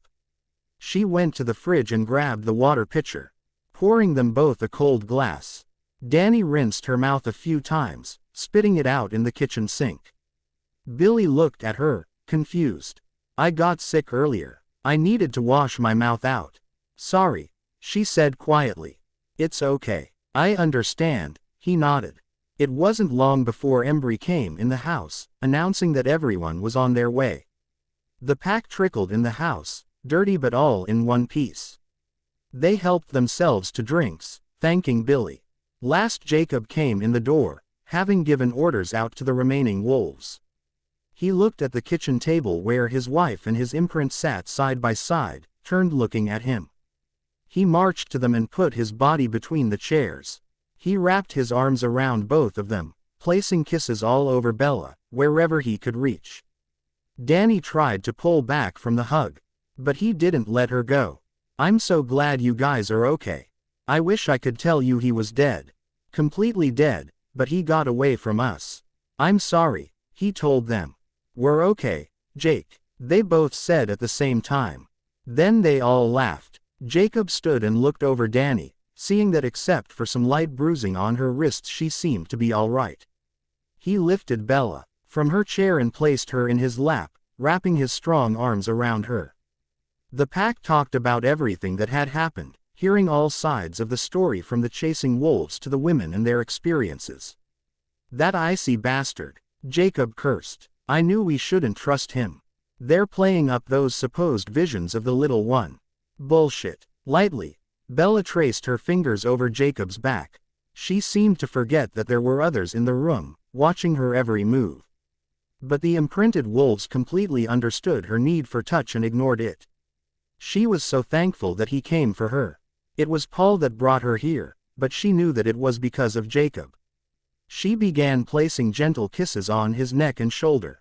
It was Paul that finally stood up, saying he was tired and ready to head home. The pheromones his alpha and imprint were giving off were enough to set him rock hard in the middle of his chief's house. He didn't want to embarrass anyone. Thankfully, his wife didn't cause an issue. Rachel carried a sleeping Will out the door behind Paul, and Danny carrying Riker and Hope. The other pack members trickled out the door, Bella never stopping her adoration of Jacob when they left. I better get going, Dad, Jacob announced to his father, lifting his imprint and heading to the door. The wolf is just below the surface, Jake, Billy said, softly, not making eye contact with his son. I know, he answered. When they got back to the house, Jacob sat Bella on the couch. The leftover reeking scent of vampire on the front porch was almost too much to handle. He grabbed a bottle of bleach and a rag, soaking the area. The bleach burned his nostrils, but it was better than the scent of rot and decay. He scrubbed his hands off in the laundry room sink and put the bleach back on the high shelf. Come on, Jacob whispered to Bella as he lifted her up and carried her to the shower. He needed to get the vampire stink off of her, and the wolf was insisting that she be covered in his scent. He turned the knob on and pulled off his shorts, then began working on her clothes. He was sad to see that she was still in her pajamas. It seemed like it all started several days ago, not this morning. They stepped into the shower together, Jacob holding her under the warm spray for a bit before grabbing the soap and washing her body gently. She stood still and watched him as he tenderly washed her and took care of her. The tears that filled her eyes went unnoticed until he looked up at her face and saw her crying. Oh, honey, I'm so sorry. This is all my fault. I underestimated that bastard. No, Jake, it's my fault. I got involved with them in high school. I should have known better. I always knew something was off. I should have left as soon as I figured out what Edward was. Not stick around and live with them, she cried. Well, I disagree. That's their fault for bringing you into their web of deceit. A young teenage girl, they snared you into their lies. He rinsed her body, running his hands over every inch of skin to make sure there wasn't any place missed. He wiped the tears from her face and looked in her eyes. Thank you, Jake, she whispered before, kissing him on the mouth like she had wanted to since the moment he walked into the kitchen. He opened his mouth and deepened the kiss, allowing his warm tongue to taste every part of her mouth. Your turn, she told him, as she grabbed the soap and began her careful cleansing of his body. As he did, she didn't leave 1 inch of his body unexplored, and it was clear that he thoroughly enjoyed her work. He rinsed his own body and turned the water off. They dried off, and when Bella went to her bag to grab something to sleep in, Jacob asked her not to. I just need to lay with you, skin to skin, he pleaded with her. She nodded and crawled up the bed to lay by him. He turned so that they were chest to chest, rubbing his hand down her side. I don't know what I would have done if I lost you. You mean so much to me. You know that, right? He asked her. I know. I don't know how to explain it. But since the moment we met, it was just an instant connection. I guess it was the imprint, but I think if I had known you when we were younger, I would have loved you as much as I do now, she admitted, blushing at her own honesty. That makes a lot of sense to me. I think we would have been best friends, he told her, kissing her forehead and her temple. I love you too, by the way, he whispered. I know you might find it hard to believe, but I knew for sure today, the moment I realized you were gone. She leaned back to look up to his face. Her yes gazed over him, and she thought about how handsome he was. He leaned down and kissed her. Bella was panting and breathing fast. Jacob moved away from her so she could catch her breath, and kissed down her neck to her chest and stomach. She held his face to her, running her hands through his hair. He didn't stop kissing her until he had kissed her absolutely everywhere. She was amazed at all of the feelings he brought forth from her body. When they joined as one, she knew that it was right that she had waited all of this time for him. It was a ht of exploration and satisfaction for the both of them. The wolf was satiated in the end when her body was completely covered with his scent, inside and out. Jacob rolled out of bed, finding it hard to believe it was only Tuesday and feeling like it should have been at least Friday. He groaned as he trudged into the kitchen, grabbing 2 mugs for coffee. Bleary-eyed he carried them back to bed, TTING Bella's on a night table by her side of the bed. He sat on his side of the bed and sipped some of the black liquid, hoping it would send a jolt of caffeine straight into his body. A cool hand aced its way down his spine and he shivered, enjoying the feeling tremendously. She gave his butt cheek a light pinch and then giggled. "Good morning," she said. She crawled up behind his body and wrapped her arms around his chest. He patted her arm with his free hand and leaned his head back, trying to see her face. "Hey back," he said, his voice still rough with sleep. "You sleep okay?" "Mostly," she told him. "I woke up in the middle of the night and started worrying about Edward and Danny. I'll have wolves with both of you around the clock until that bastard is set on fire. Speaking of being with a wolf around the clock, do you want to go into the store with me today? I need to work and I can't leave you alone. You want me to go to work with you? Won't that cause more rumors?" She asked worriedly. "I don't really care. People are going to say what they want anyway. But today it's Paul and Kim working, so they already know. Do you understand how things changed last night? That we completed the imprint?" He checked with her. "Emily explained a lot to me. So, yeah, I know we're bound for life now. I also know that you're likely to get all jealous if I'm around other guys, but that you only want to protect me. Or how when we're feeling all lovely the pack can smell the pheromones." She paused as a memory resurfaced from the previous night. "Oh my gosh, that's why Paul wanted to get out of there so fast, isn't it?" Jacob grinned and kissed her on the forehead to calm her down. The imprinted wolves understood and he told her that. An hour later, Bella sat in Jacob's office on her iPad, reading a book Emily told her about. It was historical fiction and Bella was actually enjoying it, much to her surprise. She was curled up in an upholstered chair, completely engrossed in the book, so she was surprised when she felt Jacob's warm lips on her neck. "What are you doing?" he asked her. "I'm breaking into the DMV and stealing everybody's information to sell on the black market," she deadpanned. "Oh, a funny one," he whispered in her ear, sending chills through her whole body. "Are you reading a trashy romance novel?" She laughed. "No. It's just a story set during World War I. Are you ready to go out to lunch with me? Or would you rather pick something up and take it home?" He placed little kisses on her neck, weighing his silent vote. "Home, huh? I noticed you started calling it home, instead of my house." "I guess I did. That's because I've accepted everything. I know that Danny will always be a part of my life and I love that house. But my home is with you," he admitted sweetly. He nibbled her earlobe and ran his palm down her arm. "I'm really sore, so maybe go home with lunch, but I don't think I'm up for what you want." She turned to look at him, admiring his handsome face again. She didn't think she'd ever get enough of it. To take the sting out of the rejection, she leaned forward and kissed him. He quickly reciprocated and deepened the kiss. "Oh, Mr. Black, I'm so sorry. I'll come back later, Candy." The girl Paul had hired to help cried out as she rushed out of his office. Jacob would have let her go, but she really was good at keeping their paperwork organized. Unfortunately, she wasn't in on the pack secrets. "What's up, Candy?" he asked, standing up and stepping out the office door. "I'm so sorry. I didn't realize," she stammered, squirming uncomfortably. "I just needed you to sign these checks for the bills." "Okay, let me look over them," he responded calmly. "Candy, listen, I want you to know that despite whatever judgments you're making right now, Danny knows a NDR divorce will be finalized this week. Whatever you say, Mr. Black, she said, turning on her heel and walking away briskly. Don't waste any time, she muttered, thinking he could no longer hear her.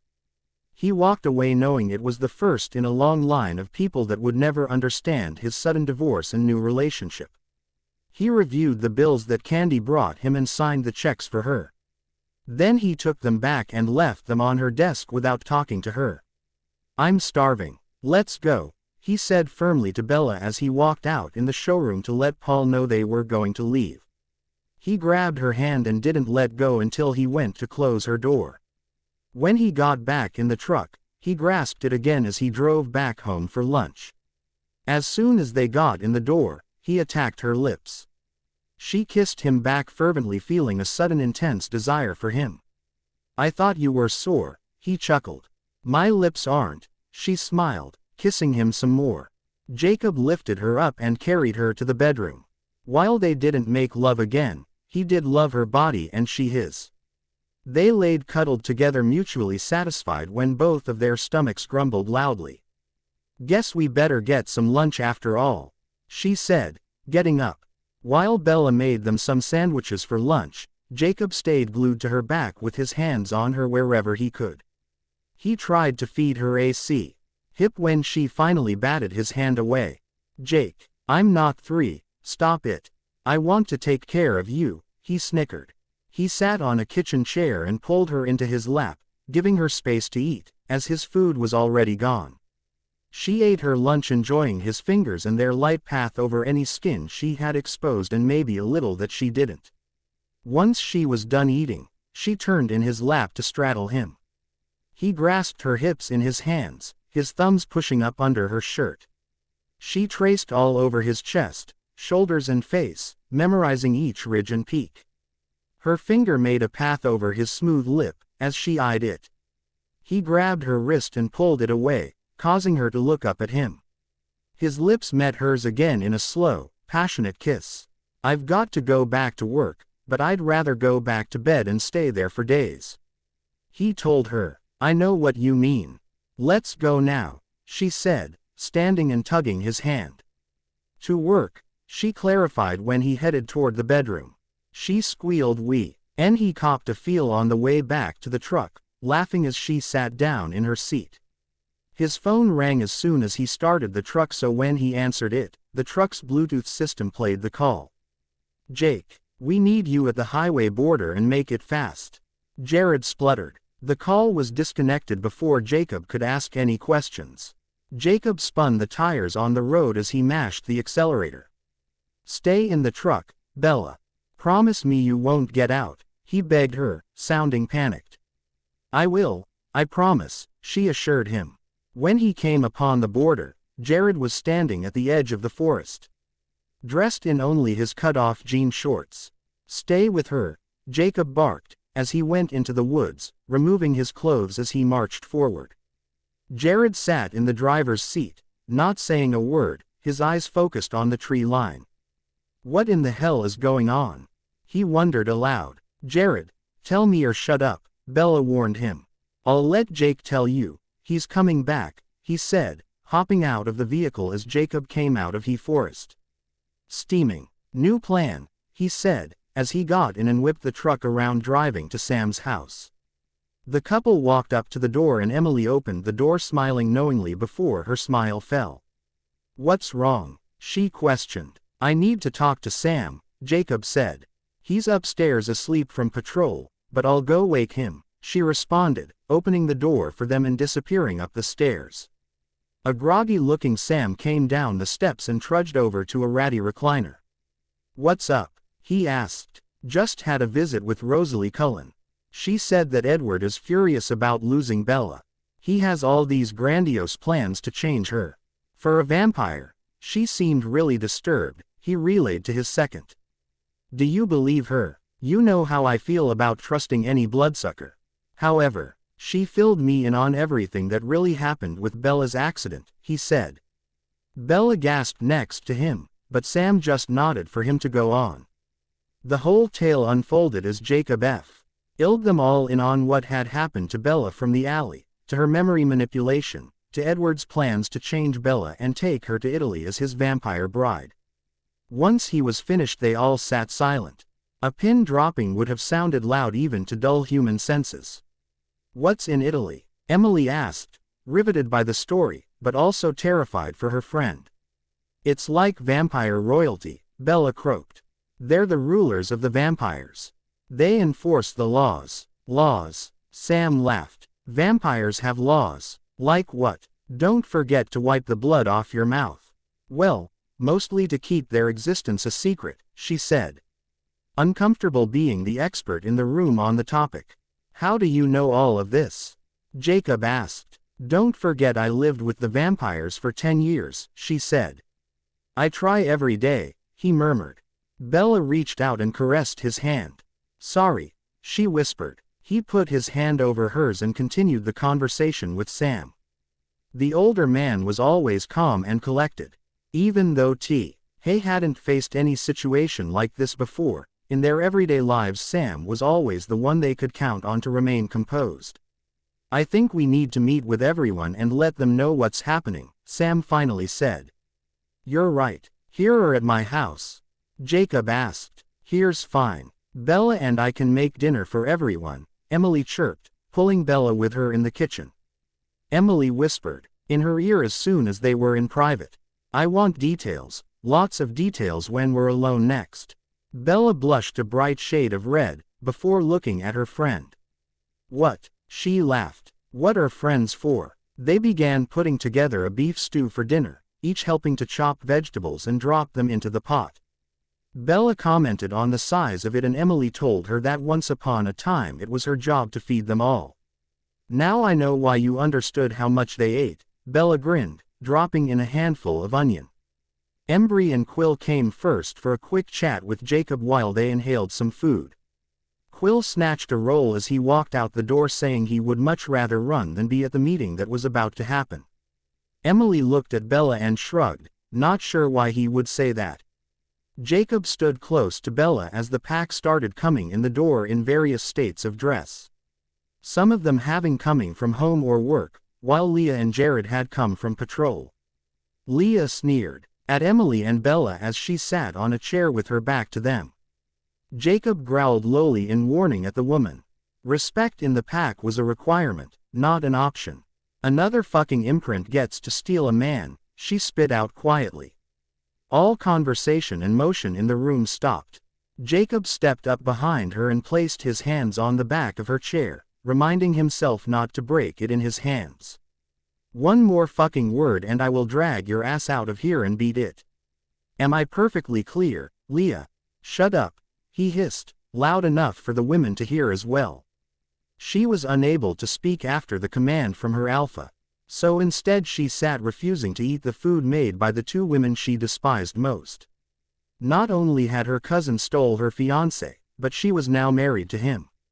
To top it off, her alpha imprinted, leaving his wife and family for another woman, said woman bringing the vampires that induced her own phase. She glared at everyone in the room since she was forced silent. A kick to her chair wiped the scowl from her face, so she stared out the window instead. The last wolf to come in Bella assumed was Seth since she didn't recognize him and he seemed the most out of place in the room. He smiled at Bella and walked over to her. "Hi, I'm Seth," he said, holding his hand out to shake hers. She stuck her hand out and shook it back, instantly liking the young man. Jacob again shared the story with his pack, making sure they understood the importance of Bella's safety.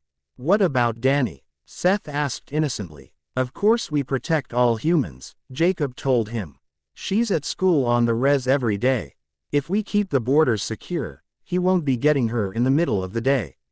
When she isn't at school, she's at risk. So I want her with someone all of the time. I know this is hard on you guys. We aren't teenagers anymore and we all have lives. But the safety of the tribe is paramount. We have to work together. Has anyone seen anyone else with signs that they might be phasing?"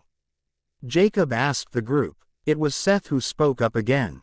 "Colin and Brady were fighting in the street the other day. We need to keep a close eye on them. They can't phase in front of anyone, Jacob pressed. Jacob dismissed the group and they all brought their dirty dishes to Emily.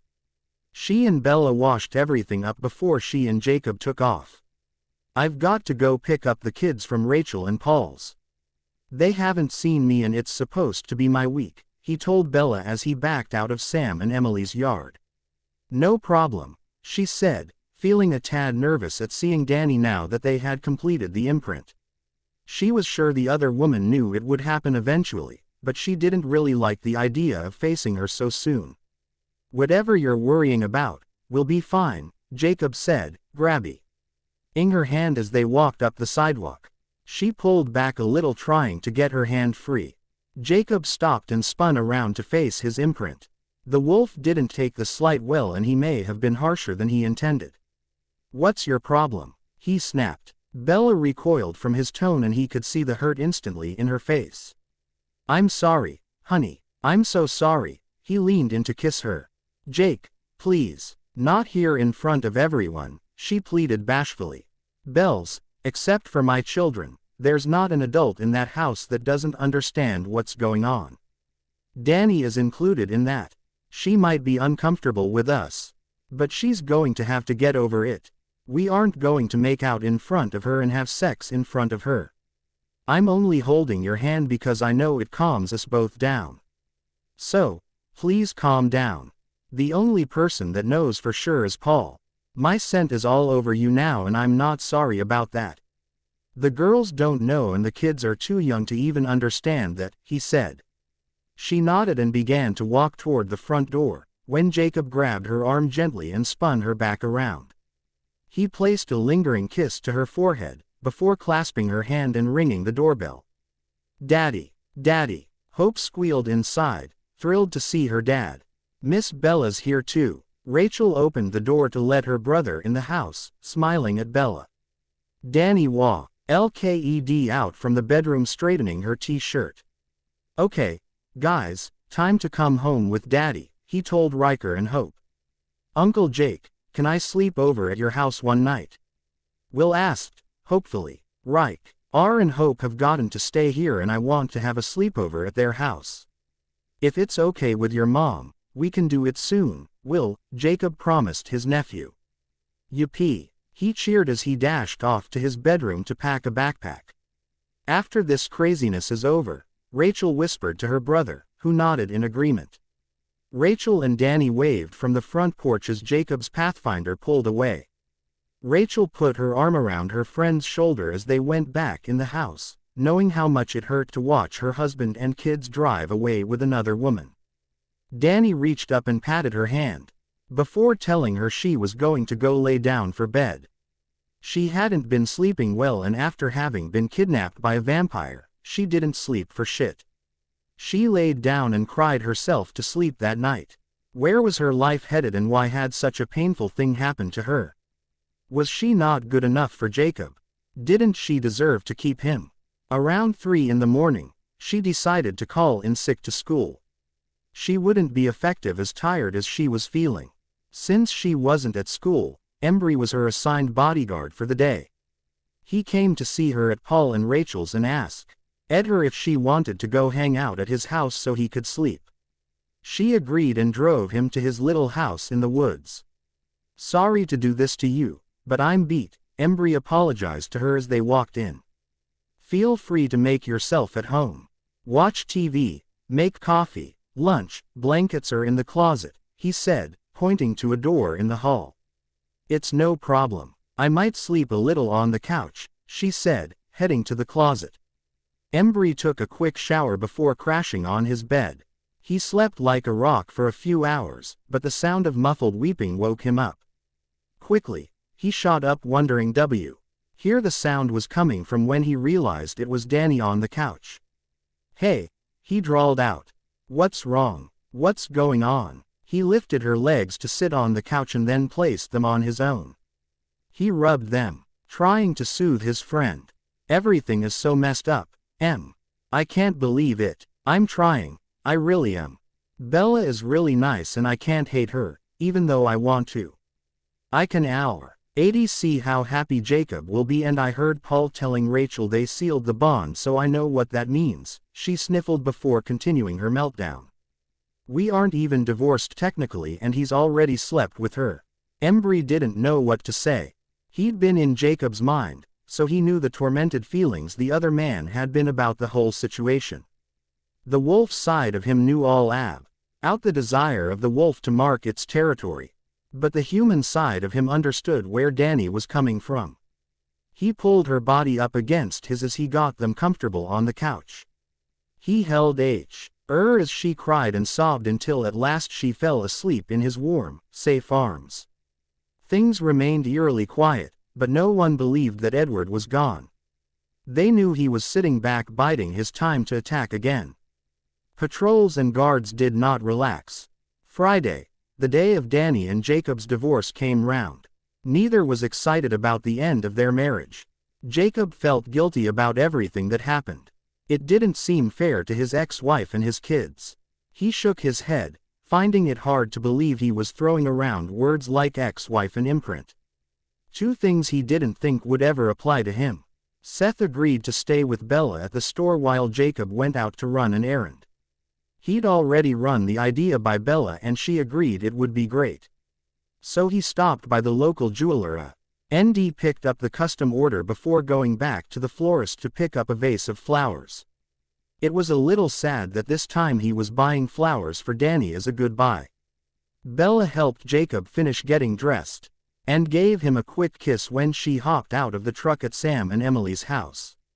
She was going to stay there with them while Jacob was out. They had plans to do some prep cooking for Bella. She wanted to have some soup bases and other things for making big meals for the pack when they stopped in to eat. Jacob took a deep breath as he pulled up to Rachel and Paul's house, where he told Danny he would pick her up. Their divorce was final, so it was a bittersweet dinner. He knew from Embry's thoughts that Danny was struggling with everything and he was sorrier than she probably knew. He was sure it looked like his life had turned to roses while hers turned to shit. It wasn't really the case. He was a wolf, the alpha wolf no less, and there were vampires threatening his family. As soon as he put the truck in drive, Danny walked out of the house. She was dressed in a pretty black dress Jacob recognized from their last anniversary. It was a different feeling to look at her and appreciate her beauty but not feel the same attraction. When she opened the truck door, she smiled at him. "Hey, ex-husband," she joked. "Hey, Danny," he grinned at her. "You look nice," he complimented. "I got these for you. I don't want to leave them in the truck to get ruined." He shivered at the inadvertent symbolism. The last vase had been ruined in his accident that led to his meeting of Bella. "Thanks. I wore this dress on my last hot date," she said, as she buckled up. Jacob drove to the restaurant, chatting lightly with Danny about school, the kids and her plans for the next week when she had the kids. She had talked with Embry, Seth and Leah, and the three wolves agreed to rotate sleeping over so the kids could sleep in their own beds. He nodded his understanding of the plan, even though he already knew about it. He'd had to talk to the two newer wolves about the seriousness of the situation. He knew they were physically capable of defending his family. "I'm glad we could do this, Yako."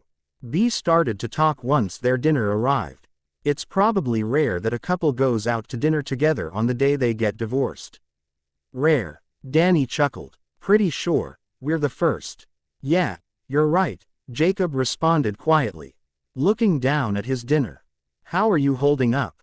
"Oh, I'm sure Embry already spilled, didn't he?" She looked to Jacob for confirmation of her prediction. She didn't blame Embry. She wished her grief could remain private. "You don't have to hide it from me, you know. I'm still your friend, we are still a family. It's just a little different now," he reassured her. "Jake, you have a lot going on. I don't want to burden you with my problems. You were never a burden to me. Things might be different, but you will always be a part of my life. Bella knows that and she doesn't want to interfere in that or act like she's a mother to our kids. She knows they already have the best one." He shot her a smile, the one she always loved. "I know. I'm trying, Jake. I really am. It's just I've been scared and you aren't there anymore." It's hard to adjust to. She shrugged, pretending like it was nothing. I'm sorry. I wish I could be there for you the way you need me to be now. But I'm willing to talk to you and listen. If you ever feel scared, let me know and I can double up patrols around the house. She nodded once at him, letting him know she understood. I got you a gift, Jacob announced as he pulled the box from his pocket. Danny eyed the black velvet box. She knew that it was from the local jeweler because Jacob had purchased other jewelry for her from there over the years. She would cherish it always. A lifetime symbol of their love. One day she'd pass it on to her daughter and potential daughter-in-law. Jake, I'm not sure you should give me whatever that is, she hesitated. Open it, and I'll explain it to you, he said. She opened the box and looked at the beautiful ring it held. There were 4 stones set in a row, each a different color in a white gold band. She looked up to Jacob, a little unsure, but thinking she understood. It's a family ring. Each of our birthstones are set in it. I just wanted you to know I am always a part of your life, even if you and I aren't married anymore. You are the mother of my 2 greatest achievements and you will always be my friend, I hope anyway, he barked out a laugh. Oh, Jake, it's beautiful and it means so much to me that you would do something like this for me, she gushed as she put it on her recently bare finger. She knew that her ring finger was traditionally saved for a wedding ring. Truthfully, our finger was used to spinning her wedding ring around and it felt weird not wearing it any longer.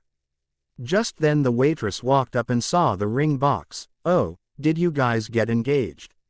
Her eyes alight at the couple. Jacob cleared his throat and looked at Danny. She laughed and took it in stride. Nope. Just celebrating our divorce. Also, can I have a separate check? I don't want my ex-husband buying my dinner.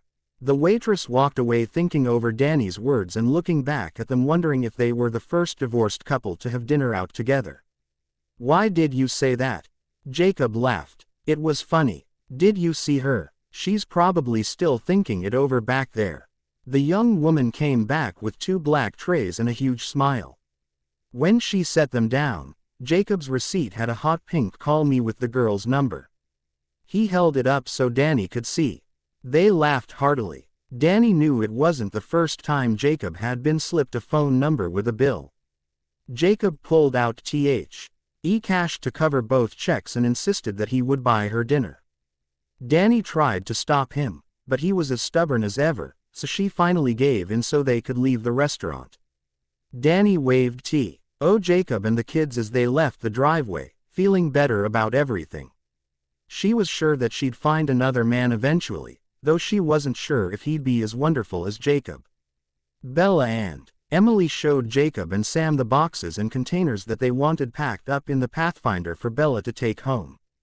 Then they visited with the couple for a half hour or so before going back home.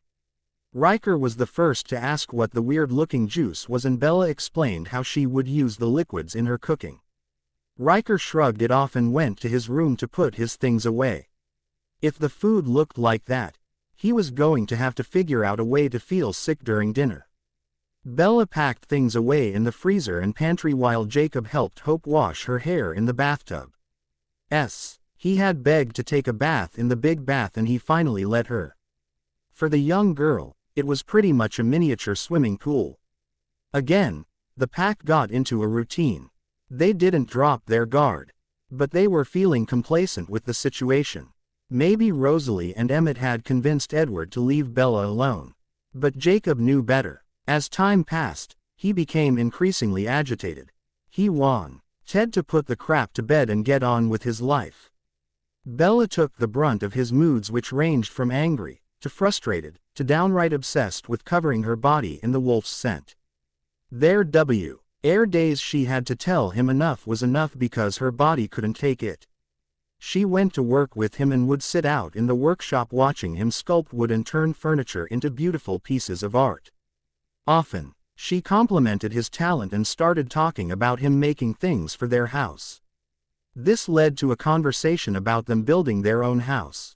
Bella didn't complain exactly, but often commented on how little space their current kitchen had for the huge men coming and going. He told her that they could start looking for property to buy to build the house, but he wasn't sure he was up for the build yet.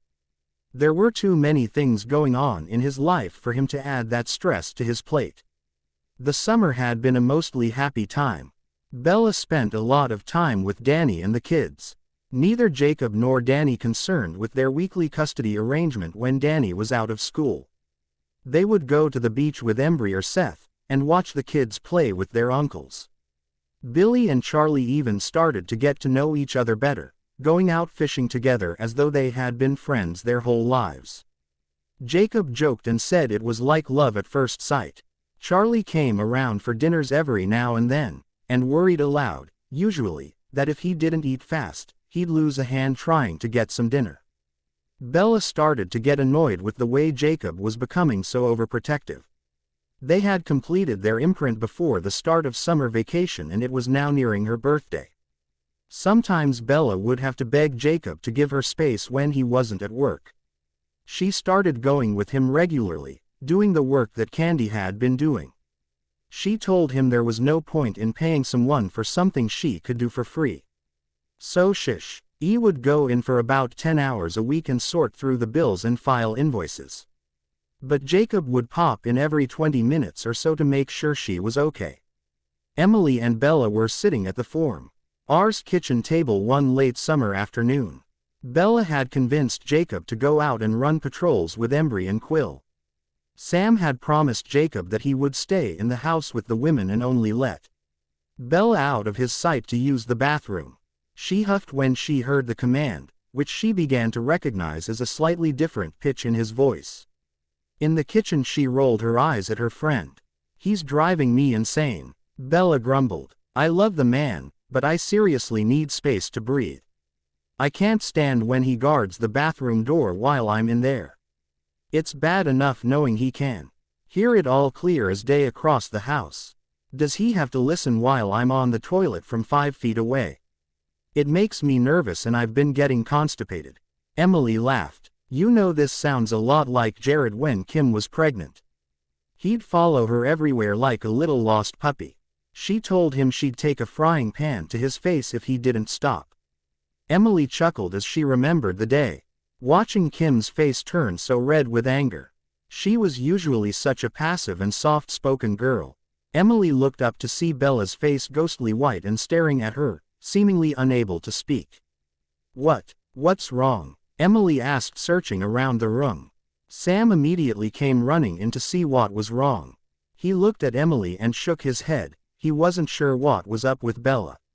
He couldn't hear, see or smell anything out of the ordinary. Bella, what is it?" she said, grabbing Bella's arm to get her attention. "Do you think?" She couldn't say it. She'd just gotten Charlie to accept her peculiar relationship with Jacob and now this. Her father would never speak to her again. And she and Danny had been building their friendship. She could count that out now. Great. Just great. Everyone would hate her just as much as Leah did. She started to hyperventilate. Jacob stomped into the room and grabbed her.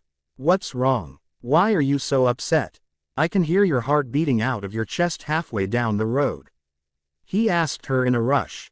"Can we go home?" she asked, afraid. "Of course," he said, quickly scooping her up and racing out the front door with her in his arms. He drove off without another word to Sam or Emily.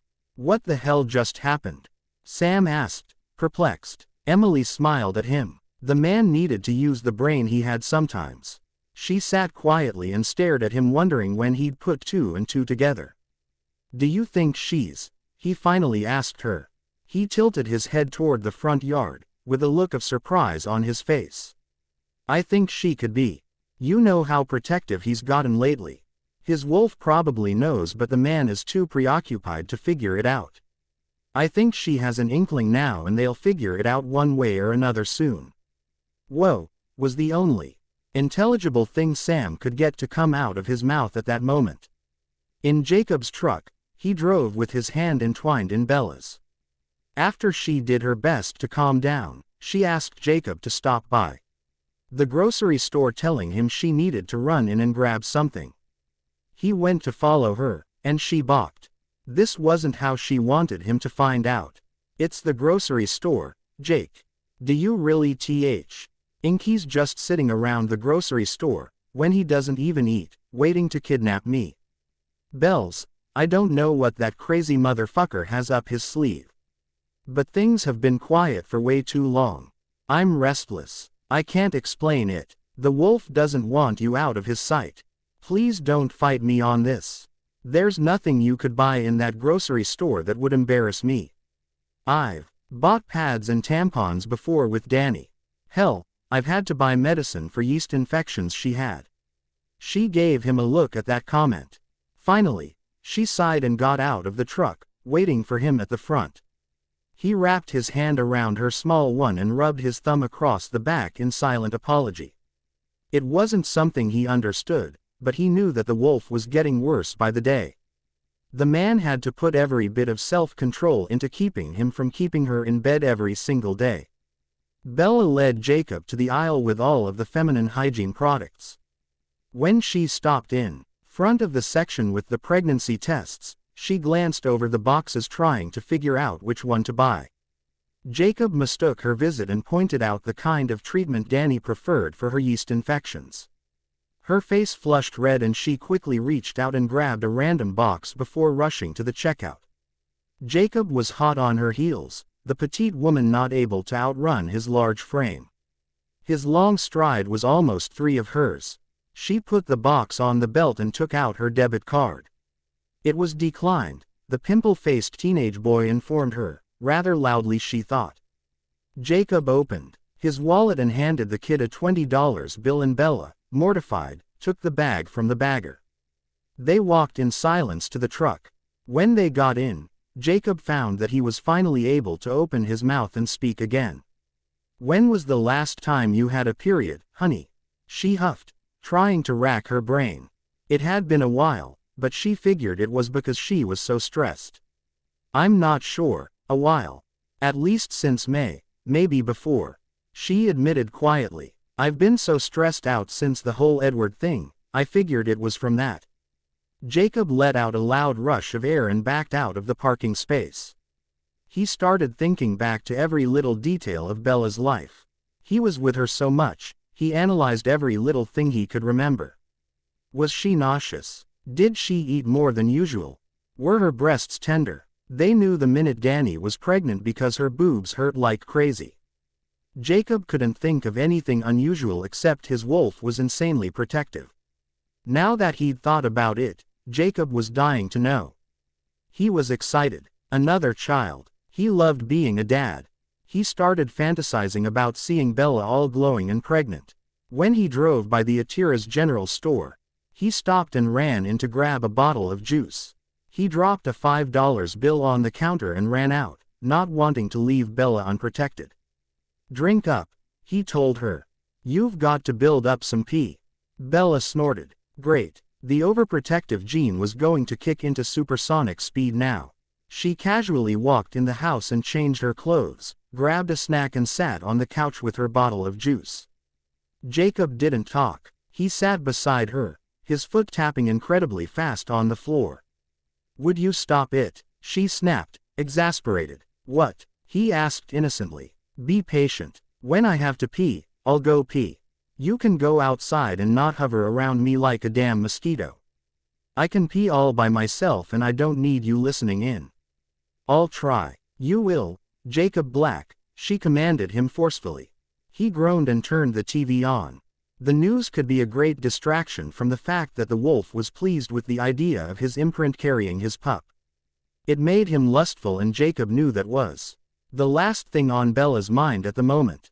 He'd learned that the first time, when Danny announced she was pregnant with Riker. She had made him the cutest little announcement with a post-it on top of a Prego jar that said, "Guess what? He tried to caress her body to express his excitement and she'd elbowed him square in the junk. Incredible aim that one. Of course he was thrilled with the idea, but he wasn't so sure about Bella. They hadn't discussed it or planned it like he had when he was married. He hated to keep comparing the two situations, but it was the only frame of reference he had. Jacob sat on the couch. drumming his thumbs on his chest or spinning them in circles. Bella stood up and told him in no uncertain terms to go outside for 4 minutes and to not come back unless she called for him. She stood in front of the couch watching him with her arms crossed over her chest, waiting for him to go out front. Begrudgingly he went out, but he stood on the front porch listening to her to make sure she was okay. He knew she was worried about him hearing her pee or even pass gas, but he didn't care about those things. When you were in a pack of shape-shifting wolves, heard that kind of stuff on a regular basis. They'd all run through Quill's green clouds of toxic fumes at least once.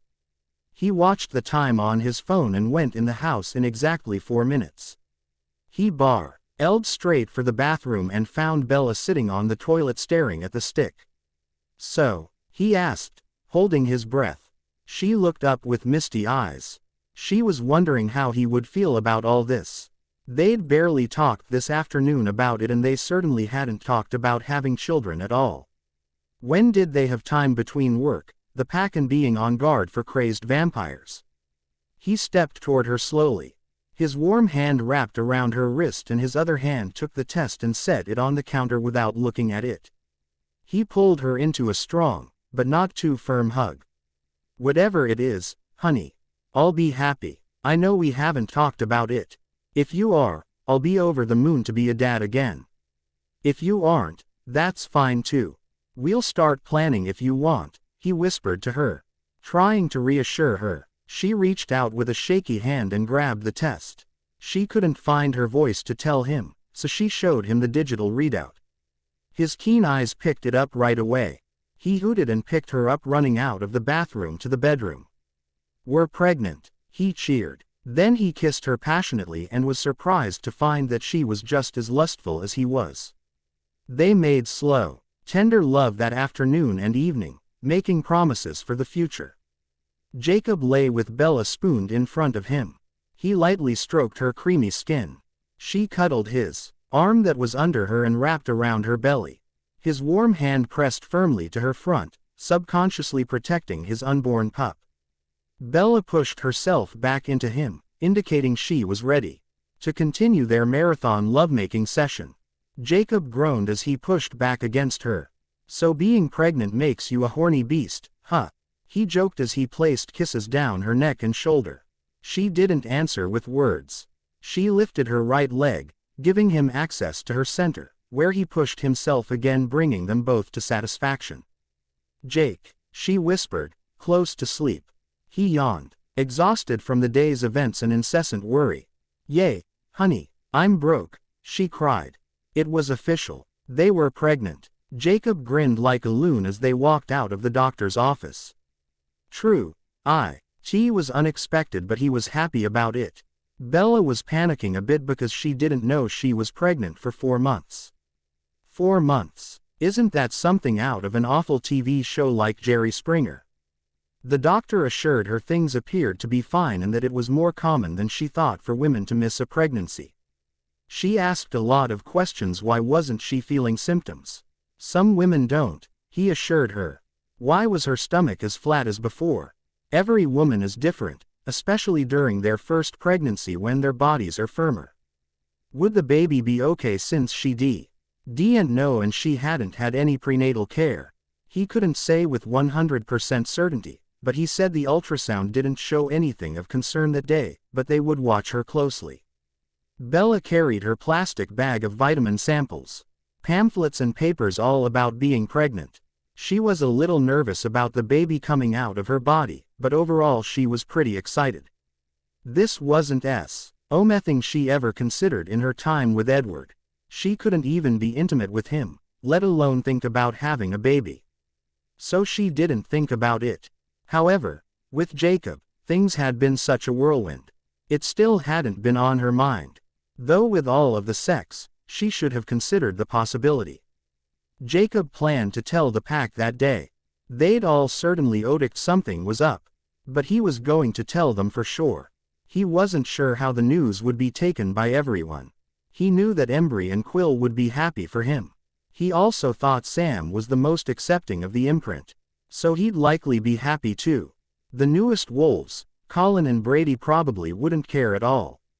His biggest concerns were Paul and Leah for completely different reasons. Leah had been a constant pain in Jacob's ass. He had to get on her more than any of the other wolves. It was easy to silence her mouth, but not her thoughts.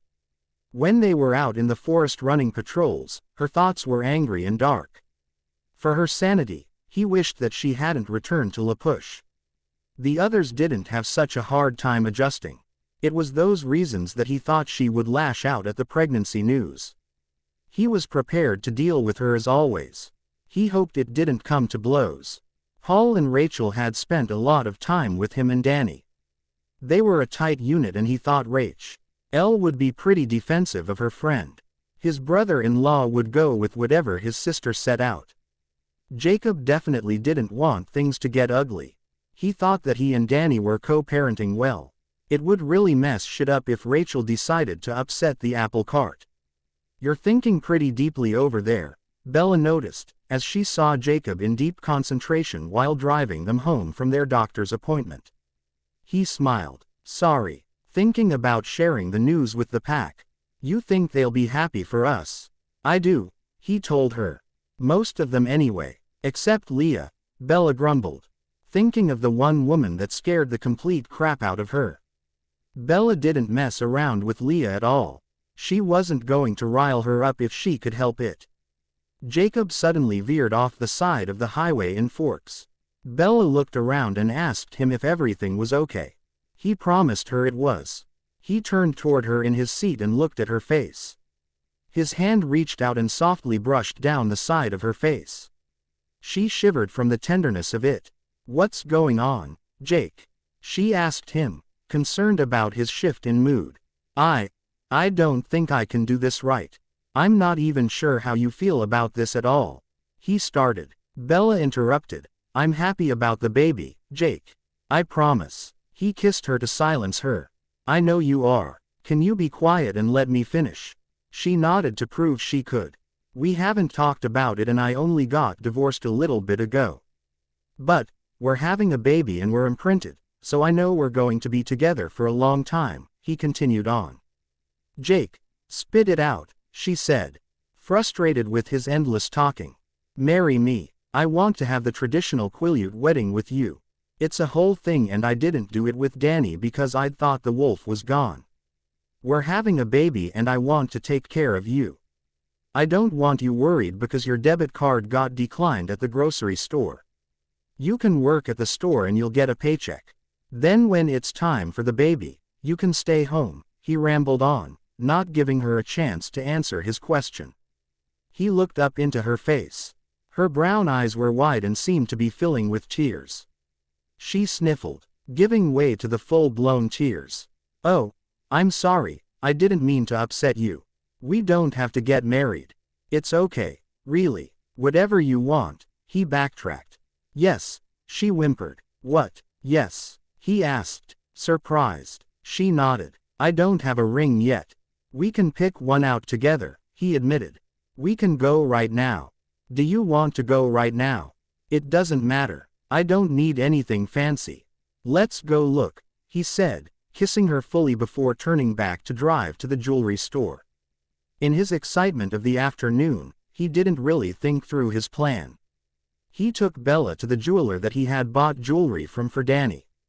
The last thing he bought was the family ring, a most unusual divorce gift. So, the engagement ring shopping was pretty uncomfortable for all involved.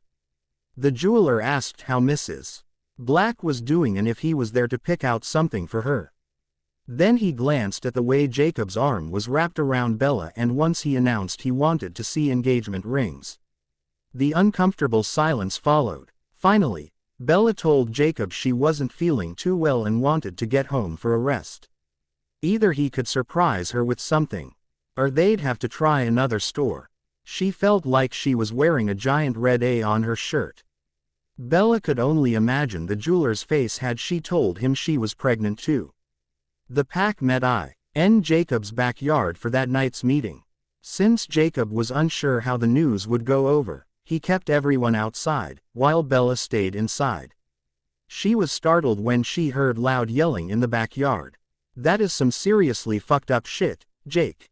She glanced out the window to find it was Embry that was standing, shaking furiously. Her fiancé stood looking equally mad, staring him down. What is your deal, Embry? Do you give a shit about Danny at all, or have you forgotten all about her and your kids in your imprint-induced haze? Embry screamed. I have not forgotten about them at all. How dare you insinuate that? He yelled back. Of all the angry wolves he expected, Embry wasn't one of them. It looks like it to me. You dump your wife and move right on with your imprint. I like Bella. She's a really nice girl and all. But you guys should have taken precautions not to get pregnant so soon. That's a complete slap in the face to Danny. I will not explain myself or justify myself to you, Embry. Or anyone else for that matter. I cannot believe that you think this whole situation hasn't ripped me to shreds inside. Because it has. I was heartbroken over the end of my marriage. I never wanted to imprint. But I did, he roared in his friend's face. Bella gasped. She didn't hear the rest of Jacob's speech about how he was glad he did, how at peace he felt and excited he was to be having a child with her. She had grabbed her purse and ran out the door. Her Jeep peeled out of the driveway and she sped off. Her eyes were blurred with tears and she didn't know for sure where she was even headed. She cursed as she realized she didn't have any money in her checking account. How the hell would she get anywhere without money? Since she couldn't go anywhere else, she resolved to get to Charlie's house. She focused her mind on getting there and didn't pay attention to anything else. Stone-faced, she walked up the sidewalk to the front door. Charlie's cruiser wasn't there, but shish. He pulled her keychain out and unlocked the front door. She trudged up the stairs and went into her old room. Over the summer, she had packed the few things she had there and took them home to Jacob's house. The bed was made still, so she lifted the covers and pulled them over her head, sobbing. She'd been through some awful things in her life, but sheer heartbreak hadn't been one of them. Her cell phone rang over and over downstairs. But she didn't have the heart to go get it. It didn't matter anyway. Nothing he could say would calm her now. He didn't want her. It was only the supernatural magic of imprinting that pulled them together. Now she was pregnant with his child and looking at being a single mother. It was like fate slapped her in the face for ruining a perfectly good marriage. Instead from crying for hours and the week's excitement of the pregnancy, Bella fell into a deep sleep. She didn't hear the pounding on the front door. Nor did she hear the wolves howling and snarling in the forest behind her house. Had she been looking out the window, she would have seen the fight that ensued between Jacob and Leah, when Leah jibbed him saying he got what he deserved. In the end, he respected her right to privacy and fell asleep under her bedroom to the sound of her steady heartbeat. His heart tore at the residual shudders in her breathing from the time she spent crying. He won. Ted nothing more than to climb the tree by the house and climb in her window to curl up beside her. The sound of hushed voices woke Jacob in the dawn hours. The sun was beginning to lighten the sky and he could hear Charlie asking Bella what brought her back home. She grumbled out something about not being ready to talk about it. She promised Charlie would be okay before telling him she needed a shower. She tried to stifle the sounds of her tears in the shower, but his superior senses could hear the shudder in her breaths. Jacob got dressed and tried to wipe the wrinkles and dirt from his clothes. He walked around the front of the house and knocked on the front door. Charlie opened the door, shocked at the man standing in his front doorway. He looked like he'd spent the night on the ground. "What did you do to my baby girl?" he hissed at the man, not giving one damn about the fact that he was 8 inches taller and solid muscle. "Please let me talk to her. It was a misunderstanding. She doesn't want to see you. So leave," Charlie barked out, shutting the door in Jacob's face. Jacob spun toward the road and growled loudly. He was furious with himself. Embry's attitude had come out of left field. To make things worse, when they all heard the Jeep pull away, Leah laughed. She'd outright laughed and said he got what he deserved. The whispering began again when Bella got out of the shower asking Charlie who was at the door. When Charlie confirmed it was Jacob, her heartbeat sped up. "Did he leave?" she asked. "I don't know. How did he even get here? He didn't have a car, Charlie observed. I'm sure somebody gave him a ride. He probably left with them already, she said, realizing she had to tread carefully to keep Charlie from learning any of the secrets. Well, I'll be home until lunchtime. We can hang out and watch some TV, Charlie offered. Jacob groaned and headed out into the woods to patrol the perimeter of Charlie's property, making sure that everything was okay. Sounds perfect, Dad. How about I make us some eggs and toast? Charlie nodded and headed into the living room, putting on the morning news. Bella brought their plates into the living room after she'd prepared the quick breakfast. They ate in silence, while watching the news. The newscaster shared the picture of a teenage girl who'd gone missing in the last few days, and her family was pleading with anyone had knew what happened to her to come forward. Bella couldn't swallow the lump in her throat and she raced to the kitchen trash can before emptying the contents of her stomach. She hated having only one bathroom upstairs. You okay, Bells? Her dad asked, standing awkwardly in the kitchen doorway. I'm fine, she groaned, going to the sink to rinse her mouth. You look pretty queasy. Are you sure? Can I get you something? More toast. Take you to the doctor's office? He pressed. Dad, there's something I need to tell you, she stammered. Just don't tell me you're pregnant, he grouched. Then he looked at her. She wouldn't make eye contact with him. Damn it, he thought. How far along are you? He asked, sighing. 16 weeks, she squeaked out. Are you effing kidding me? He cried out, loudly. Jacob came running out of the woods and began knocking urgently on the front door. Charlie marched to the front door, hoping like hell it was that bastard on the other side. He ripped the front door open and glared at the man that had impregnated his daughter and pushed her away. I thought I already told you to leave, he yelled out. Charlie, please let me see Bella. I have to explain. It was a misunderstanding. If she would just hear me out, I think this could all be resolved. I asked her to marry me and she said yes. I meant it. I love her with my whole heart. I want to marry her. I know it's hard to understand everything. Me and Bella meeting was meant to be. I need her back on the reservation where we can keep her safe from Cullen, he pleaded.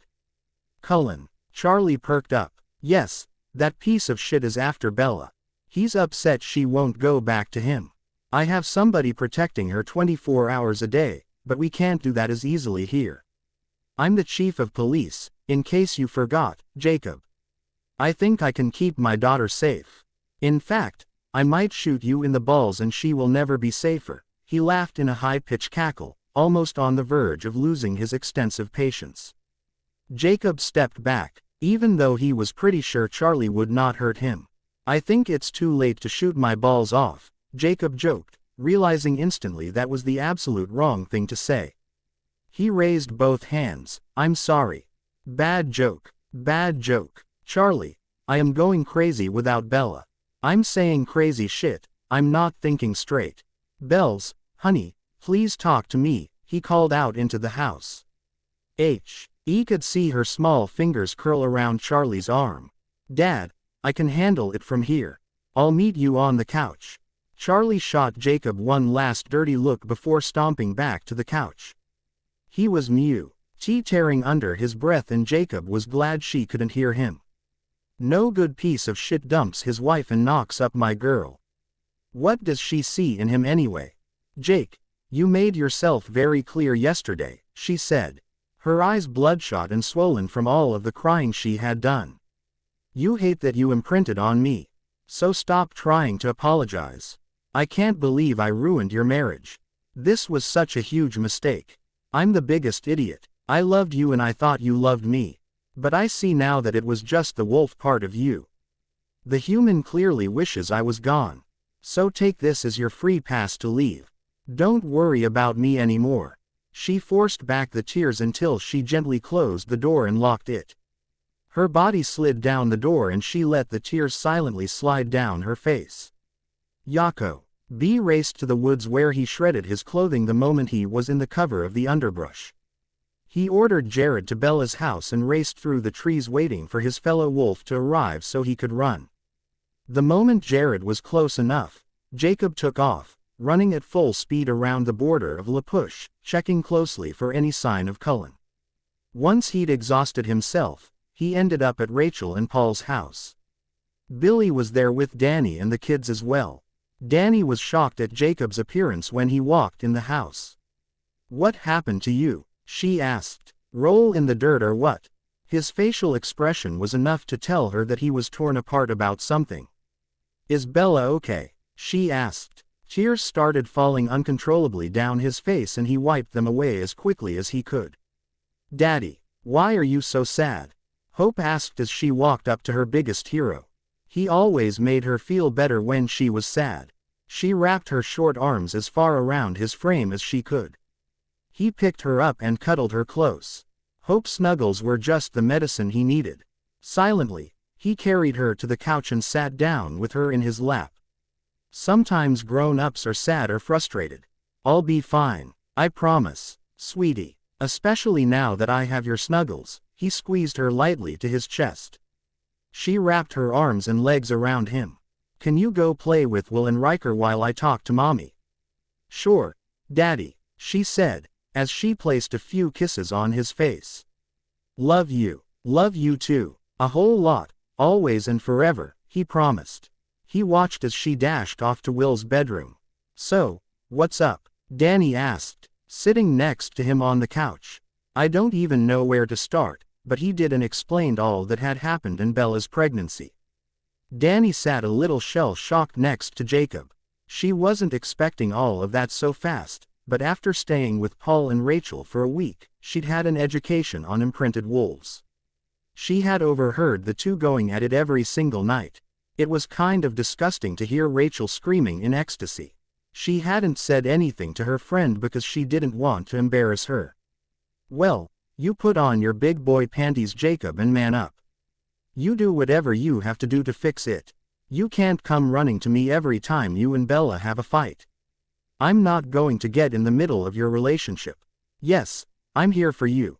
I'll listen to you, but you're going to have to figure out how to fix this on your own. I'd recommend starting with a lot of groveling." She stood up and wished him luck, telling him to get his ass moving. There was no time to waste. Part 2 ends here. Want to see more? Subscribe. I'll be back with next one. Till then, hold on, just wait, back in few hours.